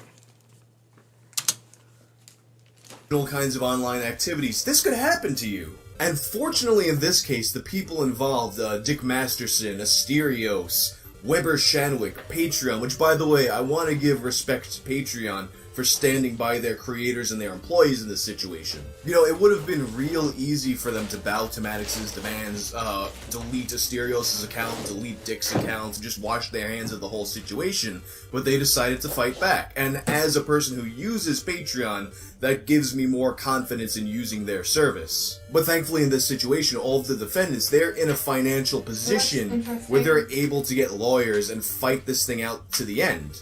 Not everyone has that. Without laws to prevent people from using the legal system as a weapon in this kind of way, you can basically be bullied into silence, get sued and be like, oh well, I guess I just gotta shut up now because I ran out of money. And there's only 2 states in all of the United States that have laws against these kind of thing.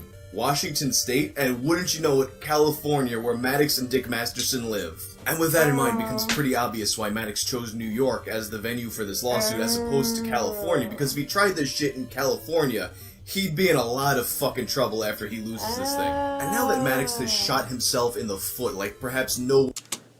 Got it. No, you're inspiring. Get some rest soon. I'm just floating through life, hoping I got a job soon. Bro, I feel it. Just keep applying, dude. I just started fucking applying for everywhere, but then this came back up, so... Hi, Bunk! We're digging into the Maddox shit, so... I'm not talking too much because mainly I'm fucking tired, but I was earlier, I promise. I'm not fully stealing it, but I wanted to watch all the ones that are on Maddox. So far I've learned that the reason that he probably filed in New York instead of Cali is because they have what is the law called? Strategic laws against public participation. Pretty much. Oh, slap. Yeah, slap things. But hi, good morning. How are you today? The thing.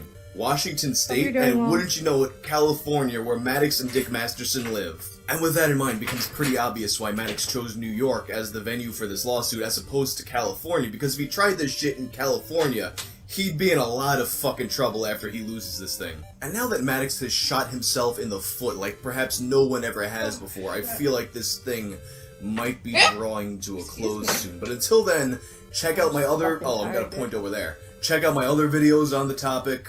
Goodbye, Heather S. See you next time. See you next time. Holy shit, tacos, bro. Holy fuck, that was loud. Shit, dude. Kevin, drinking beer helps me steer Landau, are trying to censor the entire internet. How? A new document in the lawsuit has been filed by Maddox's lawyer. Internet. How? A new document. Music Dickley's by Lake. In the lawsuit has been filed by Maddox's lawyer, Kevin, charging a fee for every apostrophe, Landau, in his case against his former co-host Dick Masterson, among other people. In this new document, which is a restraining order by Kevin, drink at the bar then drive a car, Landau, requested that the Jesus court prohibits Christ. any discussion of this case, or of Maddox, or of Maddox's lawyer, Kevin, you can eat soy and remain a boy, Landau. This ban on such people That's so applied to fucking all the funny. defendants, all of their associates and friends, and all of their fans. And I'll link to the legal breakdown by an actual competent lawyer, Nick Requeda, in the description, because I'm not really Nick here to give you Requeda. the full legal breakdown. Like, if you came to my channel for legal advice, there's something wrong with your fucking head. No, I'm not here to give a legal analysis of this publicly available court document. Okay, I'm not gonna lie. I love Justin. He's big brain and super fucking cool. But I like his like newer stuff better. As far as like the content that he does. Like the content he does. I don't understand why Maddox is shitting on it. I actually genuinely like his content. And this stuff is like, it's fine. It's just like, I like the pace and the vibe of the other stuff. Here to do the thing that Kevin can't defend you till I blow a point to, Landau, thinks I legally shouldn't be allowed to do. That's make fun of him and his idiot client Maddox. And the point of this move is going back to this ridiculous idea that there's so many people making fun of Maddox and his idiot lawyer, Kevin, drinking liquor makes my car quicker, Landau. They've been pushing this idea that all of this is a targeted harassment campaign orchestrated by Dick Masterson and pals. Well, I regret to inform you that nobody told me to make this video. Dick Masterson didn't ask me to make this video. Asterios Kokonos didn't ask me to make this video. Patreon didn't ask me to make this video. Yeah, that's right. In case you didn't know, Maddox is also suing Patreon itself. So no, they didn't make me make this video. I did it on my own volition. And the reason why I'm doing it isn't to harass you or to intimidate you or anything like that. The reason why I'm doing this is that Maddox and his lawyer, Kevin, I'll sign what you write if you buy me a pint, Landau, are making massive fools of themselves loudly and publicly. And the thing is, when you make fun of people who are making asses of themselves, it tends to be pretty funny and entertaining. And the other fans who are making memes and videos and music about all this bullshit, they're not doing this because they're being paid to do it or anything like that. They're not being asked to do it. This is what an active fan community looks like, and I'm not entirely surprised that Maddox seems to have forgotten that. But maybe if you think back long enough, you might remember a time when those fans, a lot of them were your fans. There's also this idea presented by Kevin, facts are a social construct just like my BAC, Landau, that people are making fun of him because they want to damage his relationship with his client, Maddox. That they're trying to get Maddox to fire him. That is the last thing any of us want, I think. Your complete and total incompetence is generating hilarious content, which seems to be almost every single fucking day. And that's the thing, people aren't making this shit up. Like, these are real court documents that are publicly available that are littered with grammatical errors, spelling errors, deception, inconsistency. You are being made fun of because you are giving people material to make fun of you with. And it's funny to me that Kevin, ingest booze and then accuse Landau, is so concerned with maintaining a good relationship with his client Maddox. Because what do you think would be more damaging to the relationship between a lawyer and his client? People making fun of publicly available court documents that are riddled with errors, or producing court documents that are riddled with errors? Surely one would think that incompetence itself is a bigger problem to a lawyer-client relationship than people making fun of the incompetence. But trust me, nobody wants to see Maddox get another lawyer. That shit is fucking... But really, and this seems like it may be all fun and games and whatnot, but the real biggest problem in the universe... Oh, you see what I did there? The real biggest fucking problem nerd is that Maddox and his lawyer, Kevin, DUIs cost a nickel, so I'll bicycle Landau. The real Jesus problem Christ. is that they're attacking the First Amendment. And I know on YouTube the whole, my free speech, my First Amendment rights, blah, blah, blah. That shit is like such a broken fucking record on YouTube that I'm sure half of you tuned out as soon as I said First Amendment. Bear with me here, because this is a case of like a private company saying what you should and shouldn't say on their website or anything like this. This is way bigger than that. These people are basically trying to police the entire internet because their feelings got hurt. You got a real lawyer here. What's his name? Kevin Cantasabar Landau, who deals in the laws of the United States, laws that are on some level derived from the Constitution. And here he is attempting to get a judge to squash people's First Amendment rights to speak about publicly available court documents. Like, it just doesn't fucking work that way. I'm not a lawyer, but I'm pretty sure it doesn't fucking work that way, where you can just get people to not say things about public information because it's hurting your feelings. And it sure as shit isn't slander when people are saying things that are true. But you know, like I said, I'm not a lawyer and maybe I'm wrong. So maybe, Kevin, comments and apostrophes are surprisingly hard, so I'll drunk drive my truck into your backyard. Landau will succeed. And every time we make fun of him or Maddox, Dick Masterson will have to pay a fine, which is what they're going for here. And if that does happen, this video is probably going to cost Dick a lot of money, so sorry, Dick. But anyway, go check out my other video making fun of Maddox. Until next time, everybody get fucked. Oh, man.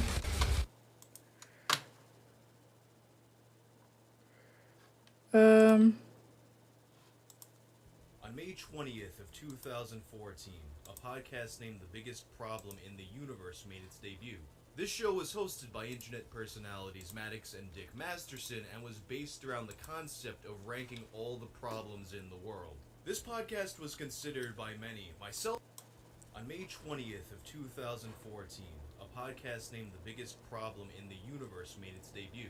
This show was hosted by internet personalities Maddox and Dick Masterson and was based around the concept of ranking all the problems in the world. This podcast was considered by many, myself included, to be one of the greatest podcasts that had ever existed, and it quickly amassed a tremendous, rabidly dedicated fan base. The show lasted for 107 episodes before the hosts split less than amicably, leaving them to go on to new projects. However, despite the death of the podcast, its iTunes feed would live on, leading to what I consider to be one of the greatest moments in internet trolling. This is the story of that iTunes feed.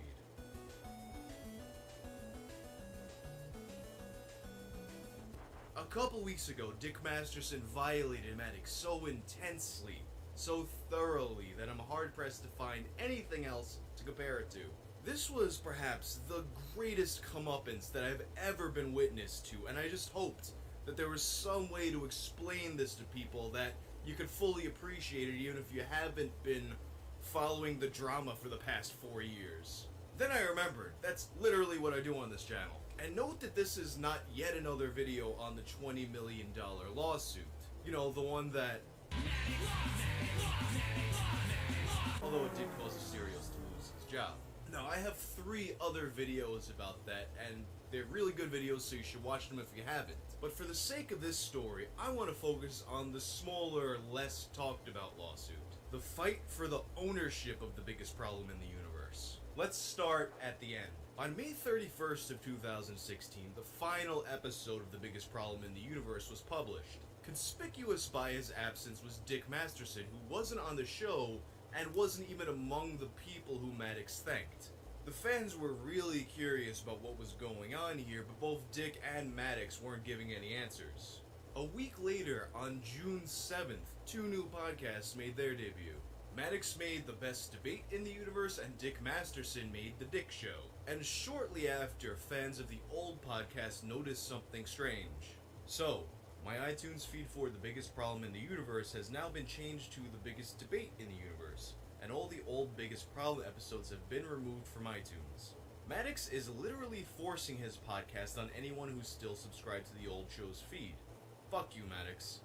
On a side note, Dick's show is the shit, and he didn't need to sneak it into my iTunes feed. Funny that he was super indignant about YouTube forcing their album on iPhone users. Come on, Maddox. Hey, I know that guy. So Maddox had deleted the old episodes of The Biggest Problem in the Universe from the iTunes feed and made sure that everyone who was already subscribed was getting his new podcast. This meant that Maddox was starting off from where they left off, while Dick had to start from square one. And the stealing of the iTunes feed for his new podcast was something that apparently friends of Maddox had advised him against doing. And it makes a lot of sense why people who had his best interests in mind wouldn't want him to do this. For starters, it was something that would confuse and piss off fans of the old show who at this point still like Maddox. Doing something like this could also be perceived as defrauding sponsors by having inflated numbers. I don't know any of the details of sponsorship deals that Maddox has had on the show, but that's always a risk when you do that kind of thing. And there's a third reason why you wouldn't want to do something like that, but let's not get ahead of ourselves.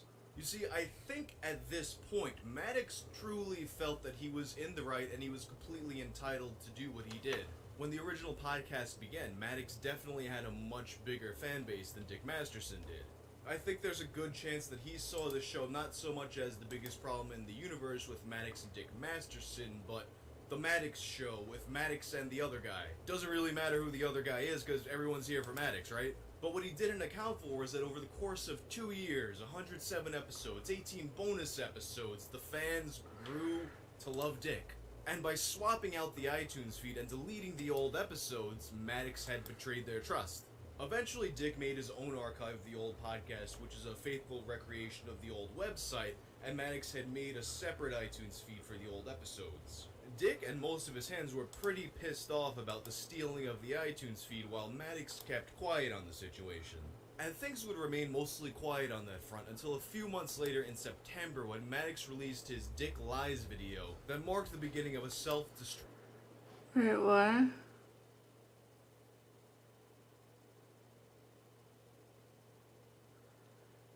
Dude, I want to know the story behind these tweets, Needles.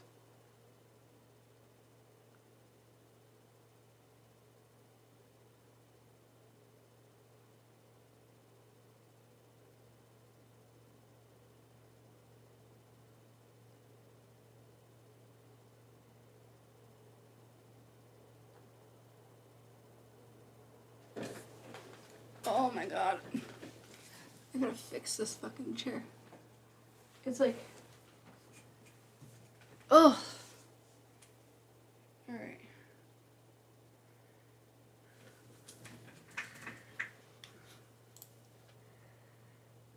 It was self-destructive.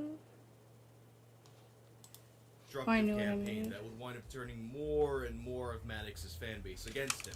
The war between Dick and Maddox was now in full swing, but of all the mistakes he would make, the one that he made on January of 2017 would prove to be his most fatal. That was the date that he filed for the trademark of The Biggest Problem in the Universe. With Maddox's reputation already taking a nosedive, fans of the old show began to panic about what his plans were. With the recent news that Maddox is attempting to acquire trademark rights to The Biggest Problem in the Universe, there's a very concerning possibility here that we all have to address. And prepare for. All joking aside, we are in a dire situation that threatens the entire existence of The Biggest Problem in the Universe as we know it. Let's think about this for a second. Why would Maddox push to acquire trademark rights to our beloved Biggest Problem in the Universe, which has already concluded its run? The answer is simple. So that he can have a monopoly as being the only legal distributor of the existing BPITU recorded episodes. If he does acquire this trademark, he can take legal action against Dick or any other entity for continuing to provide us an alternate download source. This news is extremely troubling when considered Maddox's disdainful attitude towards his fans, and his previous attempts to completely wipe out the existence of Biggest Problem in the Universe by deleting the entire show from the internet. This is a fact that cannot be ignored or forgotten. Each and every one of us knows in our hearts how special The Biggest Problem in the Universe is, and Maddox acquiring this trademark would allow him to finish what he started by eliminating BPITU entirely. this time for good. Dick responded in June 27th of that year when he filed an opposition to Maddox's trademark claim, which is only fair since they did make the podcast together. Maddox's response to the opposition used the $20 million lawsuit as evidence somehow, which, as a now deleted user points out, Maddox, wanting to claim the biggest problem trademark, files his lawsuit as evidence. The lawsuit's statement of facts begin with, Plaintiff Uzunian launched a podcast with defendant Herrera entitled Biggest Problem in the Universe. Congratulations. You played yourself. And then once again on August 9th, 2018, Maddox lost. And you'd think that'd be the end of the story, right? Trademark claim denied, Maddox a two-time loser, the archive stays up and everything remains the same as it was before the trademark claim, right? Well, here's the thing. Remember how I said that there was a third reason why Maddox's friends might advise him to not steal the iTunes feed like he did? On Tuesday, August 14th, 2018, a few weeks ago, the few people still listening to Maddox's podcast were greeted by a surprise guest. Hey everybody, this is Dick Masterson. You Well? are listening to an episode of the best debate in the universe, or the biggest debate in the universe, whatever the fuck this show is called. Dick had regained access to the stolen iTunes feed, and after Maddox had spent the past 2 years trying to keep his listeners in the dark about what he's been up to, Dick began to read off the litany of Maddox's transgressions, the restraining order, the $20 million lawsuit, posing as a reporter to try to get Asterios fired from his job, and of course, the stolen iTunes feed that Dick was once again in control of. I now return you to your podcast, which you should unsubscribe from. This show is dog shit. Maddox tried to get Apple to do something about it, but there was nothing they could do. The biggest problem in the universe iTunes feed, now the best debate in the universe iTunes feed, was tied to Dick's iTunes account. As far as Apple was concerned, Dick was fully in his rights to do whatever he wanted with it. So Maddox had spent the past 2 years of his life building up a podcast on a stolen iTunes feed, and now just like that, it's gone. He wound up porting Best Debate over to his Biggest Problem archive feed, once again stealing an iTunes feed from the biggest problem in the universe, but it's only going to do so much when your audience is shrinking on a daily basis. And here's the kicker. Here's how Dick Masterson figured out that he was able to do this. During the trademark dispute, I had to gather evidence to show that people were still listening to the feed. Oh, yeah. So I logged into my iTunes account to see, to get some analytics from the show, right? To say, look, people are still listening to the biggest problem in the universe. It's still an active property. Oh, sure. It's not abandoned. So this needs to be decided on before Maddox steals it. So I logged in to my Apple ID to get some download stats on the on my archival biggest problem feed. Mm-hmm. I logged into the wrong account because who logs into these things? You know. Oh. I logged into my Dick Masterson account and I said, "Oh my, what is this?" You got to be kidding me. It said, Based? You just kind of stumbled upon Bro, I didn't know my mic was off. Lol. Abby, I have 50,000. I have a folder called Needles Durden. Has 50,000 plus words from Discord and other places I post. I'm railing just Durden things. Did you hear me say that, like, oh, I want to know what your tweets are about? And I just didn't. I don't know if Maya was muted, essentially, is what I'm asking. Because I'm a dingus and didn't realize that I was muted. Okay.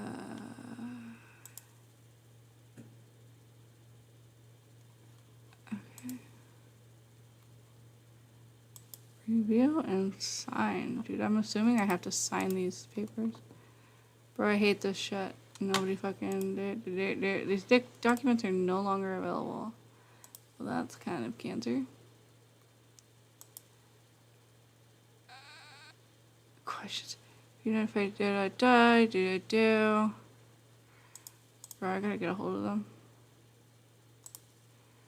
Bro, you crazy. You crazy for that one, bro.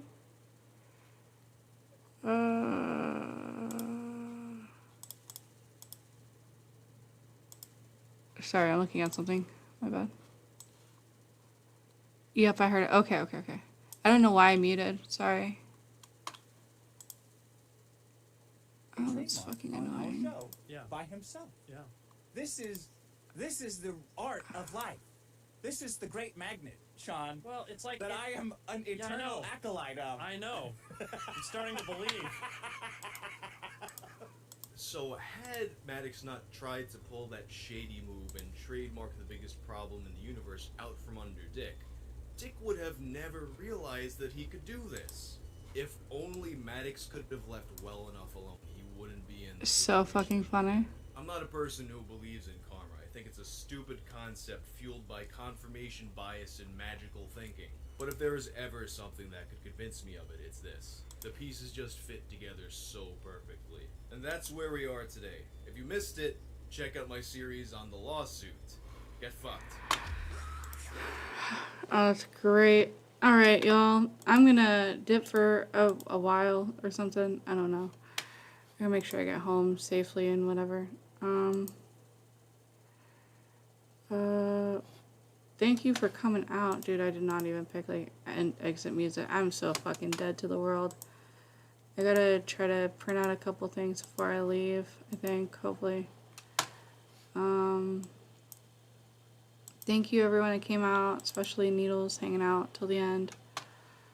Hopefully I won't be dying much for too long. Just tired, honestly.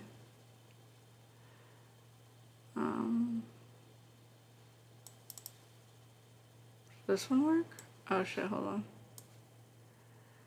Let me do this first. God damn, bro. GG's, chat. GG's.